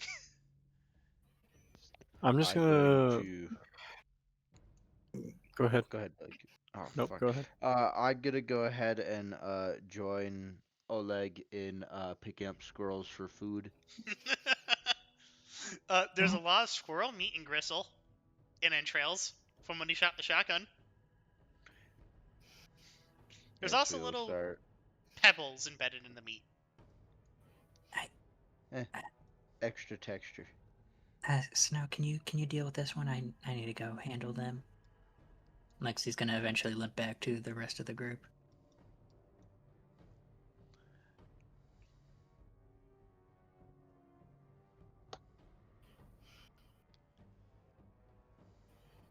All right, City. Is there anything you do? I'm just helping. I forgot our friend's name already. Shank. I'm just helping Shank, moving like among the people, doing what I can. So far, all you can find are ratlings who have been pecked for all of the bread they were carrying. That's all the things that they're all crying about is that all their bread was stolen by the squirrels, and food, and meat, and snacks.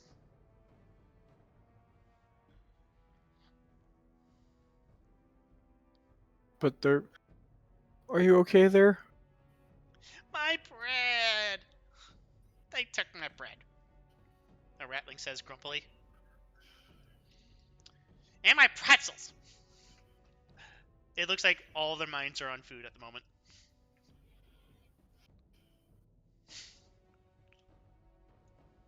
Okay, understandable.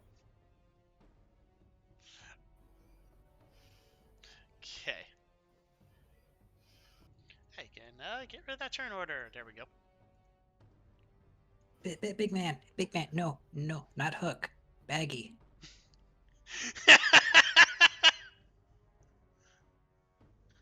Evidence, not no eat evidence. Alright, doggy. Hook can hold until Becky. He keeps putting them on the hook. We go to car, get evidence bag. Also, where are? Oh wait, looking at the size of your hands, we're gonna have to figure out how to glove you.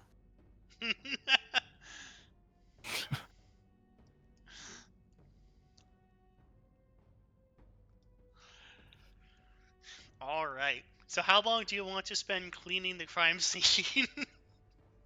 I'm assuming any squirrels that are relatively intact will need to be gathered up as evidence.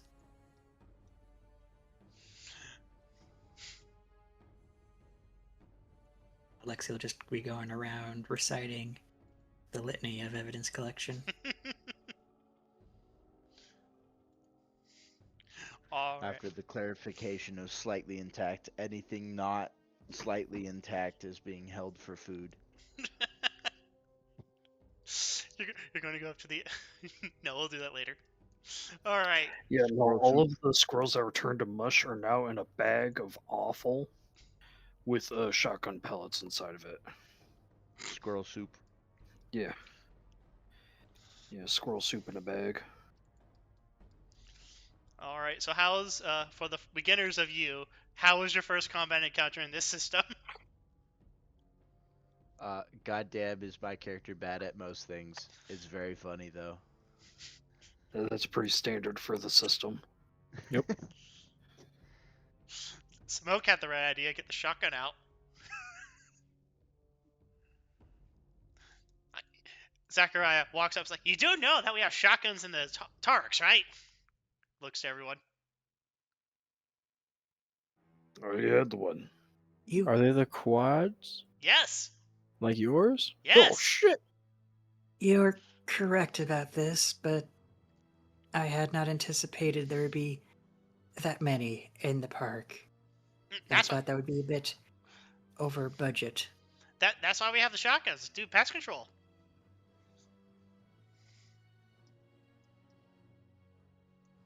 Lexi, how much health do you have left? I'm below half. Oh, all right. I think we have time for one more call, and then we're going to have to go back to the station and get you all patched up. Man, Rab's not going to like this.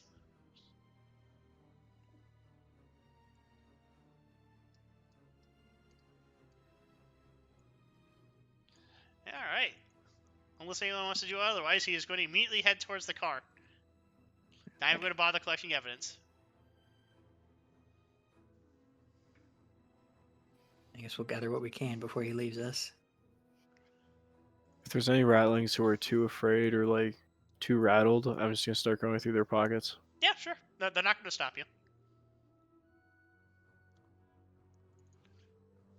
Give me your like chapstick. I don't know.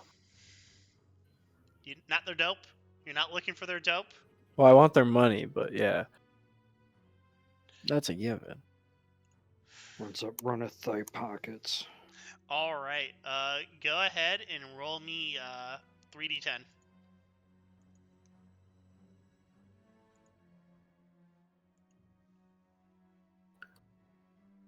You find 15 thrown gelt on the assembled rattlings.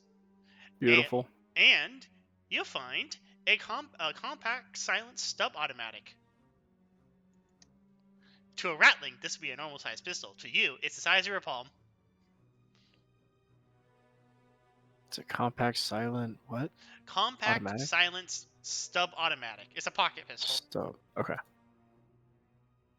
Cool. Look at all that evidence.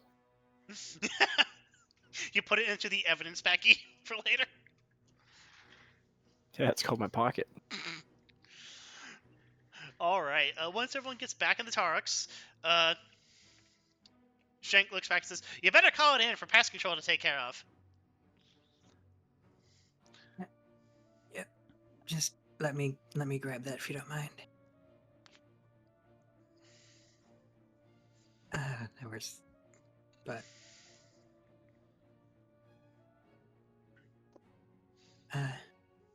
alrighty. Good. First, Lexi will recite the oath of communication. Why don't you sing it out? Normally I would, but unfortunately, it is actually not within the book you gave us. That's right. Sorry. Yeah, it took me a while, but I was surprised that is just not in there. I'm surprised they added the oath of the prayer for concealment. Yeah, that does. Because I guess it's good for stakeouts, but I remember in the Imperial Infantryman Uplifting Primer, they have all the oaths and psalms and litanies, except the prayer for concealment, which is nothing, because you're supposed to keep your mouth shut. All right, sorry, Necro, you were saying? alrighty. So after doing the oath of communications, Lexi's gonna turn on the Vox. This is call sign G-17 Delta, over. G-17 Delta, this is dispatch. Please report in, over. How are the squirrels? Turns out the situation is more elevated than anticipated. The squirrels have reached a fevered pitch, and while we have dispersed them for the time being, many of them have fled the scene and will likely recuperate within a short time. Recommend alternative, ideally whatever department we have or within the city that would specialize within eradicating squirrels at the source. Over? Over. Roger that, Delta G-17 Delta. We will be sending in the rat catchers. Thank you for handling it. Understood. Any other calls we have? Over. Roger that, Delta 17.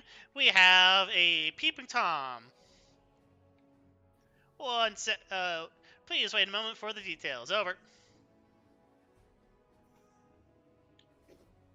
Delta 17, you there? Over. Yeah, we're still alive. Over. 18th floor of the Rookery House. Report, peeping Tom. Caller wishes to remain anonymous. Over. Understood. We will head there post haste. Out. Roger that, Delta 17. Over and out. You heard dispatch. Let's head over to that workhouse. Alright. Y'all get to go to the hat block. Oh, I could just... See, let me just... There we go.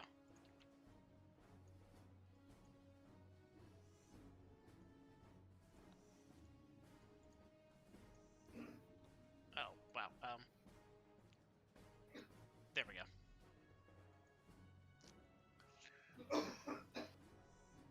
Alright, go ahead and bring yourself on the map.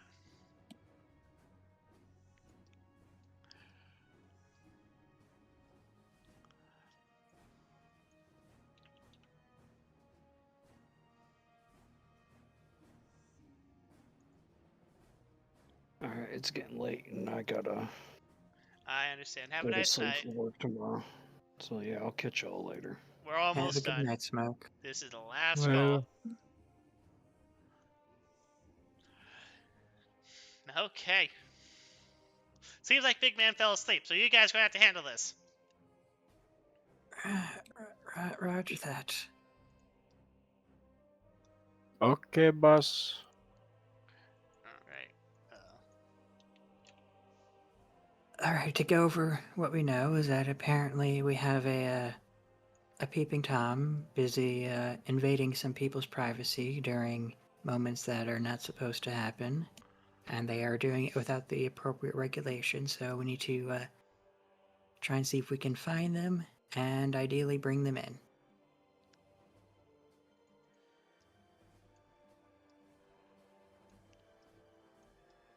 That sounds like a plan.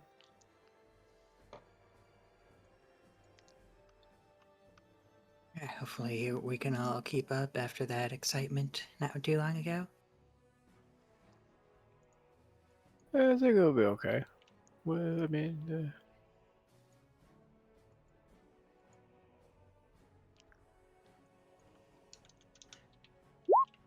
Wonderful. Grabs a gas mask.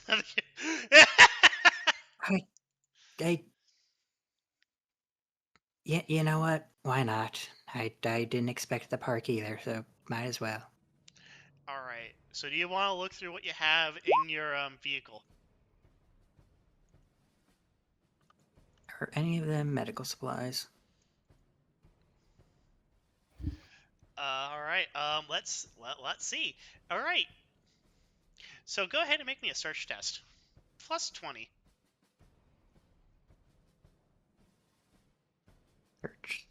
Search. Plus 20. No, there's nothing in here. It's all just gloves and masks. Alright, so inside you find a winch, a searchlight, sirens, a loudhailer, toolboxes, quote, many, a promethium container, a snorkel kit, a bash bar, 2 spare tiles with wheel, a tire iron and jack, a shovel, a smoke grenade discharger, a box caster for the vehicle, 5 riot shields, 17 tear gas grenades, 20 flashbangs, a chain, a ladder, a fire axe, a fire extinguisher, 2 Type 28 repeaters, and a Magna pattern quad bore. Okay, so that bash bar you were talking about, is that... It's a crowbar. Please. Okay. Okay, we should probably give the quad board to the big man in the future, but I have it for now. You have one of them. Oh, There's two. oh! I said one because you have one in your hand right now. That's why there's also 17 I tear understand. gas grenades. I understand. Would anyone else like to look in the truck? Maybe the dog missed something. What with their blood-covered hands, weeping eyes, weeping nose. Oh, and also there's a bags of quote-unquote evidence filled with squirrels, and a bag that's labeled stew that's also filled with squirrel mush. I'll try and take a look. All right, go ahead and make me a search test. Plus 20. Oh, Wouldn't help. wouldn't have made any difference.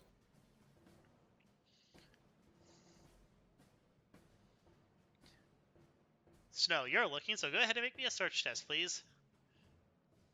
Minus 20, plus 20.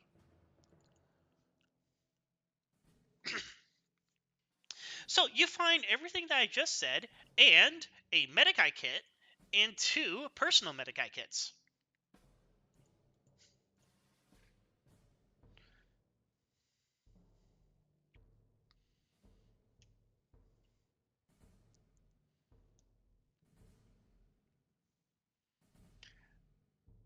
All right, so there's only 2 medical kits in there. Do you want to grab both of them?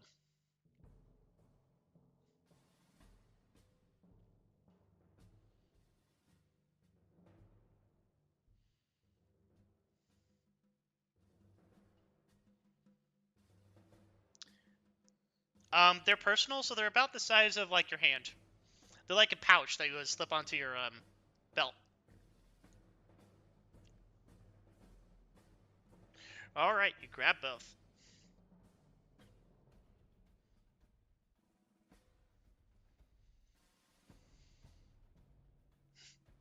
Yep.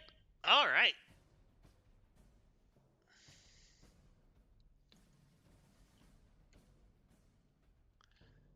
So you're currently outside Rookery House, Havelock.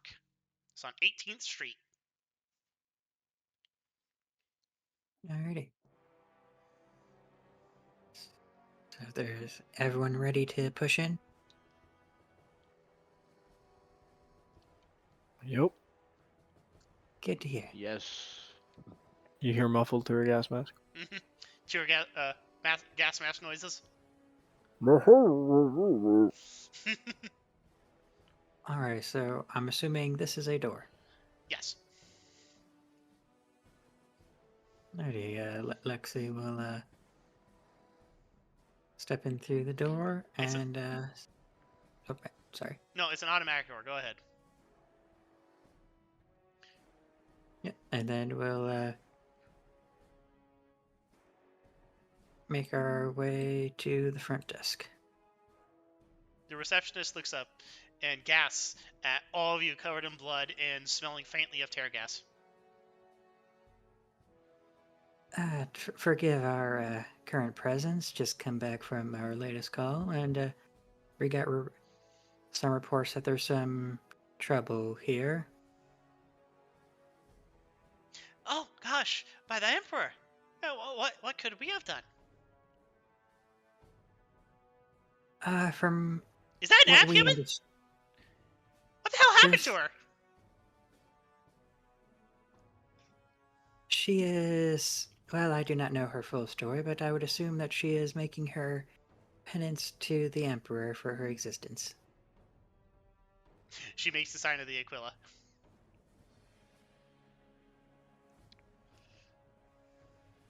Now, as I was saying, we've heard from what we understand of the reports, there is someone here, possibly someone who is not supposed to be here, who is performing actions that go against code and conduct for both the city and the building.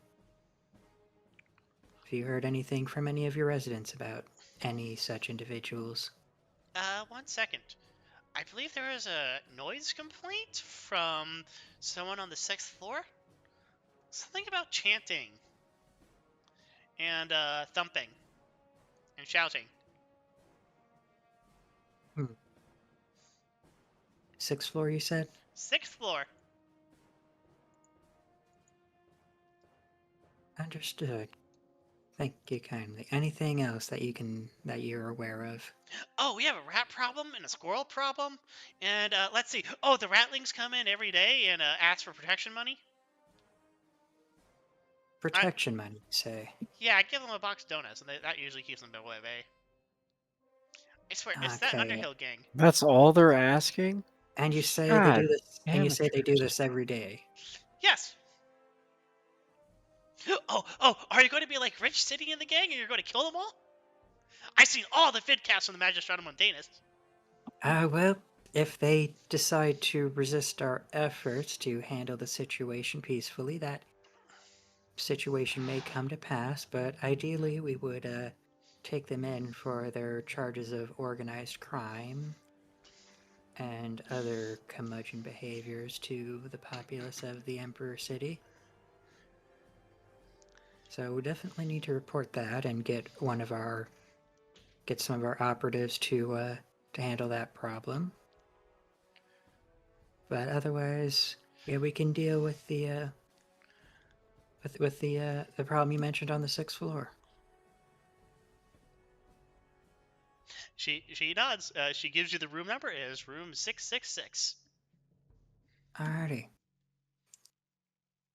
And now, do you have any spare keys we could utilize? Yep. If in case we would need to, so that we don't have to damage your property? She hands you a giant skull key. Ah, wonderful.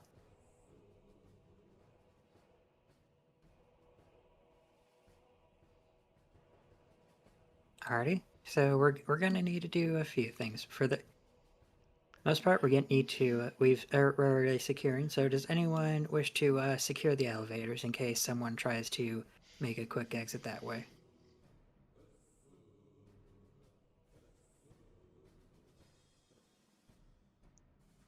I mean, we could have one person secure the lobby. Looks like the stairs and the elevator are right next to each other. That's reasonable. Reasonable. No trust tall building. I stay on ground. Alrighty.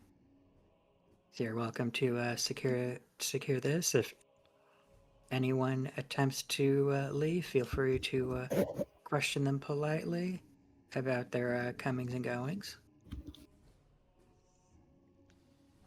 Now, unless anyone else wishes to stay on this floor and secure it, the rest of us can join me on the stairs as we make our way up. We're walking?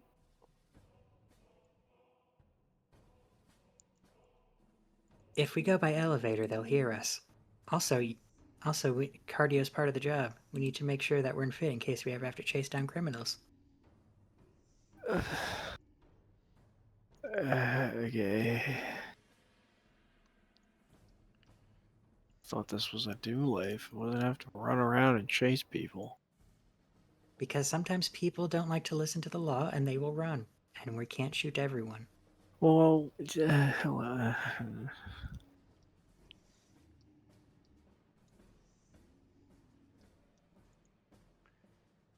on, the robot is speaking.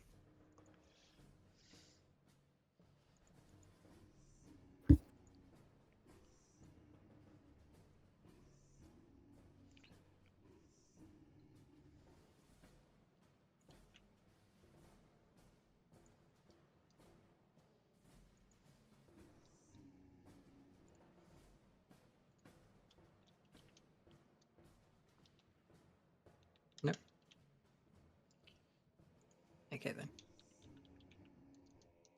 Guess there's are there actually floors to this building, Blood, or? Yeah, 1 second. Right. And if I remember correctly, it's the 6th floor we're heading to. Yep, 6th floor, room 666.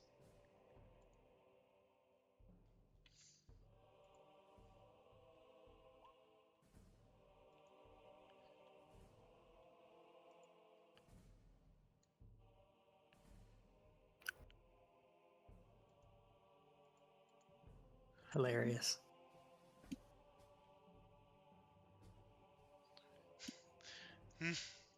it will both be down, yeah.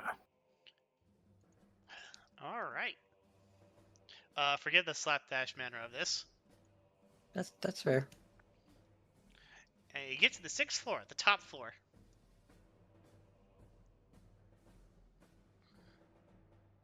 Wonderful. Now let's make our way down. If you notice anything, feel free to bring it up.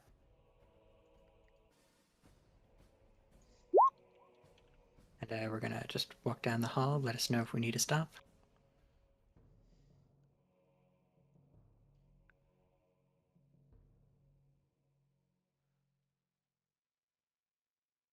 And Cog has the shotgun at low ready.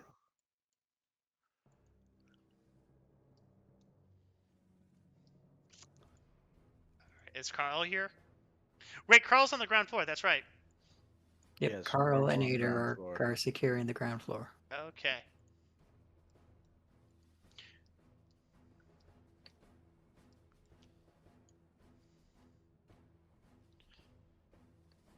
Right, and I'm assuming these are like little hallways into the building itself. Yes. Alright, so I'm guessing that means the actual door is about here. Yeah.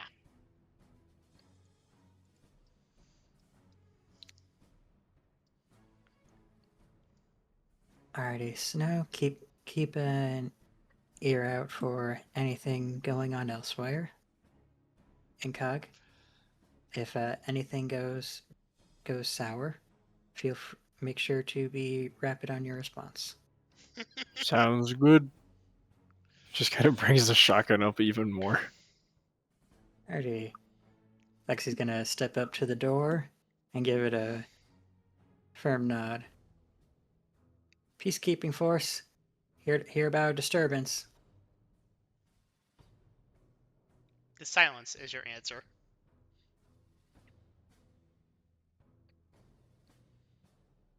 I'm gonna spend a little bit longer knocking and shouting our presence, and I'm assuming nothing will respond to that.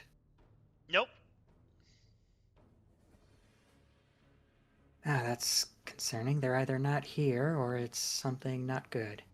And Lexi's gonna take out the skull key and attempt to open the door. Okay. With determined ease, you unlock the door, and you see a floating man hovering about a foot off the ground. Their head is touching the ceiling as they just like slowly bob up and down in the air as if breathing. Do I see a rope and or chair nearby? No. Okay, so it's not that. That's unfortunate. That would have made the situation a lot easier to report in. The room looks to have been trashed.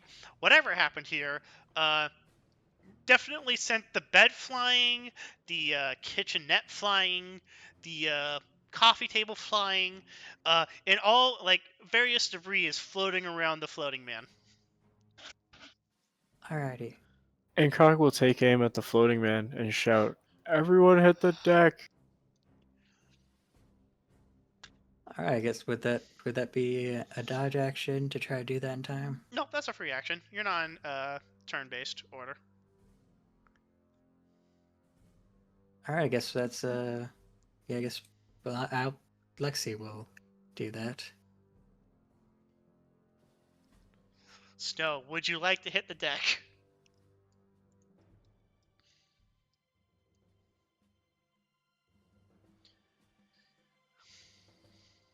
And for reference, it says that you need the like bracing or bulging Yeah. bubbles. You can brace as a half action Perfect. or full action, but you've had plenty of time to do whatever the hell you want. Yeah, I was figured I'd do like a full brace and then just let fly all 4 barrels. Okay. Yeah, just roll for damage. You have plenty of time to aim, so just like don't like roll a like you get a plus 40. I'm just gonna give you that right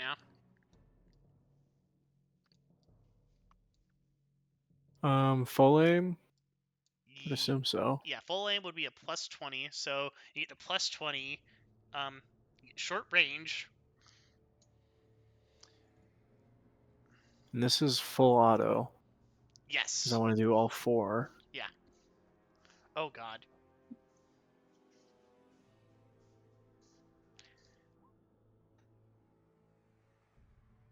It's like, is that 2 or 3 hits?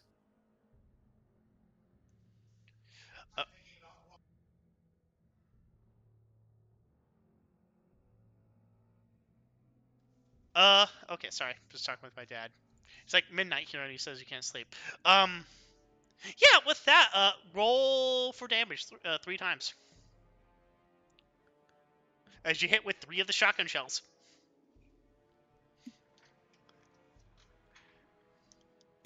All right. With that, you send him flying out the window as the entire hallway reverberates, and the thin plywood used for the hab block warps at the shotgun firing. Here, and in the deafening silence, you hear, and then you hear a car alarm go off, start going off. Just Alright, question, Blood. Yes. I know my micro bead wouldn't be able to connect to the station itself, but would I at least enough to link to our driver Yes. and his radio? Yes. Alrighty, so after the gunshot deafens everyone, and Lexi's been on the ground for a bit. Lexi's gonna grab his little microbead and radio in to Shanks.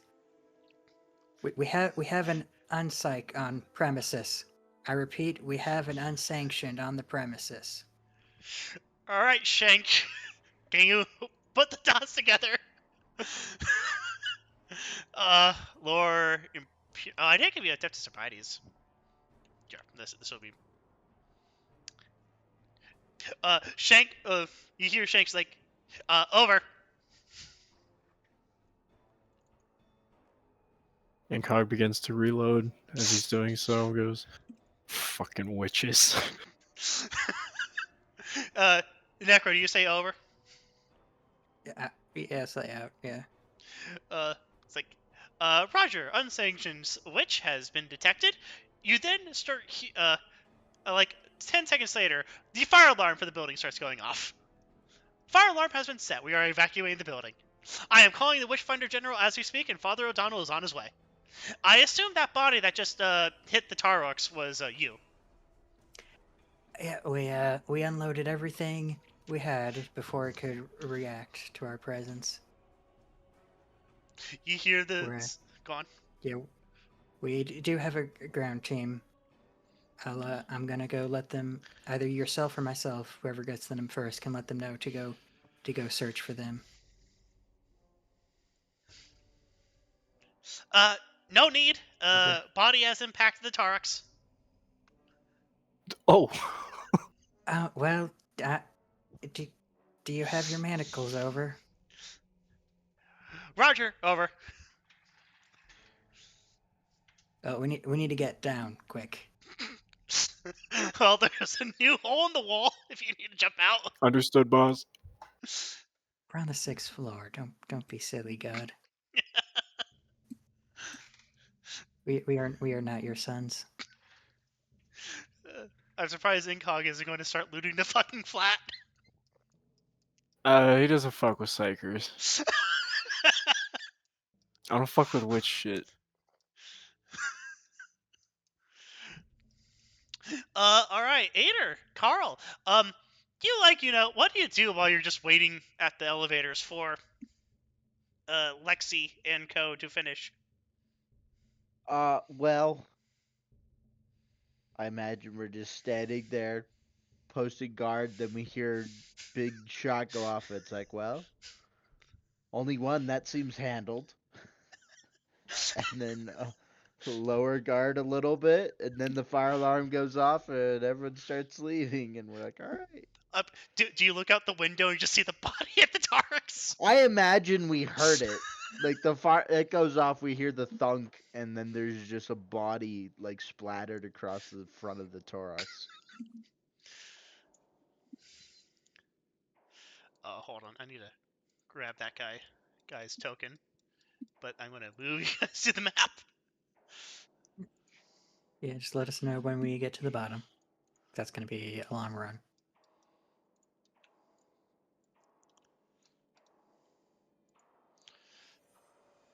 You're not taking the elevators?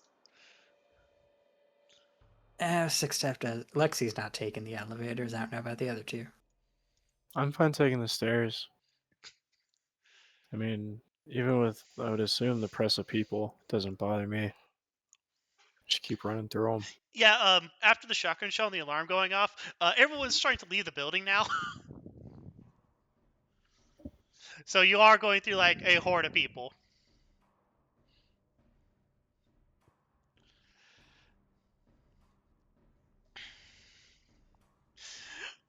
Oh God, what happened? What'd you do? The receptionist asks as you all start to get downstairs. I'm just gonna point to the hood of the Torox. Ma'am, it's we thank you for you and whoever else may have reported that. You had what I can't talk about right now is that you had a dangerous individual on your premises, and while we'll need to investigate what exactly they were doing, we're fairly certain that they were doing anti-imperial acts.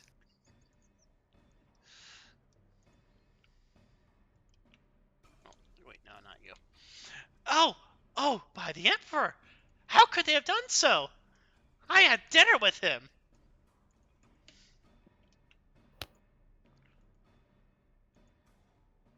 Well, even if you may not have realized, the Emperor guided you to the correct decision by having you bring us here. We'll handle the situation from here. Just try and focus on you and your own, and keep everything focused, while we'll try to keep them away from the scene.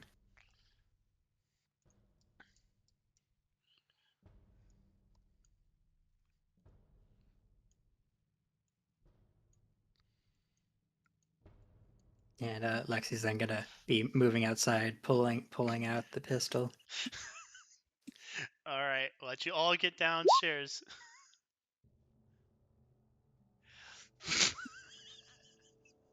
You're just gonna have the gun aimed at the Taurox. That's also what So Incog's doing. there's a dinner plate-sized hole in this guy's chest. His back and spine is shattered. His head is like hidden on the other side of the Taurox hood, and he looks and sounds very, very dead. Keep the gun raised up, aimed right at its head. Alright, you. Yeah, alright. Okay, so we keep someone aimed at it at all times in case anything happens. You know, I everyone. volunteer. Yep. You handle that. You stay on the gun. Everyone else, make sure you glove up and keep everything you can covered. Y'all touch that stuff. I'll be over here. I need to look what's in the Taurox again. I think I need to double check.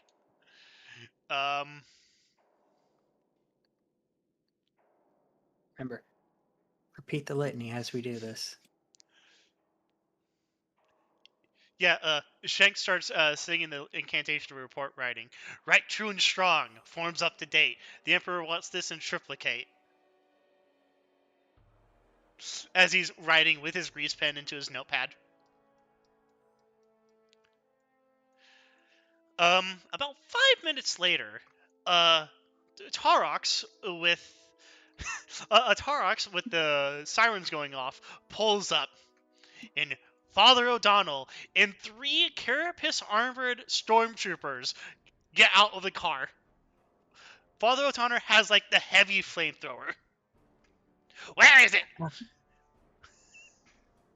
They're currently on our vehicle, sire. How dare the little filth defile the Emperor's... Oh. Alright, Shank, you know the deal. It's Corporal... It's Shank to me. Now move it, boy. And he takes a step back.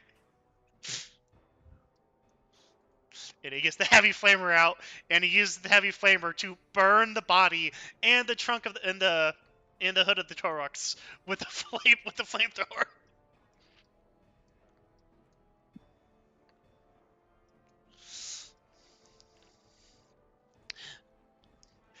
In about a minute, there's nothing left of the body, and the chunk and the hood of the Tarox is dented and covered in ash and burnt.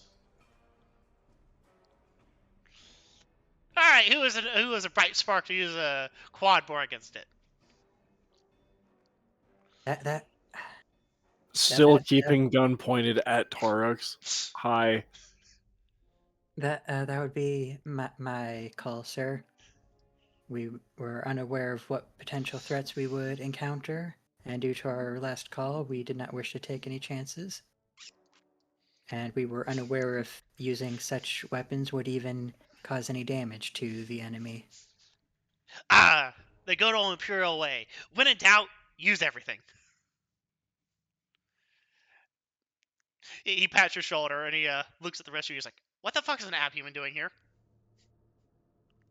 Looking to he can't see dick because Lexi has a hat on.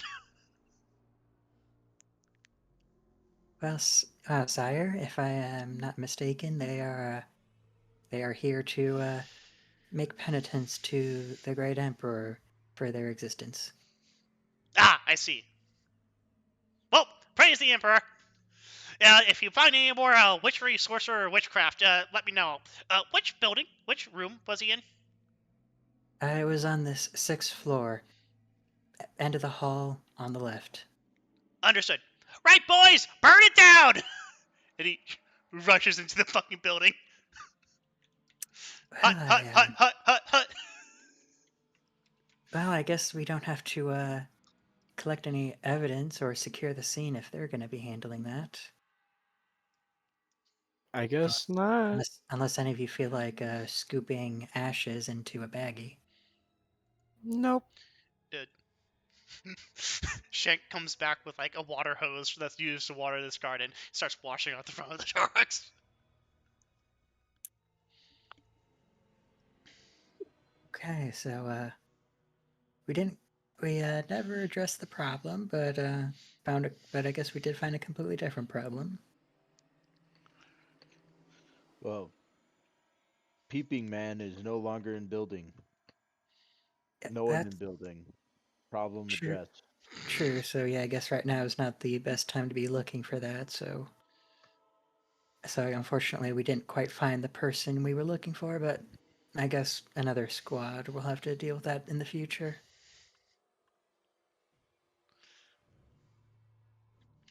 As you all look up into the sky, you see the faint appearance of the sun on the horizon. Well, that's the end of the shift. And Cox starts to get nauseous. Feels like we just started. All right, pilot, I'm getting home. I am not out more than an hour past the time. Roger that.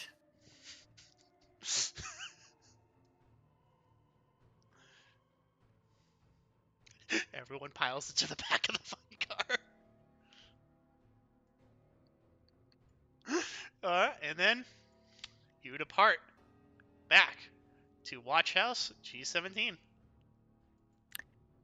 Well, about that, my friend, we don't get to go to sleep once we get back.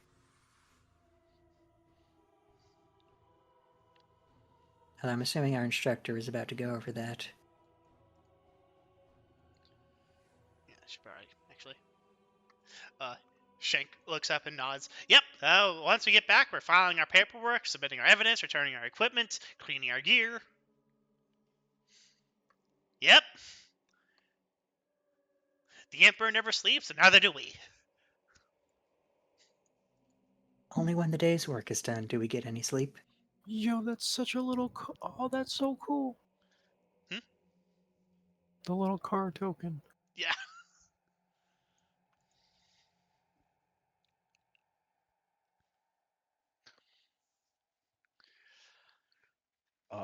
Logistical question. Yes. What is paperwork? He can't read, can he? No. Okay, we're gonna need to figure out a solution to that. Well, But basically, we everything that happened, you you put it down in a report that gets saved to the station's librarian, and it can be reviewed for later needs. You all had an easy day. You didn't make any books. Yeah, it was probably for the best that we didn't book that last one.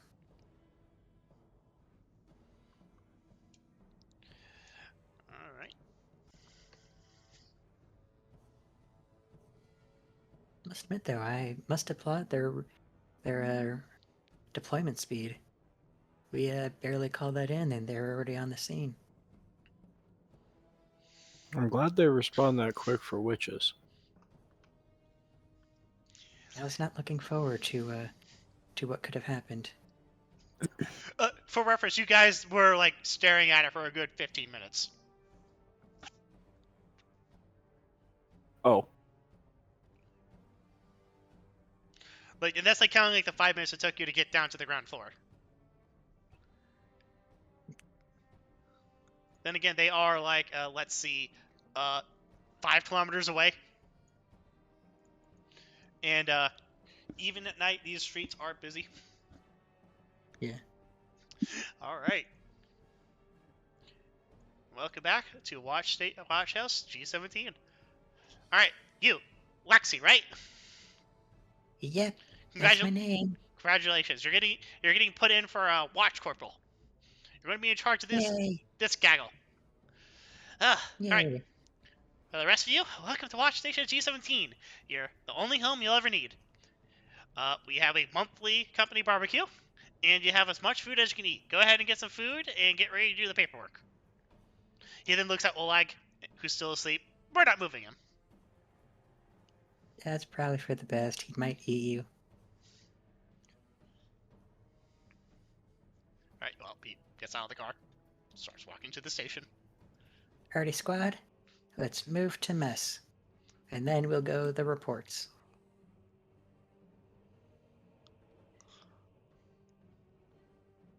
and Cog puts the gas mask, the tear gas, and the shotgun back in the truck. Sadly. Very sadly, because he feels quite naked now, because he's remembering, I forgot to pick up my shotgun in the park. Remove it from your inventory. You lost it forever. Wait, was it picked up as evidence? It was in the squirrel park. I don't know if it was. I'll go check evidence and see. We did clean up a lot, so maybe. Yes, I guess if you want, we could just randomly roll to see if it got picked up as evidence. If not, it's not a huge deal. I think it's honestly pretty funny. It cuts back to a kid picking up the shotgun. Yeah. Arming the youth. Alright, I'm gonna... Hold on one second. I'm gonna remove all these guys. It's night shift. They're not there. Food. Change layer. GM. Yep. Everyone get a seat at the table as you all settle in for breakfast. As the watch station slowly comes back awake, and you see Kelso amble in with a pot of coffee.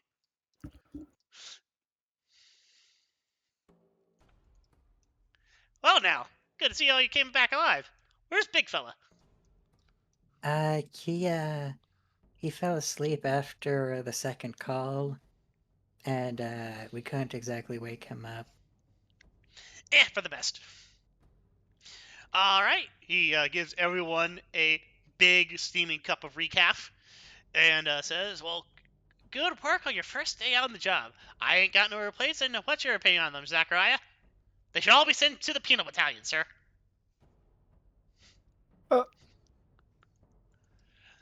He gives Zachariah a big steaming cup of refaf. That's just Zachariah. Alright. So, we're going to need those reports before you go to bed, and that will be at about noon. And remember, this is a 27-hour day. Then he walks out, going towards his office.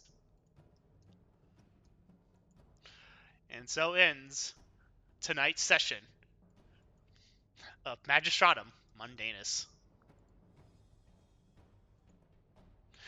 Did everyone have fun? Indeed. That was a good one. Yeah, it was Must admit, my expectations were flipped constantly. Expected the squirrels to be the easy fight, and the psyker to be the hard fight. I did make a fucky lucky and give the squirrels strength 30 when they would only have strength 10. Other than that, so whenever they're doing melee, they were getting a +3 to their woundings for damage. I mean, in fairness, they are a horde. Hordes usually get bonuses. Yeah. So, and considering how well they're rolling, I like midway through the fight, I was like, I should probably fix that because I didn't expect. I expected you guys to like disperse the crowd of squirrels with like shotguns, because I know like almost everyone had one. Well, You that's had that, but then turn them in. well, it's also your fault for not checking the car for guns. It's Yeah, also true. although that wouldn't That's have on changed my us. strategy because I was very much going. The only thing that would have changed is I might have grabbed one of the riot shields beforehand. Because my game plan was very much to run out there in front of the squirrels, try and gather them up around me so everyone else can shoot them instead of getting bit. I'm glad you all had fun. I didn't have a psyker profile rolled up, so I was like, what would be the funniest thing you guys could do? And thankfully, Blake knew exactly what would be the funniest thing to do. Floating dude? Fuck that shit. Yeah, because that's probably the most appropriate reaction, since otherwise it would have been dangerous. And trying to arrest that would not have been easy. No. The question, will we have more? Yes, at random dates. It depends on when I can get like Blake and Dan, because Blake and Dan aren't like the most consistent due to work. And this is just a one shot because we still have Deathwatch to do, and Deathwatch is Deathwatch. But if I ever have like a time where it's like, oh, I want to do Dark Heresy, I'll just like ask everyone, and I'll try and gather up as many people as possible. Very good. I'm so glad everyone had fun, and everyone gets 200 experience points. Huzzah. Oh yay, that's quite a lot. Sweet. Wait, that's half of our. Oh shit. Okay. Yeah, for a good starting session. And for reference, I kind of made a mess up for your starting careers. Everyone was exposed to choose arbitrator. But Oh, were we? yes. But I think it's that more would've made funny sense. if you start with your other class and then you have to be forced to go into arbitrator.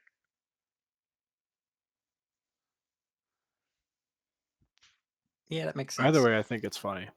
Absolutely. If you want to get assassin training, you're gonna have to find an assassin to train you. Uh-oh. What? Uh-oh. I'm the assassin. Yeah, you have 2 assassins. All right, I'm going to end the call. I'm going to end the recording here.